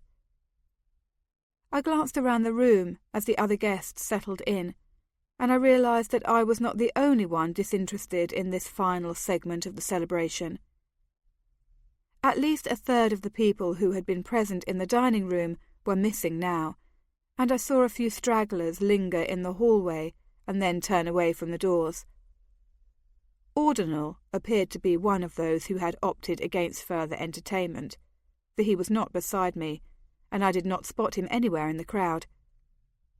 Angela had somehow eluded me as well. Alessandra, of course, had no hope of escape.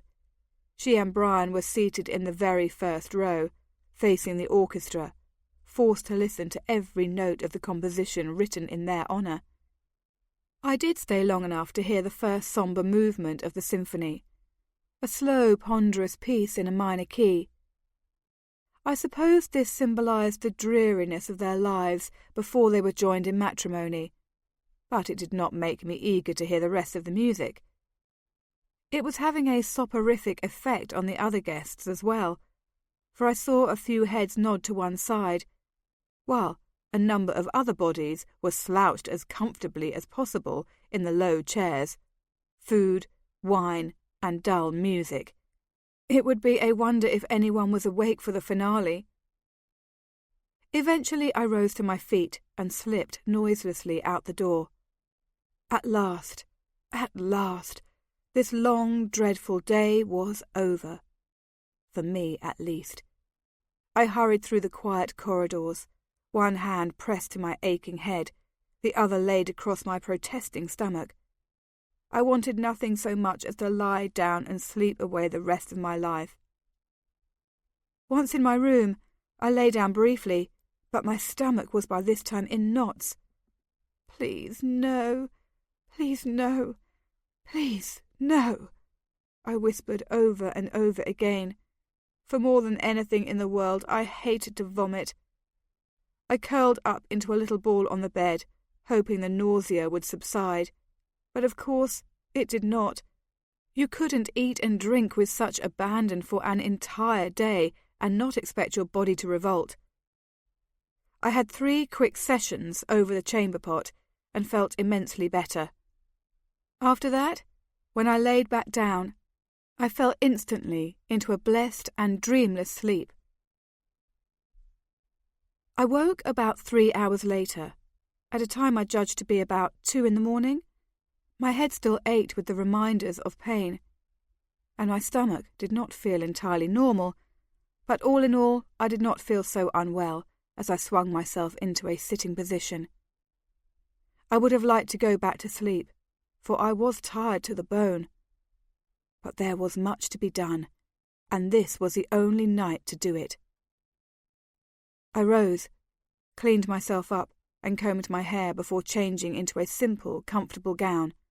By candlelight, I sorted through my satchel of herbs, then sifted a few into the pitcher of water that always stood on my bedside table. Eventually, I poured the whole mixture into a large jug that I had stolen from the kitchen for this purpose. I sniffed at the opening. It could have been fruit juice inside.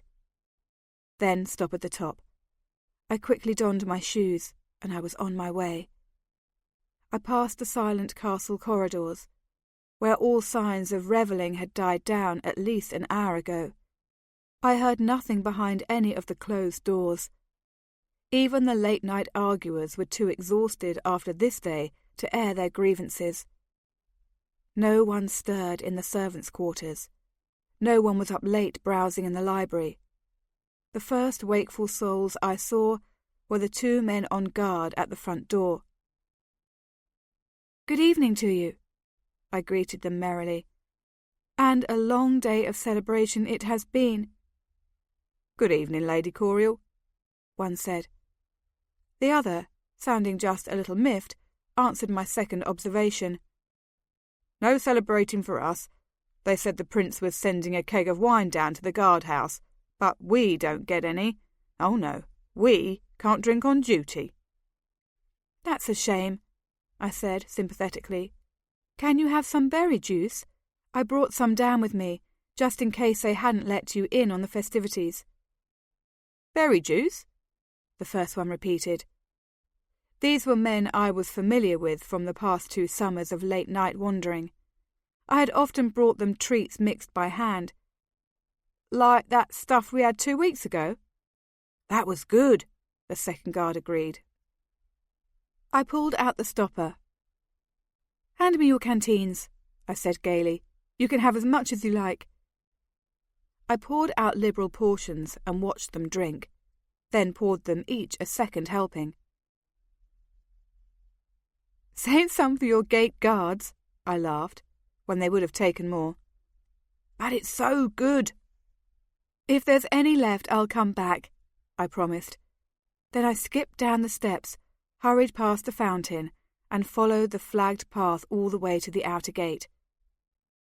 Shoro and Clote were among the 4 men on guard there, and they all greeted me with enthusiasm. I had not seen the new husband since his wedding, so while I handed out my celebratory concoction, I asked how he was enjoying married life. "Don't let him say a word, I beg you," Shoro interrupted before Clote could answer. "All day long, constantly. We don't hear a word, but how wonderful that woman is. Her cooking is so tasty, her temper is so kind, her loving is so sweet. I appreciate a good woman as much as the next man. But this woman, I swear, she has him bewitched.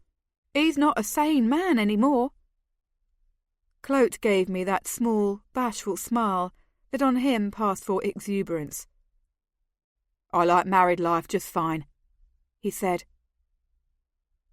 "So, how was the Prince's wedding?" Shoro wanted to know. "Grand? Exciting?" "Interminable. Tedious," I corrected. "It took the entire day."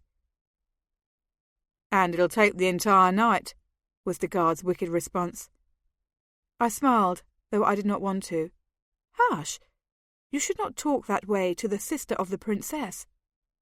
"You don't care how I talk?" Shoro scoffed.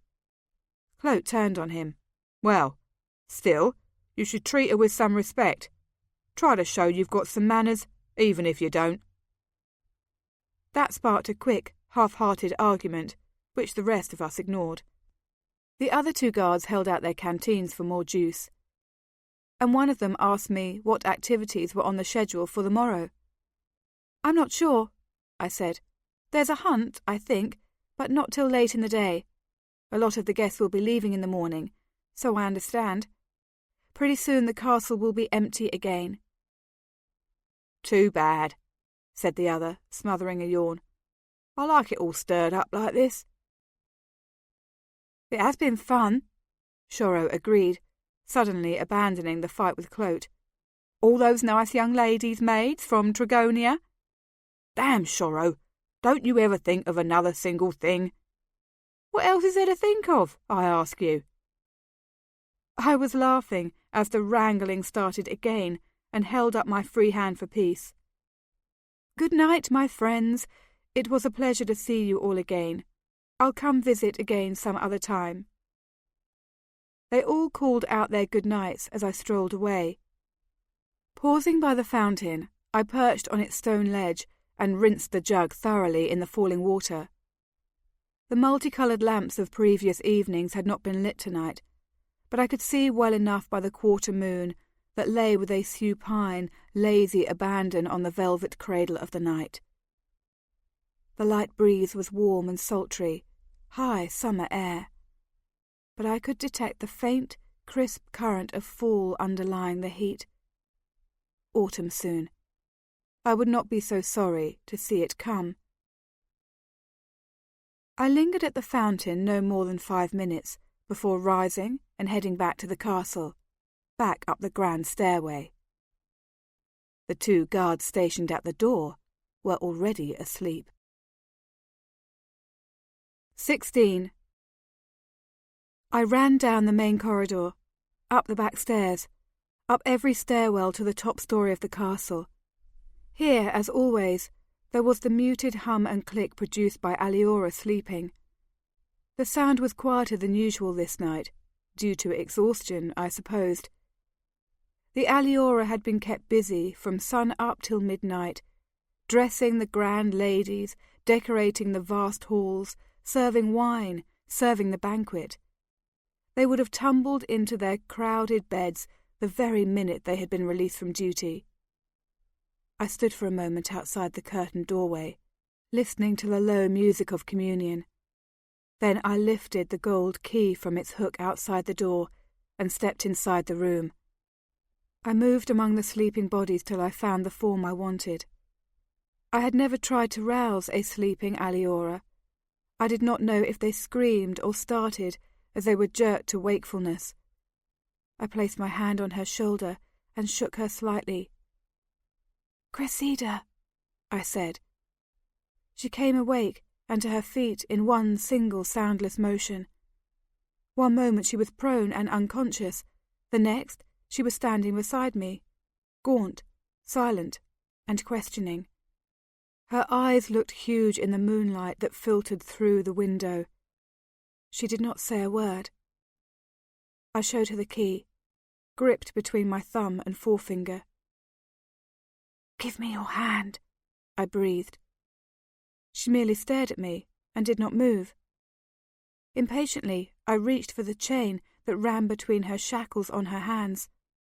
She crossed her wrists against her stomach and shook her head. "The guards," she said. Her voice was as low as mine.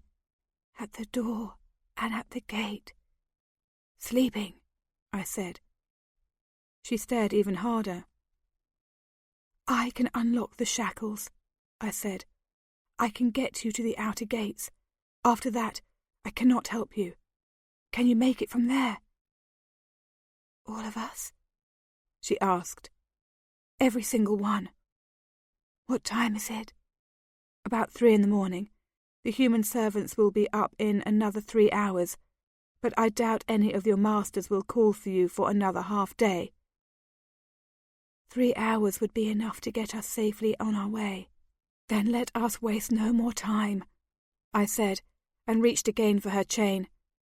This time she let me pull her hands up so I could see the lock and insert the key in the small opening. The first shackle split into 2 hinged halves and fell from her arm. She smothered a small cry as the metal fell to the length of the chain and bumped against her thigh. The noise was so small I couldn't imagine that anyone else could hear it. But suddenly there was a stirring all around us. Heads rose from their mattresses. Thin voices called out a series of questions. "Be quiet," Cressida said, and there was no more noise. One by one, the aliora in the room sat up or came to their feet, and every single one of them watched us. "Your other hand," I said calmly, and she held that out to me. Within seconds it too was freed from its shackle. Cressida gave her wrist one sharp shake, and the chain fell with a tiny clamour to the stone floor. Everyone in the room gasped or cried out. Then a sudden deathly silence descended once more.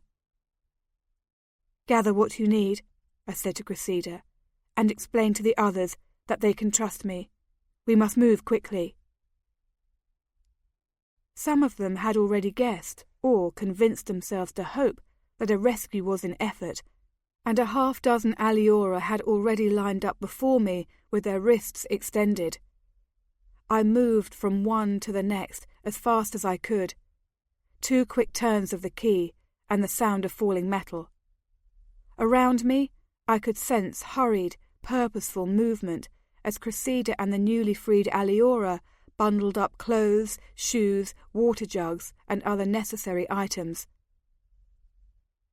"I did not have time to steal food for you," I told Cressida over my shoulder.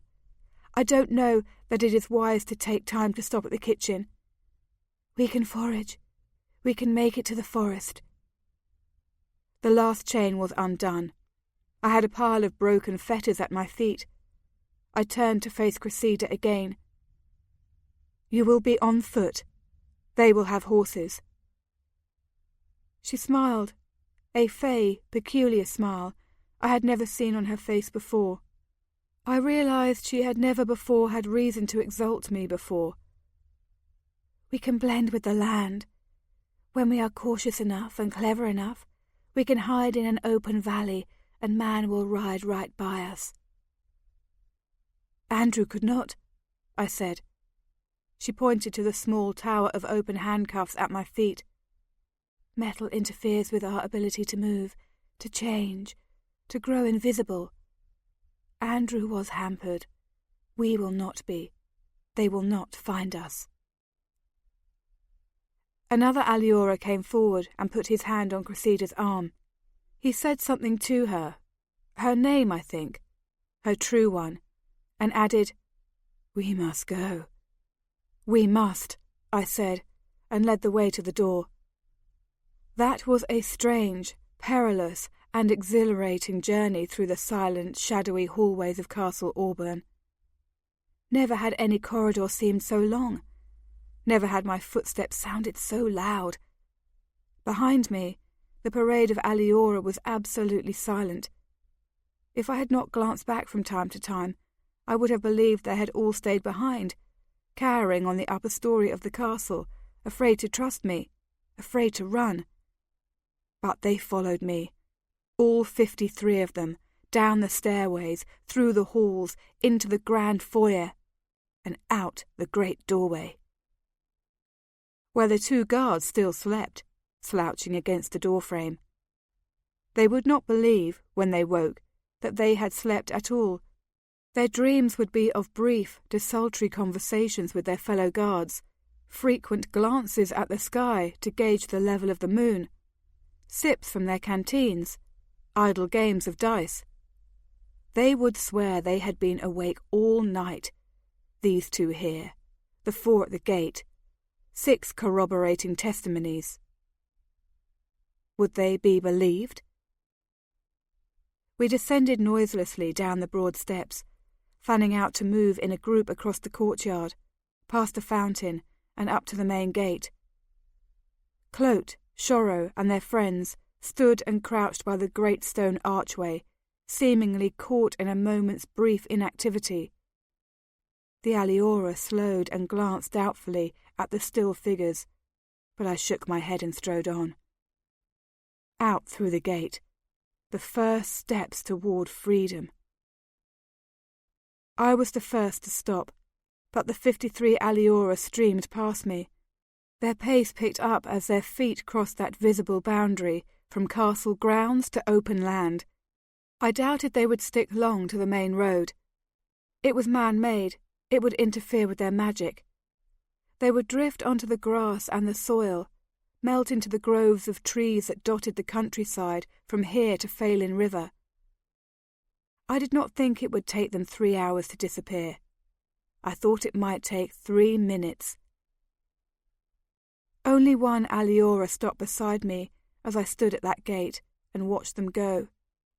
Cressida stood before me, placing her hands on either side of my face. With the restraint of the shackles lifted, her touch was even more powerful than usual. I felt the shock of her aura resonate through me, past my cheekbones, through my skull, down my spine. Heat rose along every inch of my skin. I expected my flesh to begin glowing. "Thank you, Cori," she said in her sweet, grave voice. "You have given a gift even greater than you know." I managed a smile, though I felt like sobbing.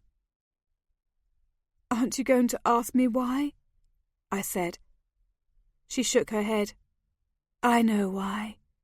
You could not save your sister, and you had to save something." I put my own hands up to touch the contours of her face. It seemed softer than my own, more springy, as if the skin was not laid over a structure of bone, but a framework of twigs or vines or petals. "Even if I could have saved her," I said, "I would have done this. But this was the only night to try, when every aliora in the kingdom was gathered in one room." She spread her fingers wider, taking in more of my face, sending tendrils of a heartfelt longing curling into my brain. "Come with us," she said suddenly, "to Aliora. There is no winter there, no heartache, no illness, no despair. You will be loved and welcomed all the days of your life. The trees will brush their hands through your hair to greet you in the morning, and the birds will sing lullabies to set you dreaming at night. You will be at home. You will be content as you have ever been." It was not the words. It was the desire conjured up by her words, especially for someone like me, who had had many homes, half-homes, partial lives spent between two entirely different worlds. Her invitation was almost irresistible. To belong, to be beloved, to go always in sunshine and in peace, and in a place of eternal beauty. "I have to stay here," I heard myself say, though the words were strangled and unconvinced. "I am not ready to leave the mortal realm." "You could come back here any time you choose," she said, her soft voice compelling, insistent. "You would be free to leave us and return whenever you wanted. We would not hold you." I took a step back from her, and her hands fell to her sides. "Not as we held you, in chains and against your will. But you would hold me," I said, my voice stronger. "I cannot go with you. There is much unfinished business here." She watched me gravely a moment in silence. I could no longer see any of the other aliora. I hoped she would be able to catch up with them. "Any time you change your mind," she said, "we will welcome you gladly. We will make our home your home. I will take you in as my own daughter. We would celebrate to have you among us. You would be our communal joy." "Thank you," I said, backing away still more. "Some day, perhaps. Thank you. Now you must go forward, and I must go back. You must run. The others have already disappeared." She smiled. "I will find them. We will reach Aliora together in a few days' time. Thank you again, Cori. I have no stronger words than those." "You do not need them," I said, and stepped back through the gate, back into the world of men, safe from the siren call of the aliora. One more moment she watched me through that stone portal, then she lifted her hand in a gesture of farewell. "I will look for you," she said, and turned on her heel. Though I watched as closely as the darkness would permit, I could not follow her more than 3 steps down the road. That quickly she blended with the night, or was absorbed into it. That completely she was gone. I stood a few minutes with my sleeping companions, Shoro, Clote, and the other guards, and allowed myself to feel a moment's comfort in their undemanding presence. They, had they been awake, would have welcomed me as surely as the aliora would. They would have offered me their flasks and allowed me to deal a hand of cards. They would take me in. They would amuse me and, if it were in their power, they would protect me from distress and calamity. I need not feel so bereft just because the aliora were gone. Love and friendship could still be found in the world. It was warm out, but I suddenly shivered, and my stomach twisted violently once more to remind me of its unhappiness. I hurried back toward the castle, past the fountain, past the sleeping guards at the door, up all those flights of silent stairs. Back in my room, I threw up once more, then lay in bed a long time, shaking. It was nearly dawn before my eyes finally stayed closed and I drifted off to sleep. Had I known it would have taken so long to fall asleep, I would have sipped from the guards' canteens as I slipped past them. This was a night I could have used some easy dreaming. An angry shriek woke me late the next morning. My room was filled with lazy golden light, enough of it to let me know the hour was far advanced. For a moment I could not think why I was so tired and why I should feel such dread for the revelations of the day. Another cry in the hallway was answered by a series of shouts. I sat up in bed. Suddenly I remembered. I did not trouble to dress before running to the door and sticking my head out. The hallway was filled with people milling uselessly about. I identified Greta and Daria and a few of the other noble guests. "What is it? What's wrong?" I called out. Daria hurried to my side. "Such terrible things!" she exclaimed. "Everyone is sick, and the aliora are missing, and the regent is accusing one of the noble lords of having been careless with the keys." "What? What? Who's sick? And the aliora? They're missing? How can that be?" Daria nodded vigorously. "That's what everyone wants to know. But all the shackles are in a heap on the floor of their room. Dirksen of Dragonia says Lord Matthew did it on purpose, and the prince wants to ride out after them, but he's so sick he can't get out of bed." That caught my attention. "Brian's sick? What's wrong with him?" "Some kind of problem with his stomach. The princess said he was up all night with unpleasant episodes." She ended delicately. Apparently, she did not want to offer any sensibilities by saying the prince had been retching out his guts. "How strange. I had a little trouble last night as well," I said. She nodded again. "Yes, so did many of the guests. The regent and Lord Kent also were sick, though it seems the prince suffered more than anyone. He is still unwell this morning and cannot even get up, although the princess says he is determined to ride in the hunt for the aliora." The aliora. If Brian was truly too sick to ride, it was unlikely Matthew would organise a hunt in his stead. Not that the regent wouldn't want the aliora back just as badly as Brian would. He just wouldn't run the risk of leaving the castle if Brian were truly ill. This would have bought the fugitives half a day. A day. Perhaps their freedom. Although one of the other lords might easily organise the hunt instead, unless they were all too sick to ride. Who else has been infected? Has Giselda been called in? Has she identified the illness? She has been with the prince since early this morning, but she says she cannot tell what the disease is. He has a fever as well, and his face is beginning to show spots of red colour. Ah, I said, thinking it over. Well, fever, nausea, rash, that could be any number of illnesses. Some dangerous, some not. It seemed likely that one of our charming guests had ridden in from the outer provinces carrying a malicious germ which had infected the whole palace. I smiled to think that I had attributed to nerves and overeating my own unpleasant episodes of the night before. "Do you think she needs any help?" I asked Daria. "Tell her I'm willing to join her if she wants my opinion. I have to dress first, but I'll be ready in a few minutes." "Certainly, Lady Coriel." I jerked ahead at the knot of noblewomen still waiting and gossiping in the hall. "And what's all the shrieking about? Who was making such a noise before?"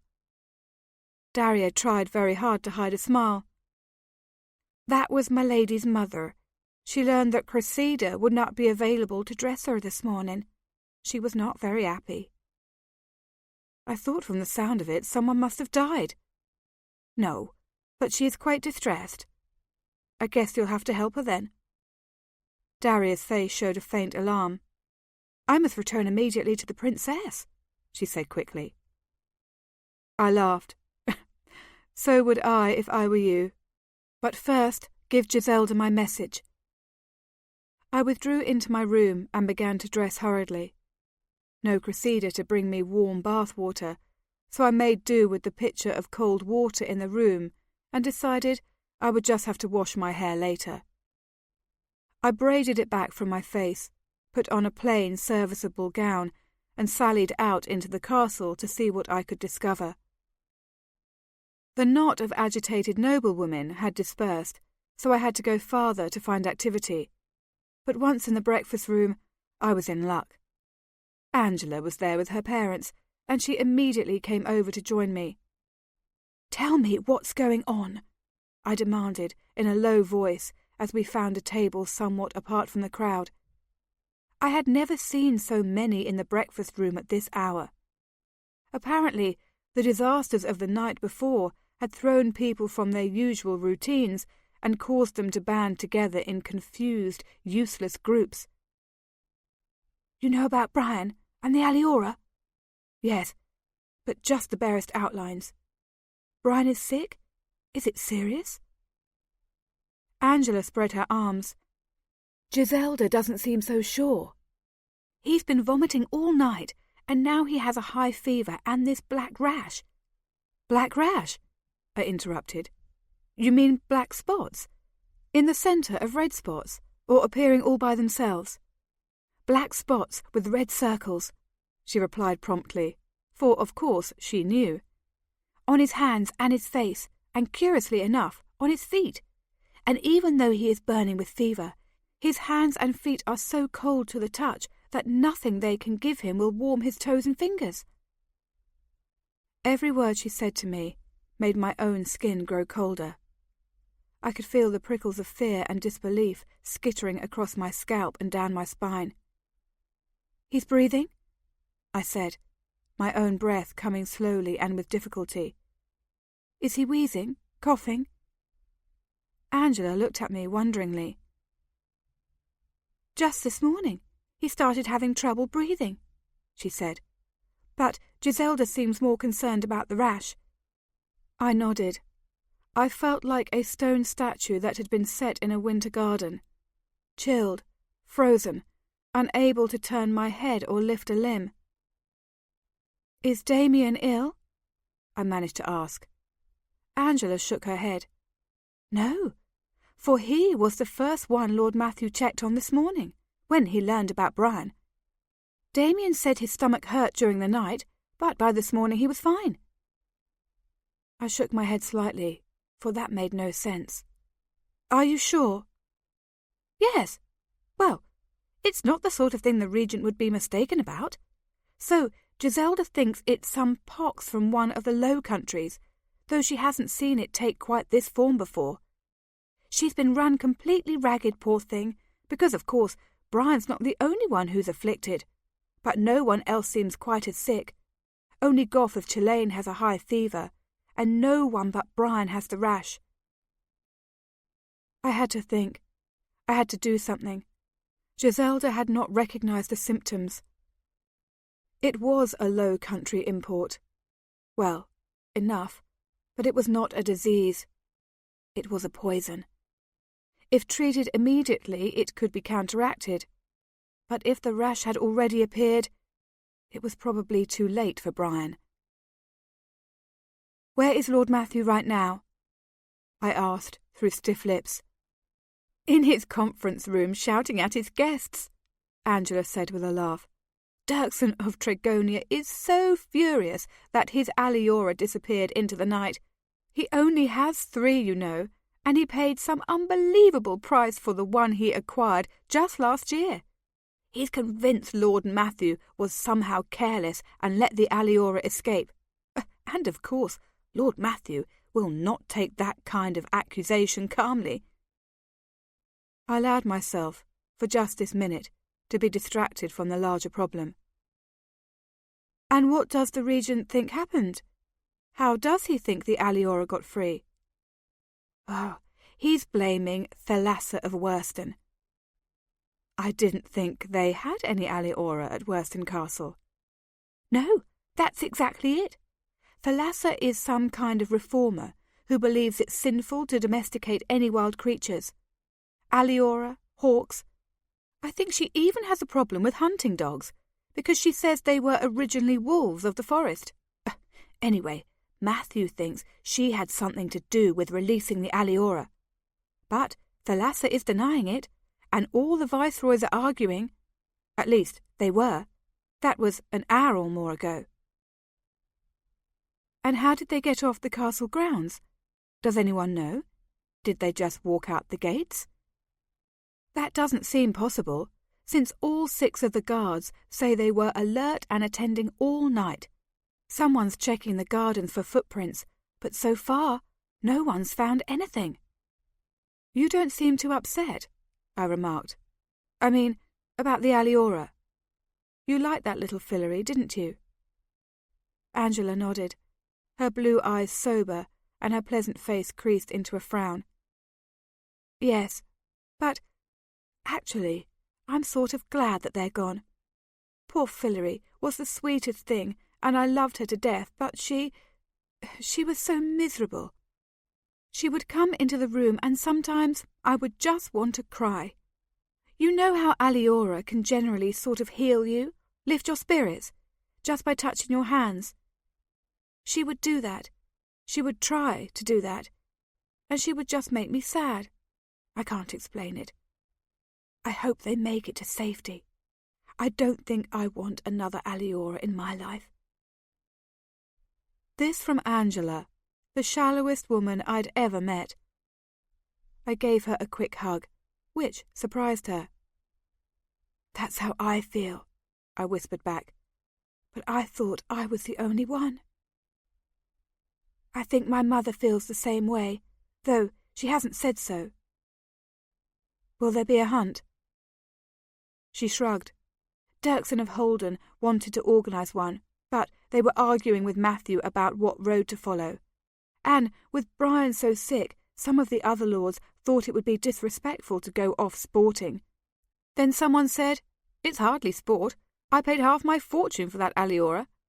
So it might be a while before a hunt actually gets underway. She nodded. Of course, the aliora are on foot. I know. Well, we'll just have to hope for the best. She said, for everyone. She looked significantly toward the open door, where Lord Matthew had just stalked in. He looked angry but under control, and the cadre of noblemen who followed him looked equally as stirred up. Angela lowered her voice and whispered in my ear, I think this will be a strange day. I agreed, stood back against the wall to escape the regent's notice, and eventually slipped from the room as unobtrusively as possible. I knew where the royal suite was situated, in the middle level of the main portion of the castle, but I had never been there. This was where Brian had had his bachelor's suite, and where Lord Matthew and his son lived. I had never been invited to visit. The right wing was my territory, the right wing and the upper reaches of the castle, and the stables, and the servants' quarters, and the weapons yard. When I found the newlyweds' new quarters, it was full of people. Alessandra was in one corner of the outer parlour, talking seriously with Giselda, while nearby hovered Daria, Greta, Lady Sasha, Giselda's assistant, and 2 of the kitchen servants, who appeared to have been pressed into nursing duty. In another corner stood Kent, Roderick, Holden of Velador, and some of the male servants, to whom Kent appeared to be giving instructions. Greta was the first one to see me, and she hurried over. "What are you doing here? There are too many busybodies interfering as it is. We don't need any more people cluttering up the room." I stood my ground, trying to get Alessandra's attention. "I thought I could help Giselda. I thought I could take a look at Brian." Greta inhaled one scandalised breath. "Oh, an unmarried woman examining a sick man? Have you lost your mind? And you, a common witch woman, not trained like Giselda." "I know some things Giselda does not." Greta shook her finger in my face. She was so small and pale that even her rage seemed ridiculous. "Go back downstairs. Offer to help the regent in any way you can in this crisis." "The regent is too busy even to listen to my offers for help." "Then go visit with that nice Lord Ordinal. With the castle turned all upside down like this, he'll be needing someone to entertain him." I brushed right past her, as she continued talking, and approached the group surrounding Alessandra. She looked calm as ever, but deathly pale. Her black hair made a smooth coronet around her white skin. Even her lips seemed bloodless. When Alessandra caught sight of me, she broke off her conversation with Giselda in midstream. "Cori," she said, and came over to lay her head against my shoulder. From the self-possessed Alessandra, this was nearly a complete hysterical breakdown. "I am so glad to see you." I hugged her tightly until she pulled away. "Poor Alessandra," I said, inspecting her face. "What a dreadful night for you." She smiled faintly. "More dreadful for Brian. I have never seen anyone be so sick in my life." I glanced at Giselda. "How long have you been here?" I asked the apothecary. "Since about 5 this morning." I raised my eyebrows. The feast had come to an end around 9 in the evening, and surely the music had not lasted much past midnight. If Brian had first gotten sick around the time I had, he had been vomiting and burning up with fever a long time before the medic was called in. Perhaps Alessandra read my look, for she said, "Over and over, I begged him to allow me to send for Giselda. He kept refusing. Finally, against his wishes, I sent the guard for Giselda. And she has done what she can. But he only seems to get worse." The room was too full of people. I could not voice my suspicions and risk the maelstrom that might be set into motion. Instead, I said to Giselda, "What have you given him?" She rattled off an impressive list of medicinal herbs, but none of them would counteract the poison I suspected. I said, most casually, so that the tone of my voice would alarm no one, "And have you tried Janice?" "No," she said, sounding distracted and worried. "I've never used it for a fever. Do you think it might be of some use?" "I've seen it work in about half the cases," I said. This was a lie. "It might not help, but it couldn't hurt." "I don't have any." she said. I do, in my room, I said, most pleasantly. Shall I go get it? Why, yes, if you would be so kind, she said gratefully. Alessandra clutched my arm. Cori, what is this genice? Why is it so important? I smiled and patted her hand. Just a herb that has been known to be effective in cases like this. What kind of case is this? Is this a disease you recognize? No, for it was no natural disease. I have seen symptoms like this a few times, I said. Sometimes the genice has helped, sometimes it has not. Let me fetch some, and we'll hope it does some good. Lord Gough has a fever too, Giselda reminded me. Do you have enough to dose both of them? I nodded. I think so. I'll be right back. I moved to go, but Alessandra's grip on my arm tightened so painfully it turned me back. Cori, she said in a fierce undervoice. What is it? Why do you talk so strangely? I smiled and kissed her very gently on the cheek. Brian has been poisoned, I whispered in her ear before drawing back so I could see her face again. Remember the gifts I gave you? I said, in the sachet.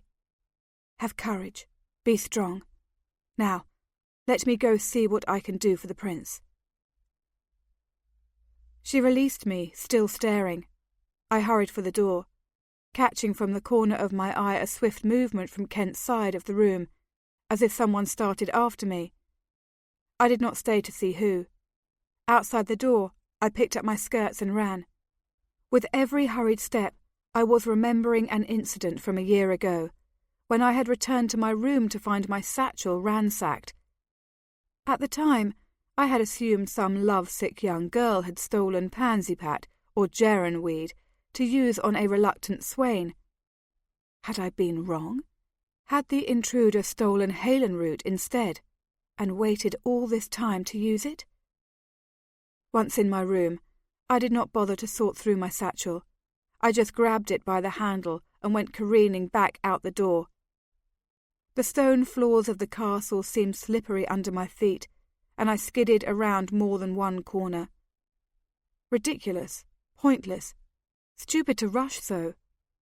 Nothing in my satchel, nothing in Giselda's herbal store, would be sufficient to save Brian. I was half a corridor from the bridal suite when I turned a corner and slammed into Kent. He grabbed me by my arms to steady me, and it took me a moment to catch my breath. "What are you doing? What do you know?" he demanded. I had to suck in a few lungfuls of air before I could answer him.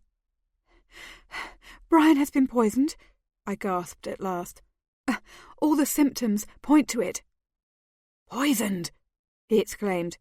"But that's not possible." I nodded. "I know. I can't figure it out either. If it was something in his food, Damien would be sick too. But Angela says he's fine." "He is. A little stomach trouble in the night, but nothing like." His voice trailed off, and he shrugged expressively. "A dozen other people got sick last night," I said. "They must all have eaten whatever Brian ate that had the poison in it, but everyone else seems to be recovering."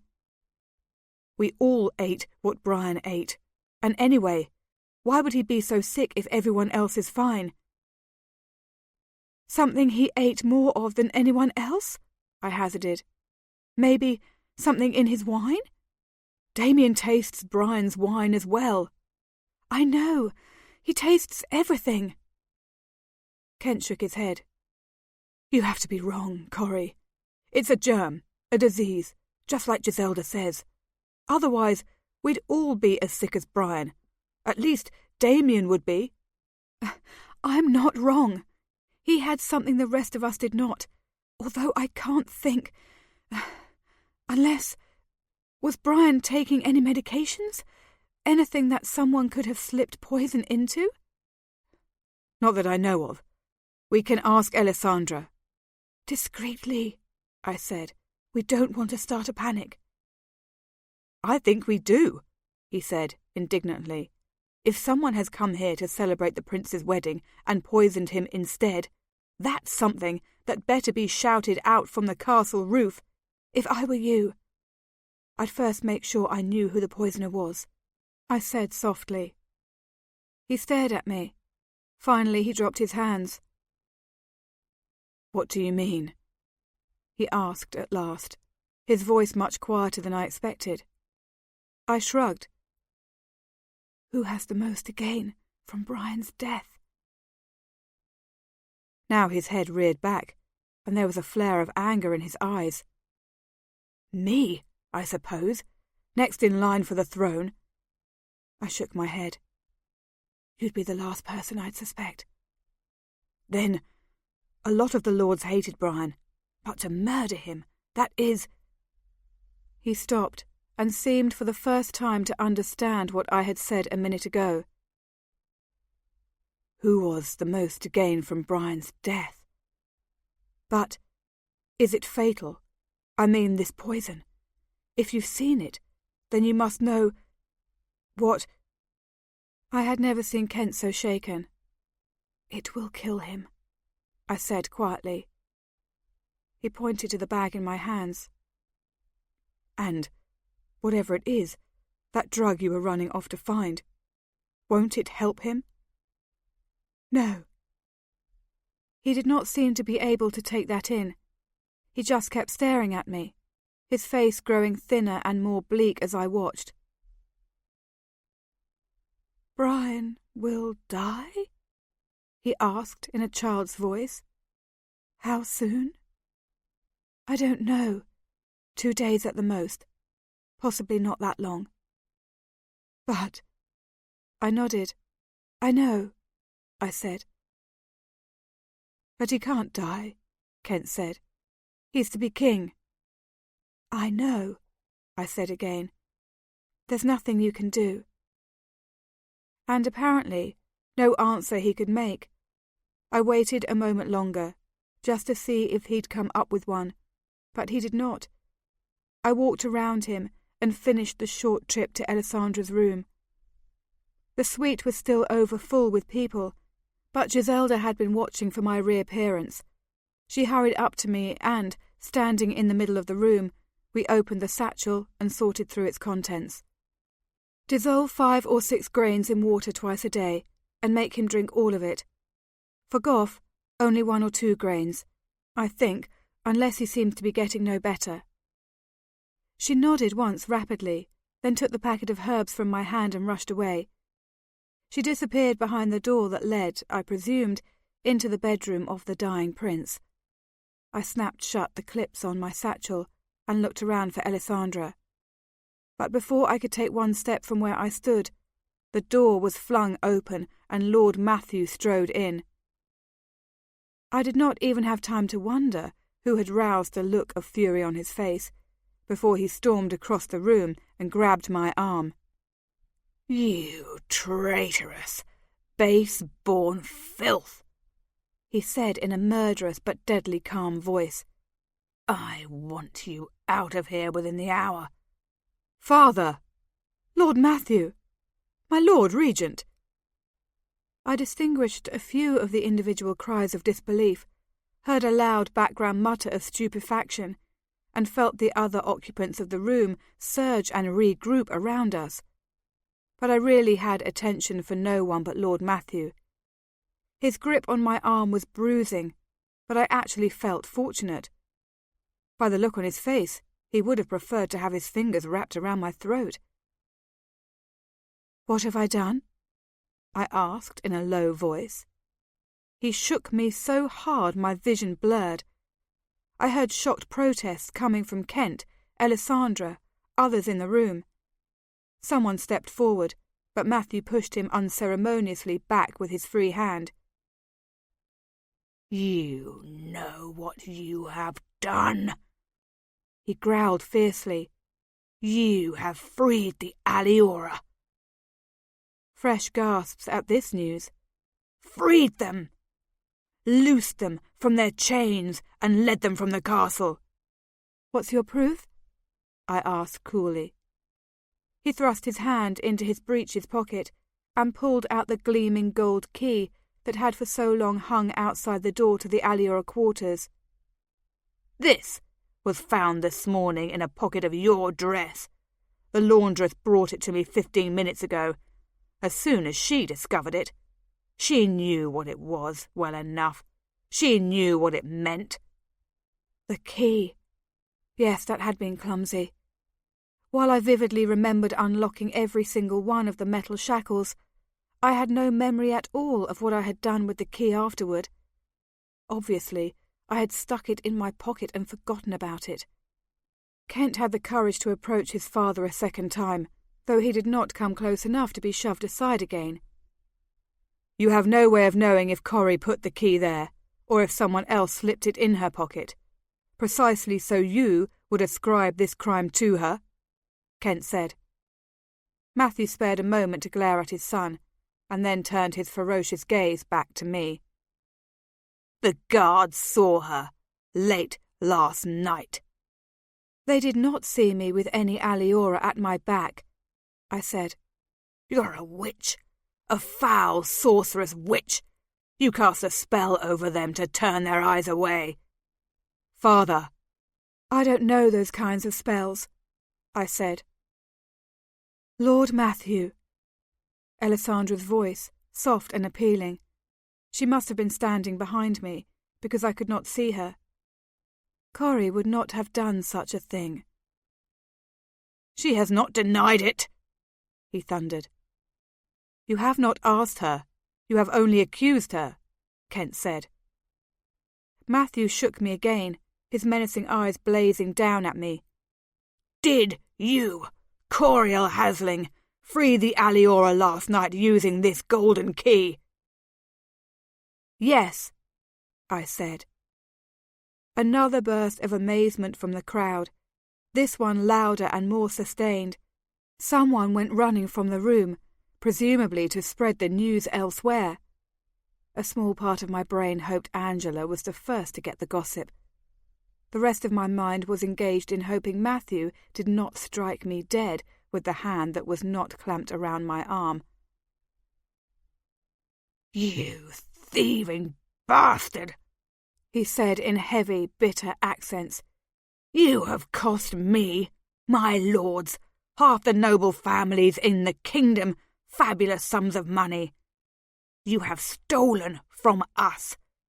We who took you in and raised you as our own." "I did not want to be one of your own," I said, my voice raised to be clear over the murmur of the crowd. "Not the way you treat your own sons and daughters." At this, he did slap me, backhanding me across the face with so much force that I staggered. Alessandra shrieked, and Kent leaped forward, trying to wrestle his father aside. Matthew shook him off, but he did not strike me again. He was breathing heavily with his whole body and bulging with hatred. I think, if I had not been in a room of witnesses, he might have killed me on the spot. "Get her out of here!" he flung at someone behind him, and 4 guardsmen moved forward from the doorway. I had not even noticed they were there. I had been too intent on watching Matthew's face. "Take her to a room. Let her pack. Have her down in the courtyard in 30 minutes. She is gone from here. She is banished. She is not to return." There was a long wail of grief, I assumed from Alessandra, and a flurry of arguing from Kent, but I did not stay even to trade glances with my allies in the room. I gave Matthew one swift, smart nod, then turned on my heel and marched out the door. The guards formed a phalanx around me. And so went my last ignominious trip through Castle Auburn. We were in and out of my room in less than 20 minutes. There was very little I wanted to take back with me to Southie Village. 1 or 2 of my fancy dresses, a few shoes, and, of course, the small gifts Alessandra had showered upon me in the past few weeks. I already had my satchel in hand. In a few short minutes, I was done, and we were parading down the stairs and out to the castle courtyard. There was a huge crowd already gathered. I was reminded of the time Tiazza, long since murdered by the dying prince, had left under similarly ignoble circumstances, and how so many of the guards and servants had turned out to watch her departure. I could not tell if I should be mortified or gratified that my reception was so much augmented from hers. It seemed like every single soul in residence was present to watch my ejection. There were the visiting gentlefolk gathered for the wedding. I was tempted to wave at the astonished ordinal, but I did not. They were jostled together next to the lords and ladies who lived at the castle and served the prince. In addition, there were the servants and the guards, some of the maids actually weeping and several of the guards looking extremely grim. I swear I saw Shoro blow me a kiss, though I was attempting to stare straight ahead and look at no one. One or two people called out my name. "Cori!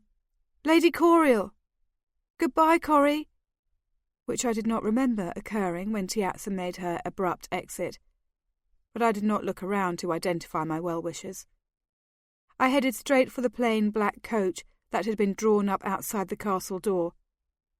There was a driver and 2 guards, neither of them my particular friends, but I was glad to see them anyway.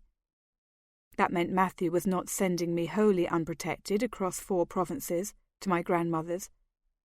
I would not have been completely surprised if he had set me out penniless and on foot. But Matthew, I learned a scant moment later, had not ordered the coach. Kent had. For Kent was standing at the door, waiting to help me inside. I did not look at him either, but tossed my small bags onto the floor and accepted his hand for assistance. "Cori," he said in a low, insistent voice, and pulled down on my arm so I could not step into the coach. I looked up at him, my face completely expressionless. For the first time I was understanding how Alessandra had been able, for all these years, to appear so serene. There was nothing to fret about, nothing that could be altered by worrying or trying. Calm was easy to achieve when despair was so complete. "I can't think of anything you could possibly say to me," I said. His hand tightened. I expected to have a series of bruises down my arm tomorrow morning, from where everyone had clutched at me. "I will make my father reverse his decision," he said. I almost laughed. "I doubt it. Alessandra cannot get by without you.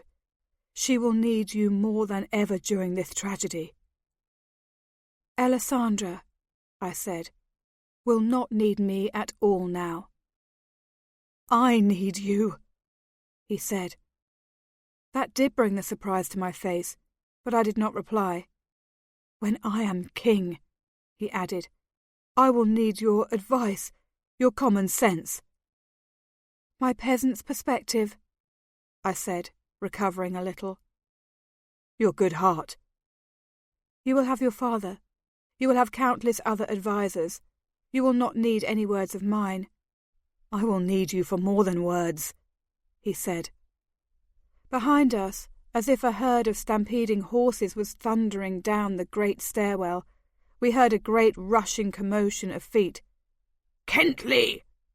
Lord Matthew's voice boomed behind us. "Put her in the carriage, now!" "Say goodbye," I said, "before he kills us both." "Goodbye," Kent said, and bent down and kissed me on the mouth. That was a shock like no other I had received in my life. My body stung with amazement, every inch of my skin exposed to the eyes of the watching crowd. My blood ran through its heated corridors and painted red banners on my face. The kiss was as brief as a chuckle and as long as a sleepless night. When he straightened again, he was smiling. "When I am named king, we will have more to talk about," he said, handing me into the coach. He folded my fingers over a small, bulky package, nodded at me once in the coolest manner imaginable, and slammed the door, while I was still staring at him. I heard his father's furious questioning mingle with the driver's cry and the single sharp crack of the whip. The coach lurched forward, and we were on our way. Out past the formal gate, down the first few miles of paved road, through the lazy green countryside of Auburn, on my way back home. For good. I was not sure I would ever be able to stop crying. It was a good 10 miles before I had the strength to unclench my hand and see what Kent had given me in those final seconds.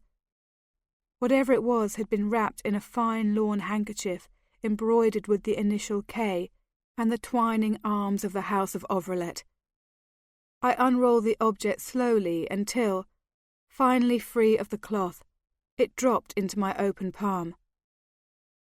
A heavy gold ring, set with a sapphire and bearing on either side of the gem the carved patterns of the House of Auburn and the royal stamp of Auburn. It was a ring I had seen Kent wear every day of his life. I felt the heat flood back along my cheekbones and skitter through every vein in my body.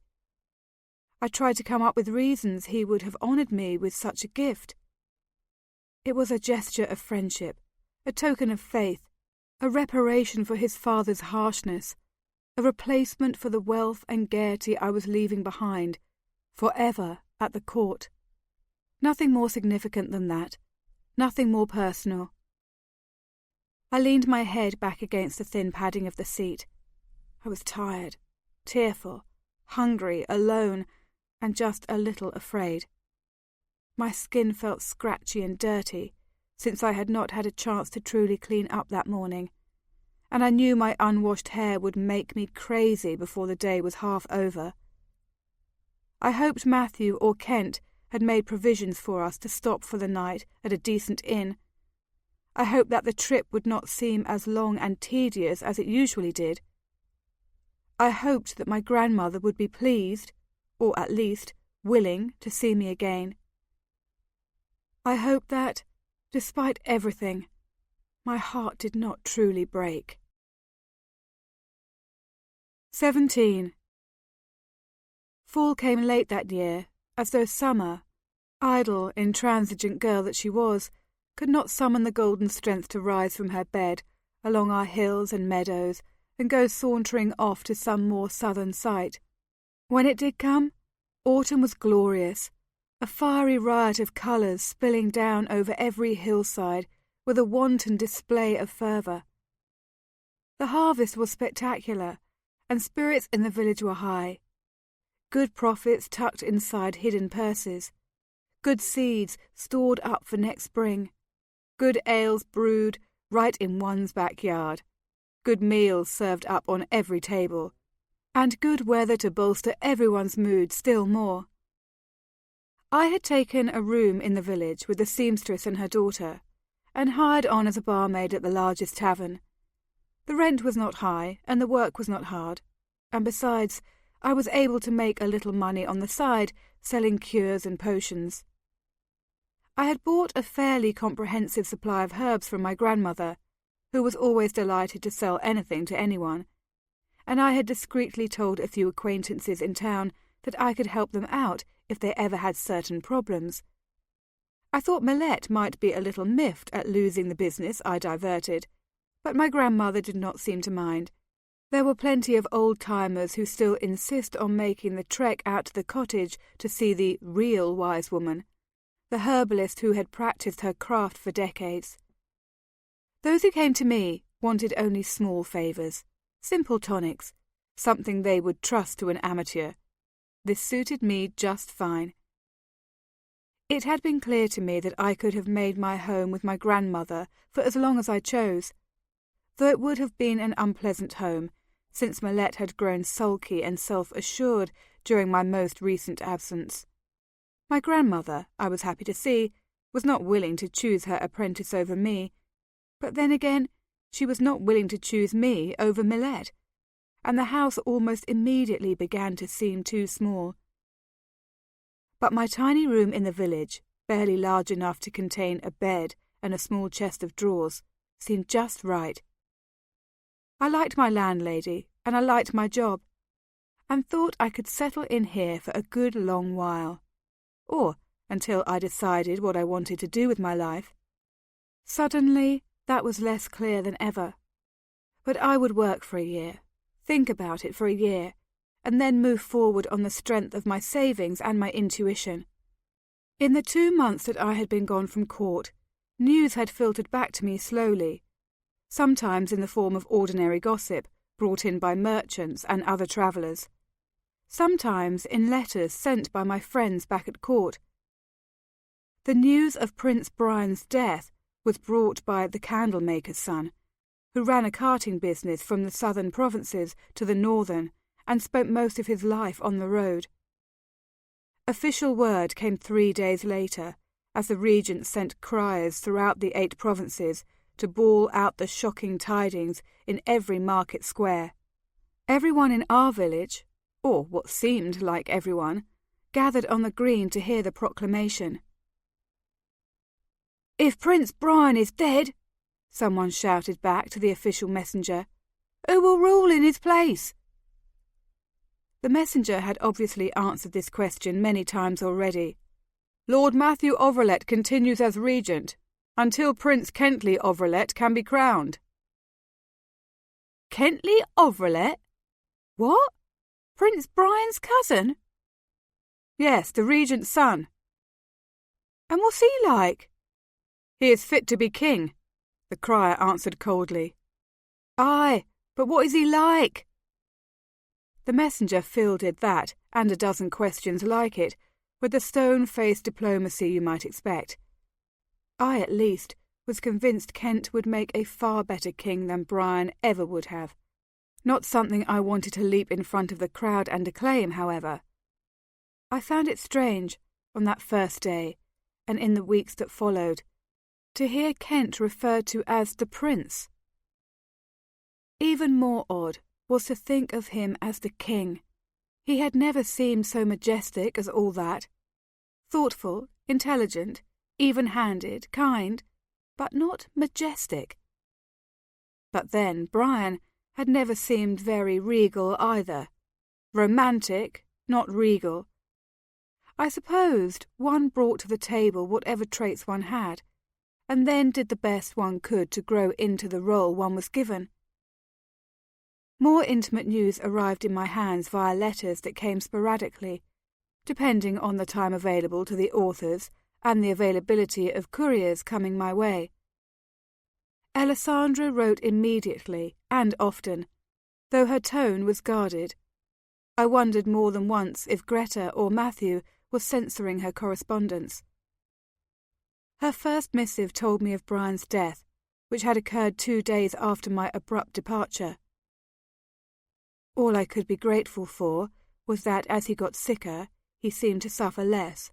She had written, "He had been in great distress when he first fell ill, but as the days passed, he seemed to grow calmer and less sensate.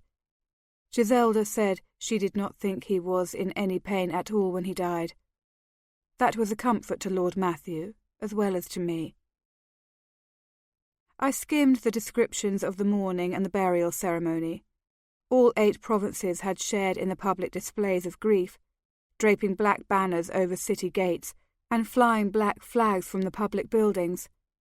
Some of the more romantic young girls had dressed in mourning from which they refused to emerge for weeks on end.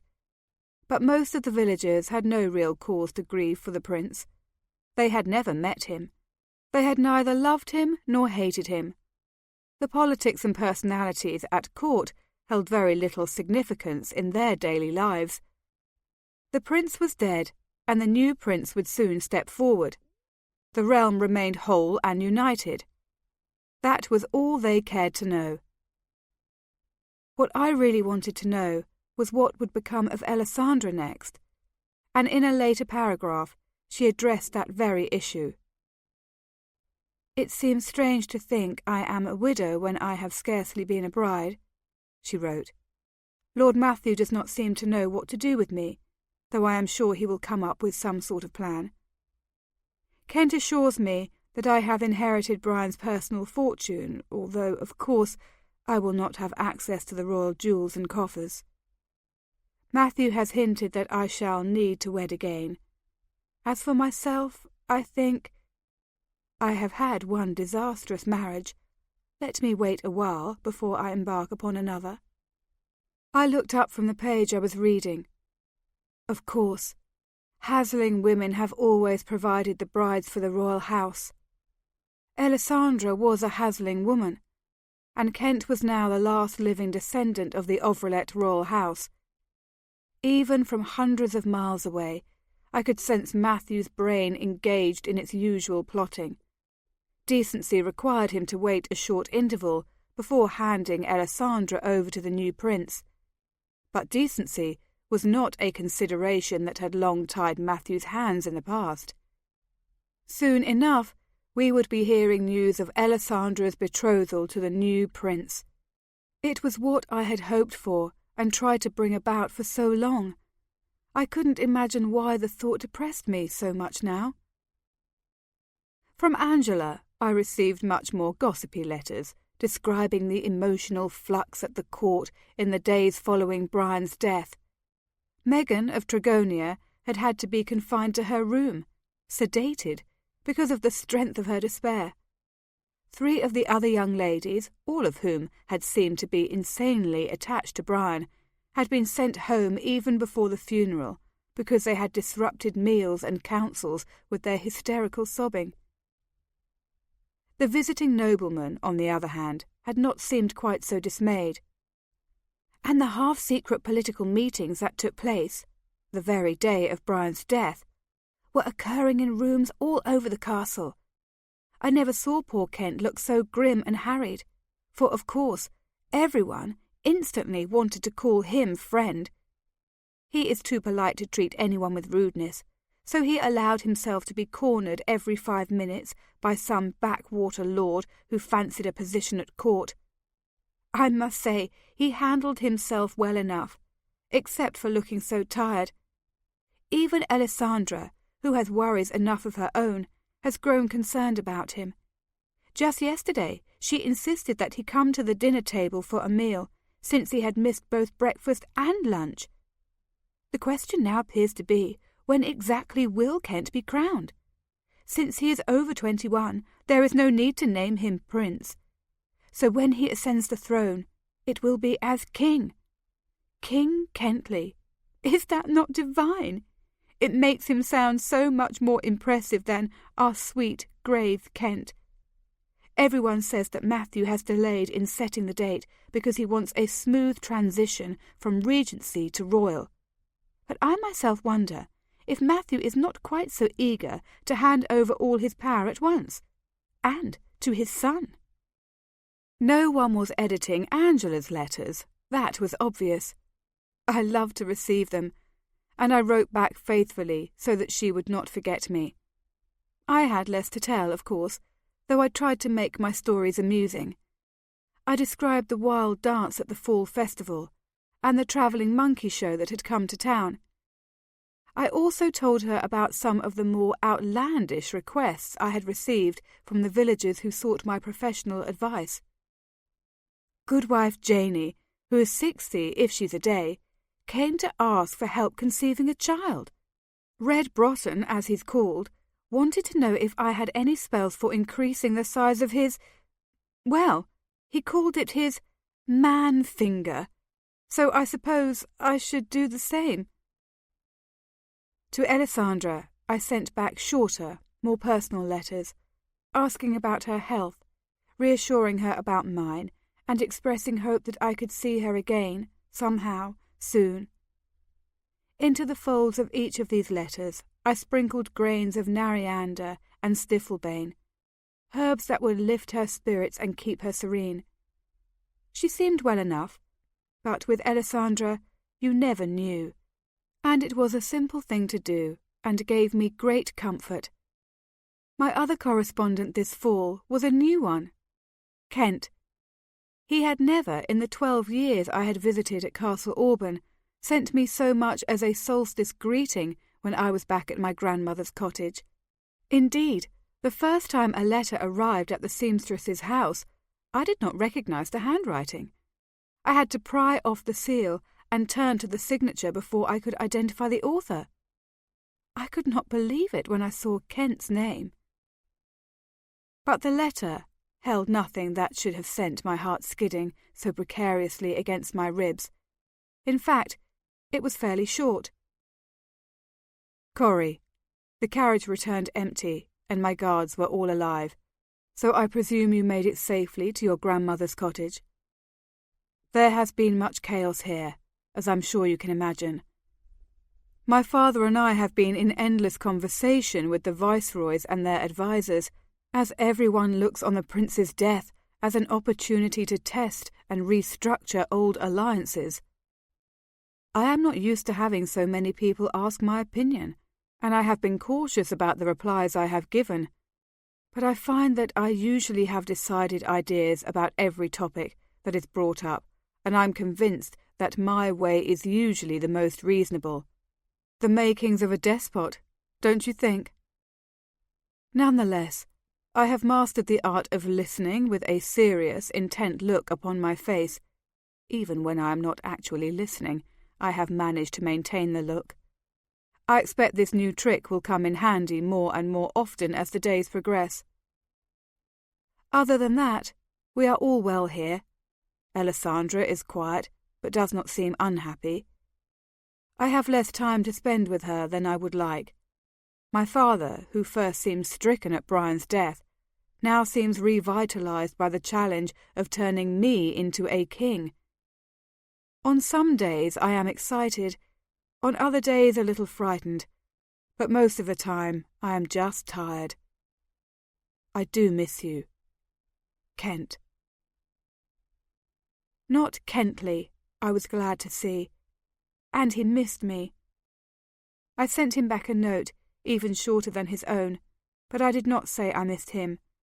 I did not thank him for the ring, but I did dust the letter with a variety of crushed seeds, designed to endow him with wisdom and patience and strength. He would not notice the gesture, but it cheered me, and I sent the letter off with a light heart. My life did not consist solely of gossipy letters recounting court intrigue. My job at the tavern perfectly suited my personal schedule, for I went in during the early evening, worked till midnight or later, then came home to read herbal books and mix up experimental potions. I went to bed sometime after 3 and slept till noon the next day. And I loved the tavern work. I loved the simple routine of waiting on customers, flirting harmlessly with the men, sympathizing with the women, and bringing everybody food. When I noticed patrons who were ill or in trouble, I was not above seasoning their beer with restorative herbs. Once I had managed to learn exactly what their problems were. Consequently, most repeat customers were a healthy, happy lot who associated the tavern with thoughts of ease and renewal. This meant business picked up significantly with every passing week. Darwin, the barkeeper, noticed the trend. "Everybody likes you," he observed, late one night as we closed up. "Days you're not here, they ask about you. Days you are here, they stay longer and order more." "I guess you'll have to give me a raise then," I said, grinning. I was counting the day's take, which was substantial. Darwin was the richest man in town. "That'll marry you," he said. I looked up. He laughed. "No. In my experience, a good barmaid makes a lousy wife." I laughed. He had not had as much experience as Ordinal, it was true, but he had been married twice. His first wife had died young, the second had run off, and he had shown no inclination to replace her. Both of them, if I remembered right, had started out as his employees. "From what I hear, you're a better boss than husband," I retorted. "So thank you very kindly, but I think I'll just take your money." I had handed him the stacks of counted bills, and he pushed one of them back across the table at me. more than I usually took home at the end of the week, but I did not point this out. Darwin never miscounted dollars. This was a deliberate gesture. "Though I do wonder," he said in a casual voice, "how long you'll be staying. Don't you usually go up to Auburn in the spring?" I stood up and shook the crumbs out of my apron. "Used to. Not any more." He leaned back in the booth and watched me move around the tables, straightening chairs and blowing out candles. "So you're planning to be here the rest of your life? Year in, year out?" "I haven't made any plans," I said. "I suppose I'll go visit my sister now and then. You'll give me a little time off if I ask it, won't you?" He nodded vigorously. "Sorry to see you go, but happy to see you back. You've got a job here as long as you like it." I smiled at him in what had become the near dark of the tavern. "Glad to hear it," I said. "But I'll be here for a while yet. Not to worry." "Through solstice anyway, I hope," he said. "That's my busy time." "Solstice I can guarantee." I took off my apron, laid it across the back of the booth, and smiled at Darwin again. "See you tomorrow night," I said, and left. It was a short walk home through the quiet streets, though the air was chillier than I expected. Winter before long. Solstice before we knew it. I would have to write my Uncle Jackson and see if he was inviting Alessandra to Helsing Manor for the holidays. I could think of no reason he would not allow me to join them for a visit. Once the actual celebration was over, of course, I could not abandon Darwin during his busy season after all. But there was a letter waiting for me on the table outside my room, and it obviated any possibility of visits during the winter holidays. It was from Alessandra, and it was the longest one I had received from her yet. Also the most frank. She must have written it in secret and sent it out by a trusted hand. "Corey, the strangest news has arrived today from the steward on Jackson's estate. It seems Jackson and Rowena have left, vanished. They were there one night and gone the next, all their clothes removed from the closets and all their personal effects missing. The servants say they heard nothing in the night, that Jackson and Rowena retired to their rooms as usual, but in the morning they were both gone. The steward says he made discreet inquiries at various inns and posting houses in the neighbourhood, but no one remembers seeing them. Oh, and none of the horses are gone. Only Jackson and his wife. Is that not odd? What are we to make of it? I have only gotten one note from Jackson since he left last summer, saying he was not sorry Brian had died, though he hoped it had not caused me any sadness. I burned it immediately, of course, for I did not want either my mother or Lord Matthew to find it. He said nothing about any plans to travel or disappear, and I feel quite disturbed and shaken, as if we might not ever see him again. And I cannot help but wonder about Rowena's role in all this. She is the Queen of Aliora after all, and the Aliora have gifts and powers that I do not believe we have ever understood. She made a strange bargain with Jackson a year ago. She could have come to regret it. Could she have done anything to harm him?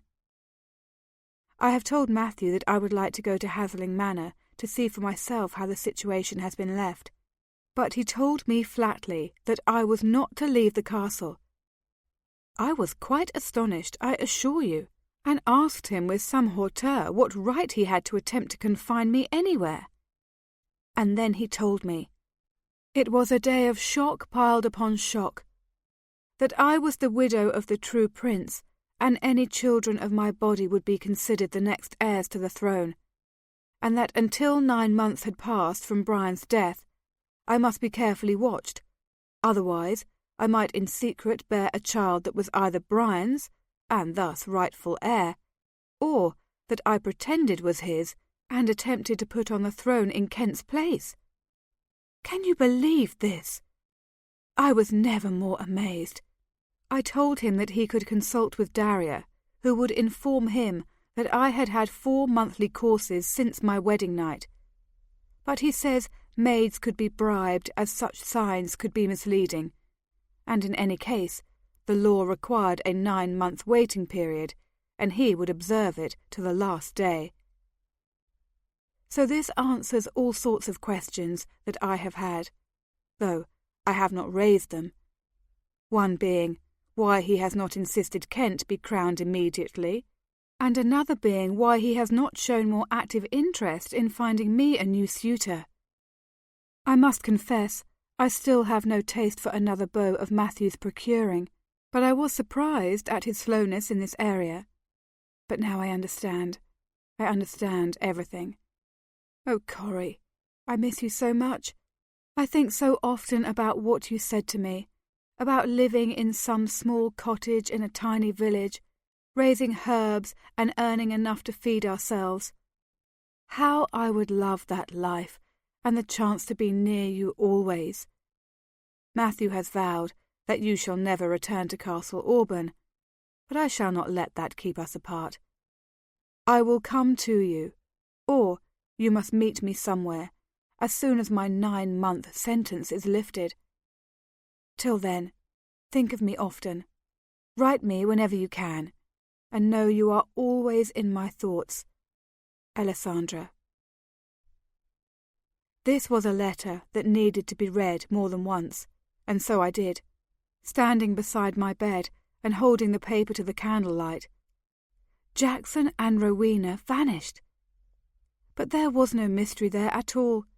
She had taken him back to Aliora, that place of rest and delight for which he had hungered ever since he spent that one brief, fateful visit inside its borders. Or perhaps for even longer, since his first glimpse of one of those frail, exotic creatures, since the first time one of them touched a wondering finger to his cheek and set in his heart that inescapable, inexplicable desire. I remembered what deep longing Cressida's touch had fired in me, that night I released her from Castle Auburn. Even now, months later, I would wake sometimes in the night, weeping and wretched, homesick for a place I had never seen. I knew where Rowena and Jackson had disappeared. We would not be seeing them again. I skimmed the letter a 3rd time, frowning as I came to the second half.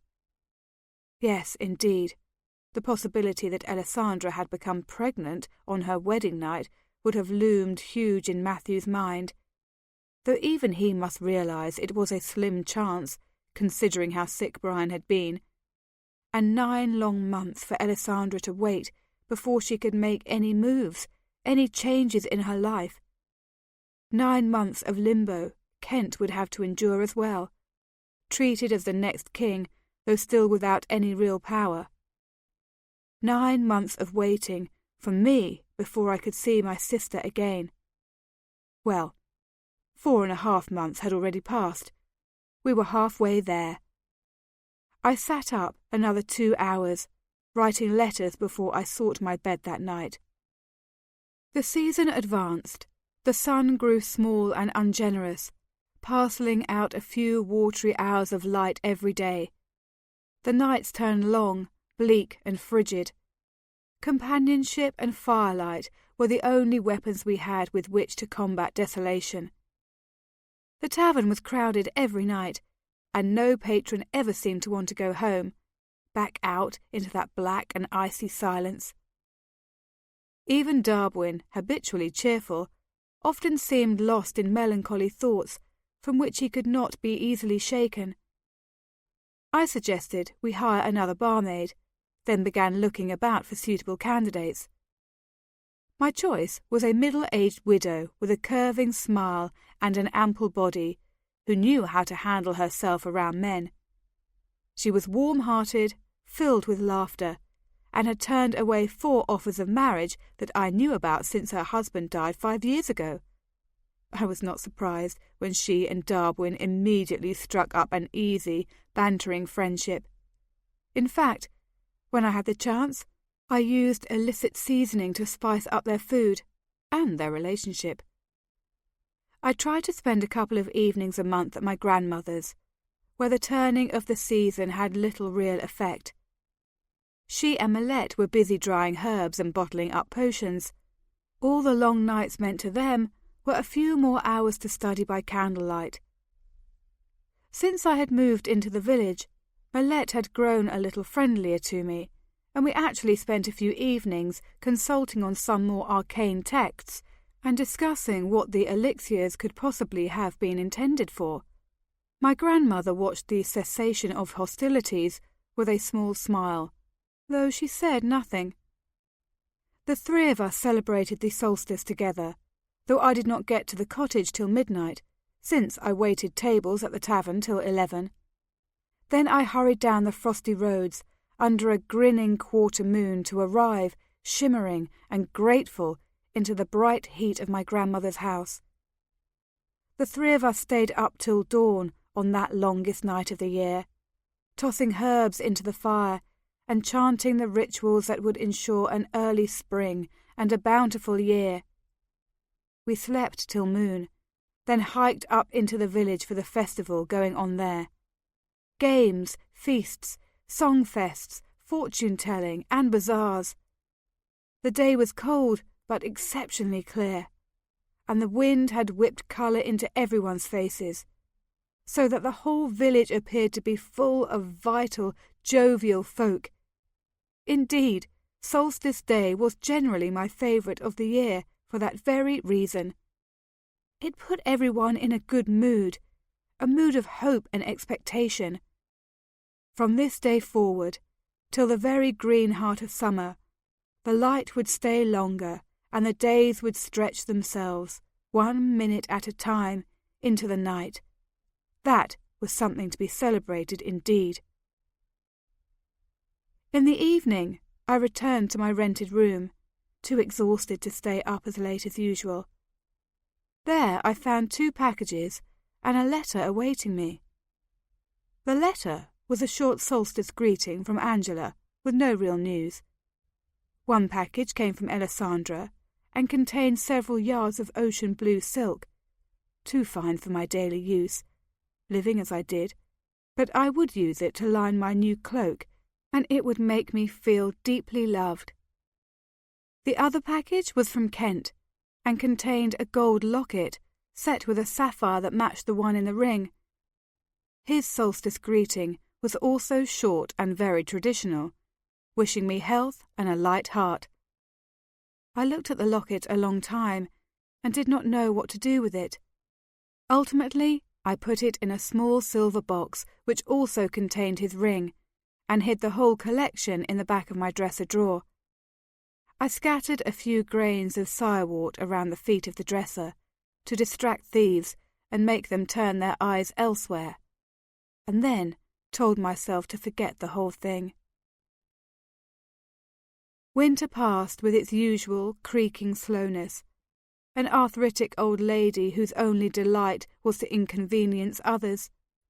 Just when we thought she had been routed by the playful infant spring, she regathered her strength and blanketed us all with a wet, messy coverlet of snow. It took 2 days to dig out. The tavern did not even open that first day. I went into the streets with the village children and played cannonballs and targets. We were all soaked and freezing when we went back into our respective houses, wet and chilled, but happy.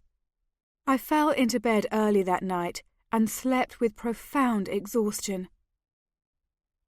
The week that spring truly arrived, we had a wedding in the village. Darwin and the new barmaid spoke their vows in the tiny chapel, then invited all the residents to come celebrate at the tavern. I had had the responsibility of catering the dinner, which was to feed at least 300, and for which I had enlisted the help of 10 other women. The celebration went on for 2 full days, and was followed by a week's vacation as Darwin closed the tavern and took his bride on a honeymoon journey. I spent the week at my grandmother's cottage, sharing with Millette some of the recipes I had been taught for the wedding banquet, I was still not much of a cook, but the other women in the kitchen had been willing to share all their secrets. Melette, I learned from my grandmother, had been courted by a young man who lived 3 villages away, and she appeared to be considering what dishes she might set forth at her own wedding. "A boy from so far away?" I exclaimed, staring at my grandmother. She hushed me impatiently and glanced out the doorway, for she had imparted this news while she and I were inside building up the fire. Melette was in the garden, pulling weeds. "Well, 30 miles. It's a trip he can easily make in a day." "But if she marries him, have you thought what will happen? All this time you have expected her to take your place." "Oh, that's settled," my grandmother said comfortably. "He wants to hire on at a stable yard and be an ostler." "I didn't know they were hiring at the stable yard." My grandmother grinned wickedly. "Well, if they're not, they soon will be," she said. "Melette has no ambition to move from this village. I've no fear of her leaving." And indeed, 2 weeks later, I learned that a new man had been hired at the stables. Melette's future appeared to be settled. Spring brought a bumper crop of new babies. I was kept busy more nights than I could count, rushing herbal mixtures to the midwives who were hovering over panting young women in painful labour. Darwin bought the property next to his and began building an inn to attach to the tavern. The chapel spire got knocked over in a storm and had to be rebuilt in a community effort that caused equal amounts of dissent and satisfaction. And 9 months and 1 week after her wedding, my sister Alessandra rode into the village looking for me. 18. "Someone out front to see you," Darwin told me. "Who is it?" "Didn't say. A young lady and a young man, on horseback." My clients didn't usually come from so far away that they needed to ride in, for my reputation was decidedly local. I shrugged, dried my hands on my apron, and ducked out into the sunlight. To see Alessandra standing beside her horse, watching the door hopefully. "Corey!" she cried, and flung herself into my arms. I shrieked with delight and disbelief, and hugged her, and drew back to stare at her, then shrieked and hugged her again. "Alessandra! What are you doing? Oh, it's so good to... Why didn't you tell me? How long can you stay?" Her responses were just as disjointed, and we finally drew apart, laughing and clinging to each other. "Tell me," I commanded. "What are you doing here? How did you conceive Matthew to let you go? How did you find me? What's going on at court? How long can you stay?" "Oh, it's so complicated. It's so exciting," she exclaimed, and I thought I had never seen her so animated. She was positively radiant, happiness spilling across her face and lighting its every angle. Matthew had watched me all this time, and of course I wasn't pregnant. On the 9th-month anniversary of my wedding, I told him I was coming to see you. He made a big fuss and said how you were banned forever, and went on and on about how I had a duty to marry some man with a noble lineage. I just walked out of the room. Walked out. I've never done that to anyone in my life. "I am so proud of you," I said admiringly. "How did you find the cottage?" "I pretended I was you." We both laughed. I said, "And your mother? What did she think of this little flare of rebellion?" I just told her I was leaving, packed my luggage while she paced around the room and wept. I did kiss her goodbye, but that did not calm her, so I don't know if she'll actually come visit me. "Come visit?" I paused, momentarily struck dumb by shock, then rushed on. "You mean you've left? For good? You've come to live with me? Oh, Alessandra, how wonderful!" She was laughing again. No, not with you. I'm going to Jackson's estate. He's renounced his claim to it, has declared himself legally dead. Has? It seemed I could hardly comprehend what she was saying, let alone complete a sentence. You've heard from Uncle Jackson? She nodded. I received a letter about a week ago. It seems he sent copies to his steward and the local squire, as well as Matthew. In it, he renounces his citizenship, his claim on Hasling Manor, his right to inherit property from any other source, and essentially declares his status as I think he called it a non-living person. It was very strange. He's gone to Aliora, I said. Yes, that's what I think too. You should have heard Matthew ranting, but nobody else seemed surprised. Kent suggested that he might someday regret his decision and want to live among men again, but I think... Never, I said. He'll never leave Aliora. The stories I have heard of the place, the stories he has told himself. He's with the aliora forever now. Which means that I've really and truly inherited Hasling Manor. She gave me another quick hug. You and I have inherited, she amended, because anywhere that is my home is your home too. I was thinking hard, trying to remember. But wait, there was something odd about the entailment. I remember. You can only inherit property from Jackson once you're married. She nodded again, a great smile spreading across her face. I know. I've come here to be married. I want you to be my bridesmaid, for the second time in less than a year. Married? I breathed. But to...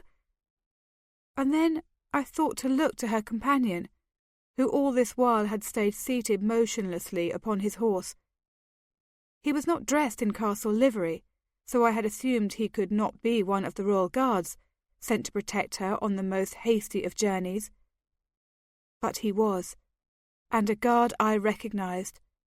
Roderick, the prince's personal defender. I felt my mouth drop open in astonishment. I know you realise what a wonderful man he is, for he has told me of your great friendship with each other, Alessandra's voice was saying, faint and far away in my ear. I could not stop staring at Roderick, who gazed back at me with absolutely no expression on his face. Whoever else scoffs at me, I know you will understand. I made no effort to shut my mouth, and I looked back at Alessandra. But how did this come about? I asked, stupidly. I never even saw you together. You never mentioned his name. She was blushing prettily.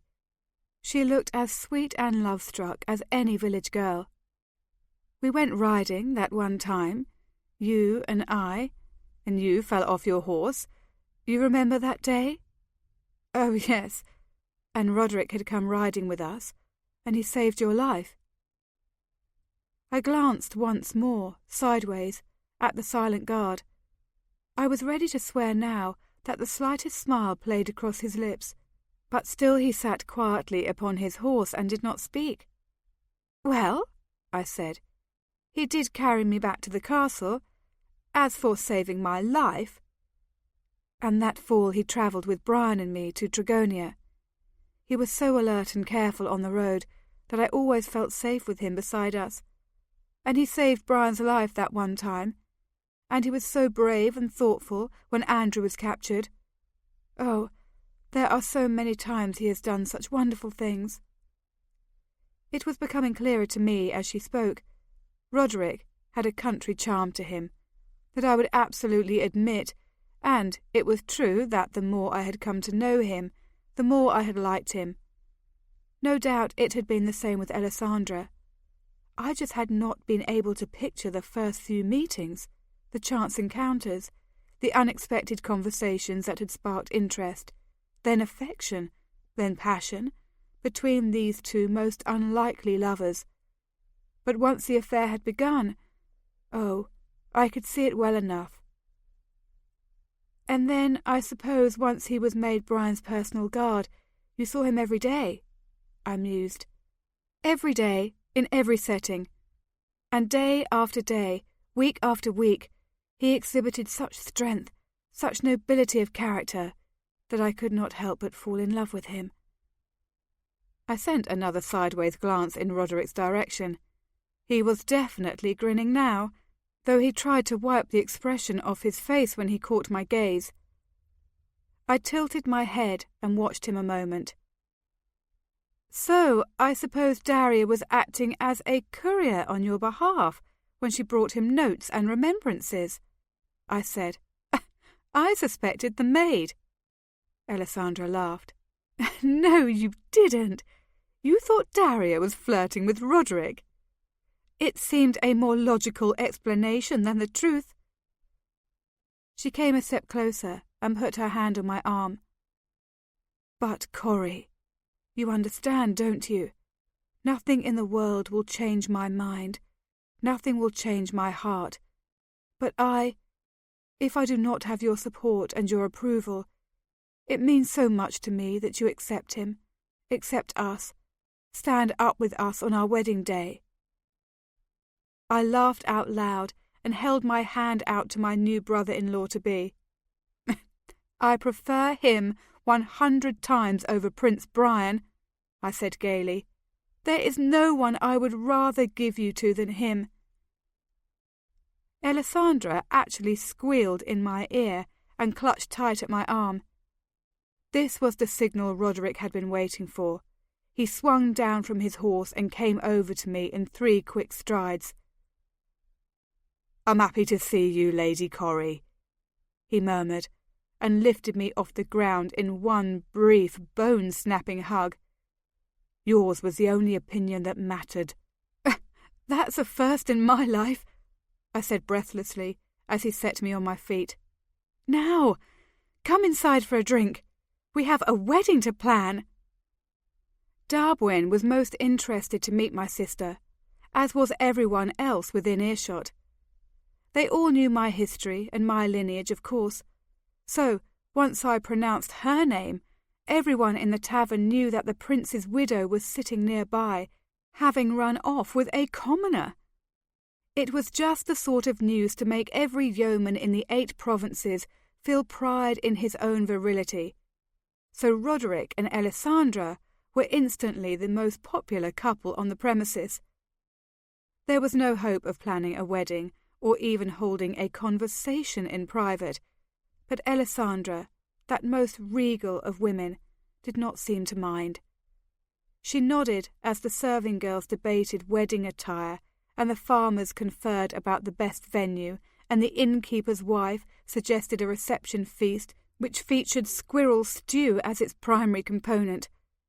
Alessandra's cheeks richened with colour, her eyes sparkled with mischievous laughter, and her rare, delicate laugh filtered through the smoky air of the tavern more times than I could count.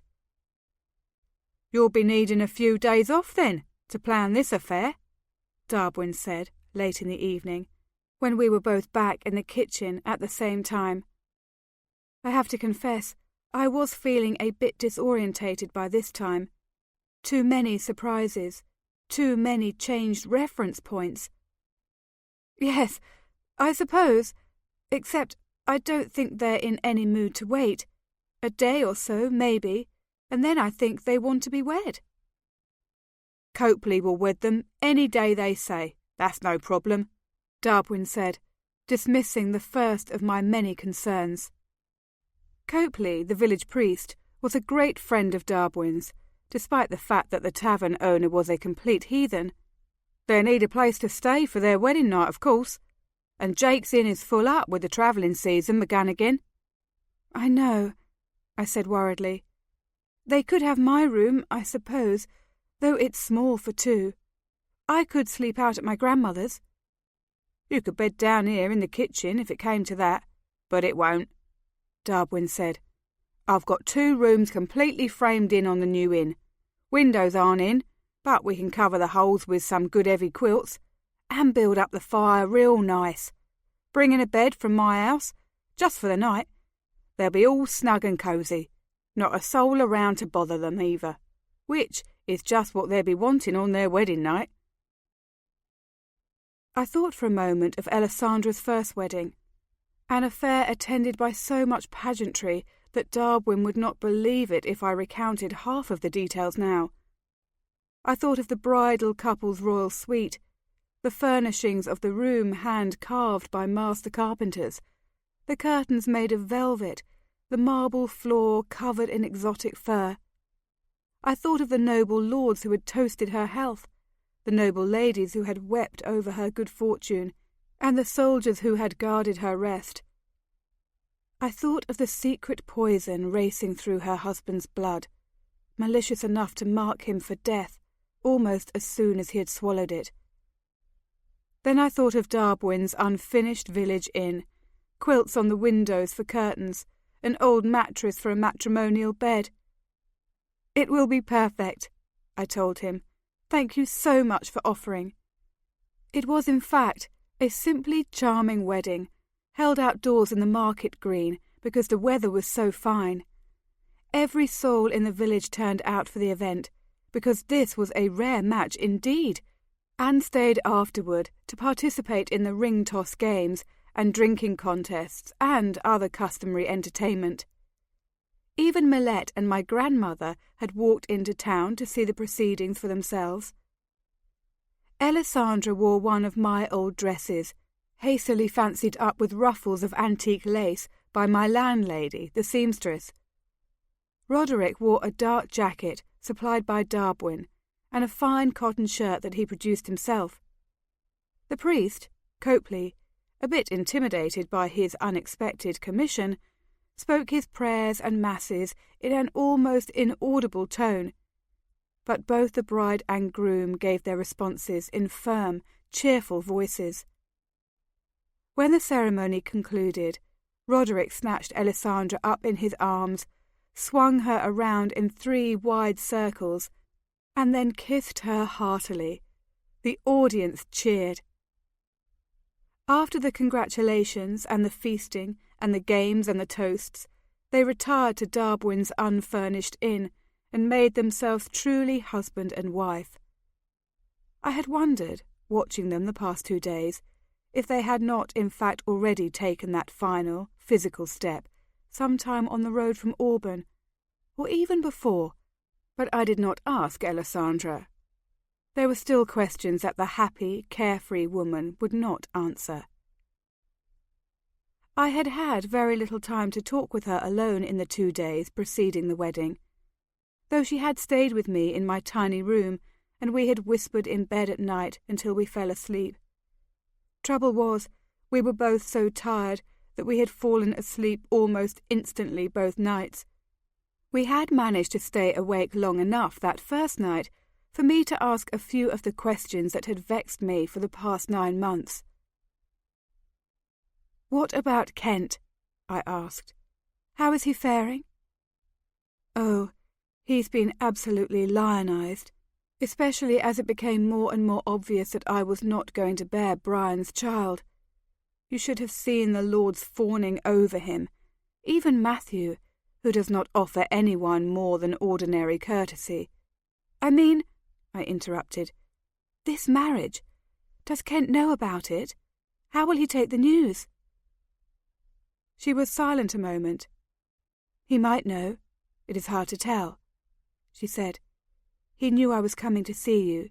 He knew who my escort was, and I told him I planned to marry. In some ways, I think it was a relief to him to see me go." "A relief? But you have always been such close friends, and now, with Brian gone, I just assumed that you and he would marry, and surely Kent assumed so too." "Matthew did, I know, but I don't think Kent ever wanted to marry me." Even in the dark, I heard the smile in her voice. "Even when he proposed to me last summer, To save me from Brian? No. I do not think Kent will be sorry that I am gone. I doubted it. Nothing would convince me that the serious, kind, new prince had not always loved my sister. But that was a tangle between them, and not one I had any hope of unravelling now. Against my will, I yawned mightily. "And Brian's death?" I said, with all the urgency I could summon at this hour. "Matthew never asked, never wondered." As far as Matthew knows, as far as anyone knows, Matthew died of a fever. Giselda never even hinted otherwise. "And Lord Gough, did he recover?" "Yes, but slowly." I fought to keep my eyes open. "And no one muttered the word poison?" "No one but you." "But it was poison," I said sleepily, and felt myself drifting away. I heard her whisper, "I know." But she did not say how she knew. I had even less chance to speak with Roderick, who was always off with the village men on those mysterious male pursuits, hunting, dicing, drinking, or discussing one of the three. I finally caught up with him late in the evening of his wedding day, as he was laughingly refusing a challenge to down an outside stein of beer in one swallow. "Beer makes a man lusty," his new friend boasted. Roderick chuckled. "Beer makes a man—" He saw me and obviously changed the word he was going to use. "Sleepy," he said. "This is a night I wish to stay wide awake." I stepped forward and took the mug from the man's hand. "Let me," I said, and gulped the whole thing down successfully, if somewhat messily. There were cheers and catcalls all around as I laid the mug back down on the table and was unable to repress a couple of coughs. Roderick grinned and pounded me on the back. "And to think I was ruining the fact that Alessandra had no brothers," he said admiringly. "But who needs them when she's got you?" I coughed once more and then looked up at him with as much dignity as I could muster. "Good. Then you understand me," I said. He nodded. "You're tough enough to protect her if I do her wrong." "Though, I have to say, I think you're less likely to harm her than her previous husband." "Far less likely," he said dryly. He glanced down at me, hesitated, then spoke. "What nobody seems to realise is that Alessandra is tough enough to take care of herself." "I do realise it," I said, "but it took me a while." He smiled lazily, that old familiar smile that made him so attractive. "But she seems happy now, does she not? Everyone will tell you she chose foolishly, but it's a wise girl who knows what will make her content." I glanced over at Alessandra, accepting a posy of dried flowers from a 5-year-old village girl. She was flushed and smiling. Her dark hair, which she always wore pulled back in a severe style, was loose and tumbling about her shoulders. In my refurbished gown, which was just a touch too small for her, she looked a little awkward, a little tentative, completely unsophisticated. "Oh yes," I agreed softly. "She has never looked better." 2 days later, the whole village turned out once more to see the newlyweds on their way. Everyone shouted and waved and tossed handfuls of rose petals at them. Indeed, I began to think even the court had not mustered so much excitement for Alessandra's first wedding.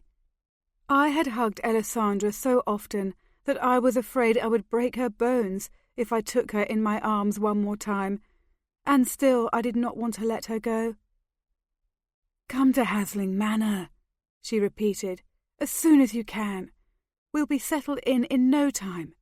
Come soon, and stay as long as you like." "I will, soon, I will. Goodbye, goodbye, goodbye." I watched them ride out of sight, then retired to the back of the tavern and burst into tears. Darwin's wife found me there an hour later when she came in to begin cooking the evening meal. She offered no comments or condolences, just handed me an apron and said she thought a few of the back tables needed to be wiped down. I was grateful for her unspoken kindness and the chance at a distraction. For the rest of the day, I worked as hard as I ever had. I was less depressed the next day, and actually cheerful by week's end. After all, what was there to mourn? Alessandra was happy, and I could see her whenever I wished. She was not married to the man I had expected to see her wed, but perhaps she had chosen for herself more wisely than I would have chosen for her. She was, as Roderick had pointed out, very well able to care for herself. Villagers were still talking about the event, as I assumed they would until the world itself came to an end. Even Darwin, harder than most to overawe, would now and then make some reference to the wedding and its participants. "Nice young man, that Roderick," he said more than once, and now and then, "Very open for such a noble lady, very friendly. We'd all have a higher opinion of the gentry if the rest of them behaved so well." And once, toward the end of that week, "So, it'll be your turn next, will it?" I had not been listening closely. It was late, and I was counting receipts, and I was tired.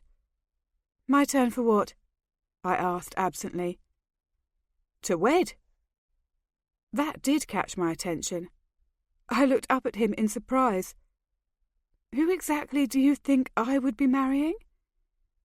Darwin shrugged. He was sitting across the table from me, checking inventory logs. "I suppose you're the one who'd know the answer to that. But that nice young man, he said you had a beau yourself." "Roderick said that? What beau?" "Well, he wasn't rude enough to name names," Darwin said, with an assumption of hurt dignity, as if he hadn't pried for every bit of information he could get. "He just said I'd best be looking for a new barmaid, because he thought you'd be marrying soon." I could not for the life of me guess who Roderick thought I would be pairing up with. Shorrow, perhaps, with whom he had seen me dance at Clote's wedding? Ordinal of Worston? Surely he realised I had put myself beyond the pale of the gentry by releasing all the aliora into the wild. Or maybe it was that romantic streak that a wedding seemed to wake in all people, and he merely desired to see me as happy as he undoubtedly was himself. I went back to my receipts and tallied up numbers again. "I don't think you'll have to worry about it," I said shortly. "I see myself staying here for a long time." The next few weeks passed in a swift blur of work, sunshine, and easy contentment. The only exciting word that spread throughout the provinces was the news of King Kentley's approaching coronation. I could imagine the feasts and jousts and balls that would be held to commemorate this grand event. I was just a little sorry that I would not be there to witness it. Banned for life from the castle, no chance of sneaking back in for this. I debated sending Kent a small gift of congratulations, then decided against it, then changed my mind. I bought a small silver incense ball from a peddler and filled it with a compilation of herbs: luck, courage, wisdom, patience, mercy. Brian had had none of these. I sewed a purple velvet bag to hold it, and covered the bag with gold thread and silver lace. Then I boxed the whole thing up and sent it to him anonymously. Perhaps I needed a herbal dose of courage for myself. Descriptions of the coronation filtered back to us in the usual way, through the stories of merchants, soldiers, and other travellers. I, of course, waited impatiently for Angela's letter, which would give me the truest and most interesting account of the proceedings. It came 5 days after the new king was crowned. Kent looked quite splendid, much more regal than I'd ever thought he could look, though he frowned through the whole ceremony, as if he were imagining the direst circumstances. Now, if I'd just been crowned queen, I would have been laughing and dancing and blowing kisses. I would be so happy. But Kent does not show much light-heartedness these days. Matthew stood beside him and looked so smug that I wanted to hit him. But, of course, I did not. Oh, and the funniest thing? Greta was not treated as a member of the royal family, but relegated to a seat in the back of the chapel, just like any visiting noblewoman. But I think that was Matthew's doing, not Kent's, for Kent made a point of speaking with her 10 whole minutes at the reception afterward. That was more time than he gave to anyone, even Meghan, who nobody could help noticing because she was dressed in the brightest yellow gown trimmed with violets. Everyone stared at her any time she crossed the room. Marion said the colour looked hideous on her, but I think she wore it as a foil for Kent, who dressed in royal purple and gold, and indeed, when they stood side by side, or when they danced, which they did 3 times that night, they made quite a striking combination. Oh, I could not read such letters, could not learn such news. I folded the pages tightly together and promised myself I would finish the letter in the morning. But I did not. I left it in the drawer and told myself I had forgotten it. 2 weeks after the coronation, we had a spring fete in the village, an affair I had always missed, since I had always, by this time, been on my way to Castle Auburn. It was a grand market, as much as a celebration of the season. Dozens of villagers rented stalls for selling cakes and pies and needlework, and pedlars came from miles around to vend their wares. Millette and my grandmother set up a booth on the village square and sold potions, and my landlady made a small fortune off the lacework she'd made during the long winter nights. At the tavern, we were absolutely swamped with business, and Darwin hired 2 more girls to work on a temporary basis. They were pretty, but stupid, and spent more time flirting than waiting on customers. Both Darwin's wife and I wanted to wring their long, thin necks. And that one girl, the blonde one, oh, I could slap her senseless, Darwin's wife muttered to me as we passed each other in the kitchen. Too late, I said. She laughed tiredly. Well, she's supposed to be waiting on the back tables and the booths, but there's a new customer at the last booth, and I know she hasn't said a word to him, so could you? I picked up my damp rag so I could wipe down the table. Right away, I said, and headed back out into the warm, noisy, cheerful bar. I dodged past outflung arms and answered greetings and made my way as quickly as I could to the final booth in the back of the tavern, where a lone man sat, studying his menu. Sorry to take so long, sir. We've been busy, I said, cleaning the crumbs from the table. What will you have? The cider's the best in the 8 provinces, and the stew is better than your own mother makes, though we're running low. However, the chicken pie is excellent. Stew, if you've got it, he said, in Kent's voice, but I have no objection to pie. I dropped my rag and stared at him. Kent grinned back at me. He was dressed in plain dark clothes, though finer than you'd see on the backs of most yeomen this far in the country, and he appeared perfectly at ease. His face seemed thinner, etched with finer lines, and much older than 1 year should have made it. But he did not, at this moment, look particularly burdened by care. In fact, he was smiling at me quite broadly. And a glass of cider, he added. I'd like to try the best in all the kingdom. My knees would not hold me, and so, even though one should not sit uninvited in the presence of the king, I dropped into the seat across from him "What are you doing here?" I demanded. "Looking for you." But why? But how did you find me?" was my next fabulously intelligent question. He seemed amused. "I've been writing you letters for almost a year, or hadn't you noticed? I knew your address, and I had your map." Which made no sense. "My map?" I repeated.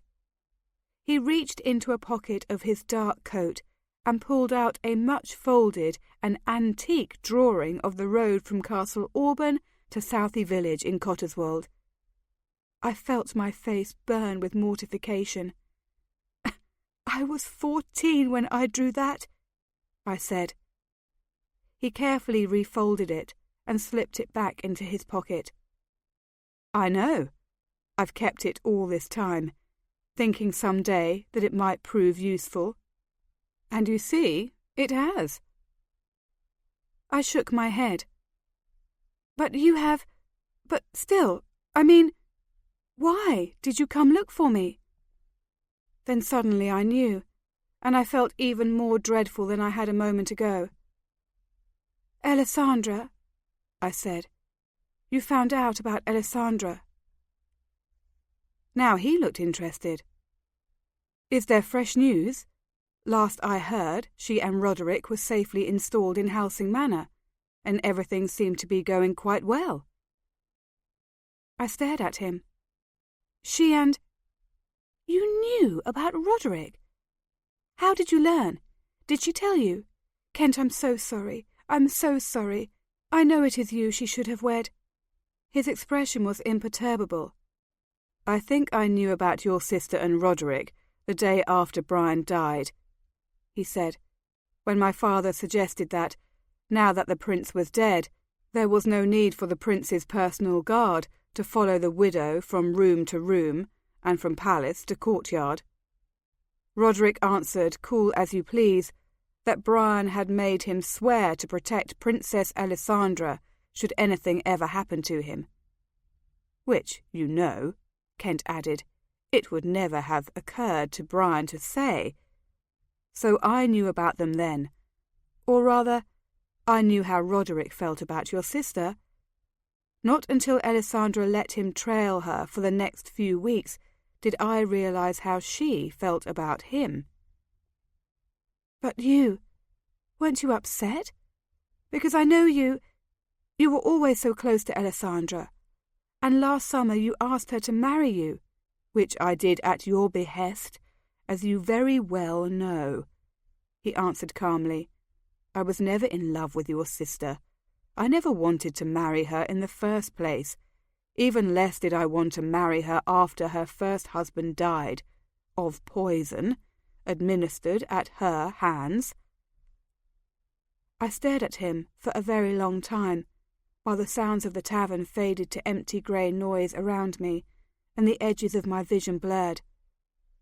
I felt as if I had been turned to brick, and at the same time I felt as if every nerve in my immobile body had begun jumping violently inside its sheath of skin.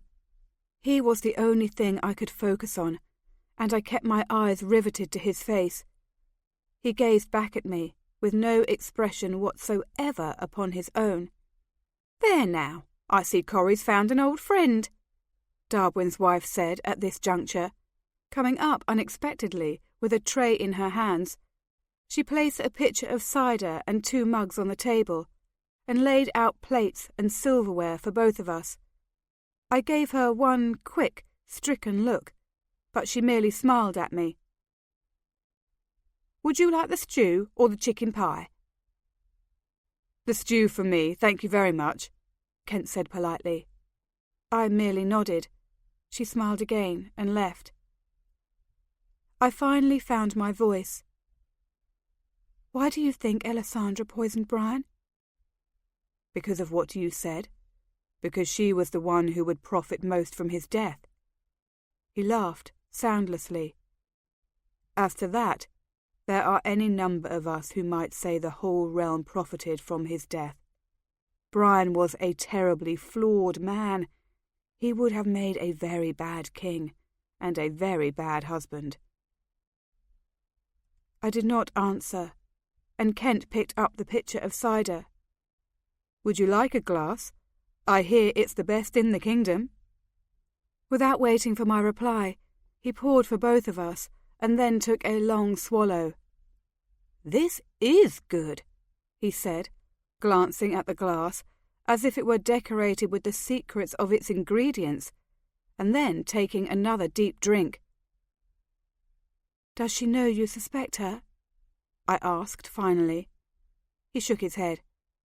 "We never talked about it. She may not think I believe the accusation. She may not think I even know what you suspected." He took another drink.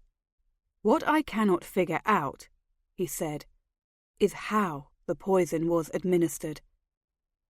Admittedly, she sat beside him at the dinner table, and perhaps she could have slipped the drug onto his plate while he did not notice. But Brian was so afraid of poison, I cannot see him being so careless. And Damien tested everything Brian ate, everything he drank. How can Brian be dead and Damien not? I had asked myself these same questions so often, particularly on that interminable drive home from Castle Auburn, that it was a relief to finally be able to answer them out loud. "As for where the poison was placed," I said, "I believe it was in the venison stew. Alessandra had a hand in making it because Brian wished her to prove her domesticity. Ample opportunity there to season his food with enough toxins to kill him 3 times over." "Yes, but nobody else died. Gough was sick, of course. Many of us were. But she could have been looking at a massacre. Was she just counting on the fact that Brian would eat more of that particular dish than anyone else would? That's too chancy even to be credible." "She was counting on him refusing to drink the water," I said in almost inaudible tones. "She was—" Kent stopped abruptly and frowned at me. "Brian hasn't drunk the castle water for 4 or 5 years. I nodded. "So that is where she mixed the antidote. It has no colour or flavour. She could have poured gallons of genice into the water barrels, and none of us would have known." "Yes, I see. Of course. Many people ate the poison, but only one did not also take the antidote. Very clever." He shook his head. "Very chancy still. Very—" He shook his head again. "It takes a woman with an absolutely iron will to accomplish a task as desperate as that." "I could not do it," I said. "I'm glad to hear it," he said. "Nor could I." We both sipped at our cider a moment, mulling things over.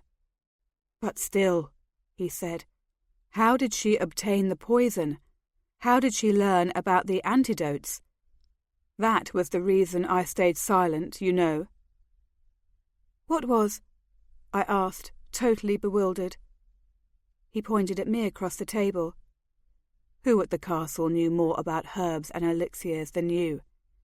If the word poison was to be bandied about, you would have been the first one to be suspected. I was glad my father banished you so quickly. I wanted you safely away." I smiled faintly at that. "I'm afraid she learned of the poison from me, though I never guessed that she would use the knowledge in such a way," I said. "One night I was describing for her all the contents of my satchel, and Halem root was one of the herbs we discussed. It's a poison, though it has many other uses. I'm sure I mentioned that it could be bought in any apothecary's shop in Phelan Market." He was frowning. "She spent some time in Phelan Market." "I know. A few weeks before her wedding. She told me in a letter how she shopped for days on end.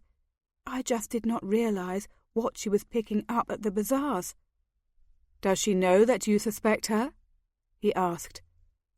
"I haven't said so," I replied. "I doubt if I ever will." He nodded. "So, you see," he said in a conversational tone of voice, "why I was not eager to marry your sister. I did not want to be poisoned on my wedding night, or, indeed, at any time." I forced myself to smile. "And yet the king must marry." "And traditionally, he has to take his bride from the house of Hasling." I just looked at him. "You," he added, "are the only marriageable daughter of the house of Hasling that I can think of." I continued to stare. "So, I have come here today to ask you to be my wife." I watched him another long moment in silence. He did not seem particularly uncomfortable under my searching gaze. He did not fidget or look away. He did not even seem nervous.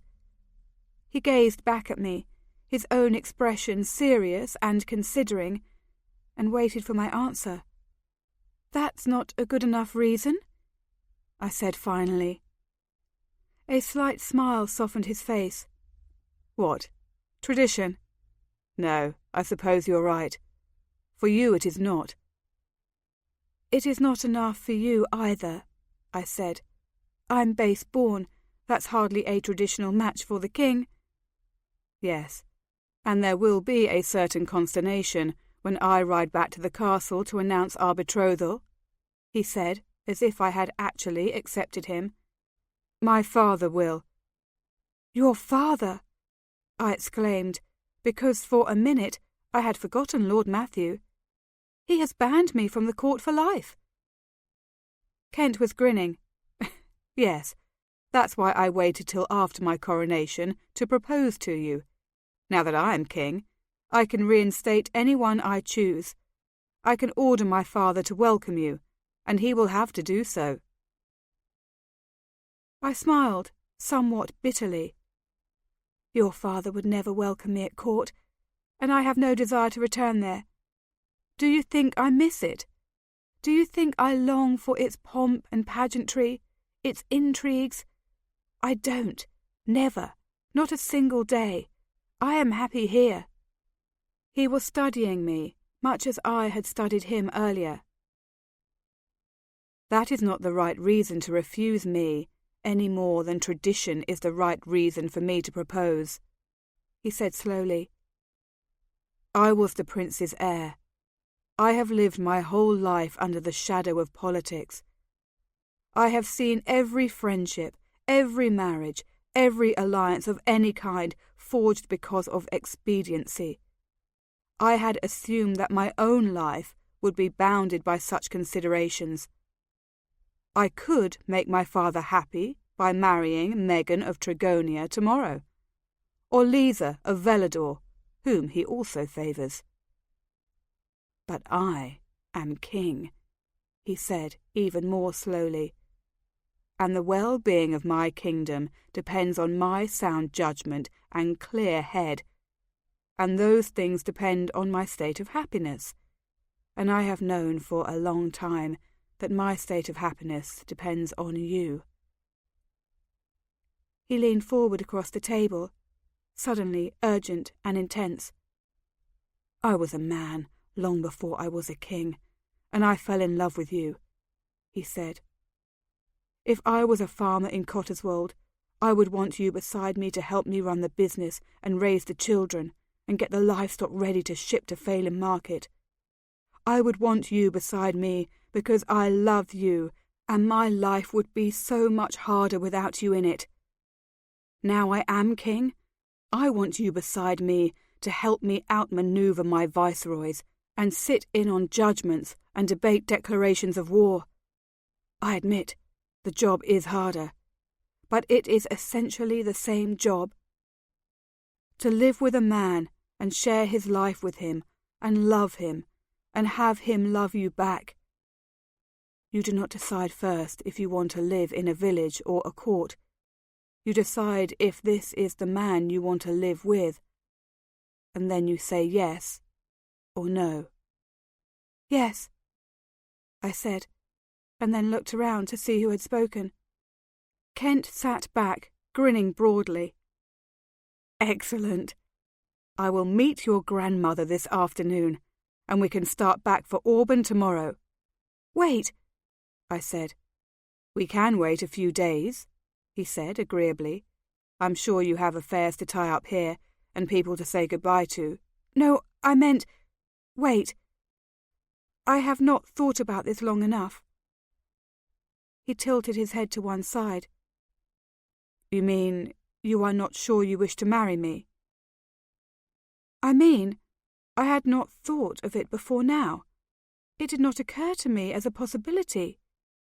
You have been plotting for a year, but I was here in the village, getting accustomed to a quiet life." "Do you love me?" he asked. I fell silent. "For the rest of it is glitter and noise," he said. "At the heart of all of it is love. You make that choice, and you go forward from there." I thought of a complex, wicked, brilliant life at court, and wondered if it could really be that simple. I had been happy here for the past year, content, surrounded by friends, touched by few worries. But half of my heart had still been elsewhere. I had lived for the letters from Alessandra, from Angela, telling me stories of the world I had left behind. If Matthew had lifted his ban, I would gladly have returned as the visitor I once had. Or would I? I had defied Matthew's machinations before. I did not want to fall victim to them again. I had no particular desire to be queen. It had not ever... Epilogue. My own royal wedding was even more lavish than my sister's, though many of the same people attended, and many of the same scenarios played themselves out. I sprinkled myself with Nariander for serenity, and moved among my guests, my subjects, with a majestic calm. So far, so good. Gifts arrived from all over the kingdom, exotic and beautiful things. Clothes, jewels, tapestries, sculpture, illustrated books, decorative boxes, rare pet animals, too many to count. I opened every box myself, had Daria keep a record of who sent what, and spent the next 6 months of my life writing gracious letters of acknowledgement. One box came, with my name written on the front, but no return address, and no card from the sender to be found.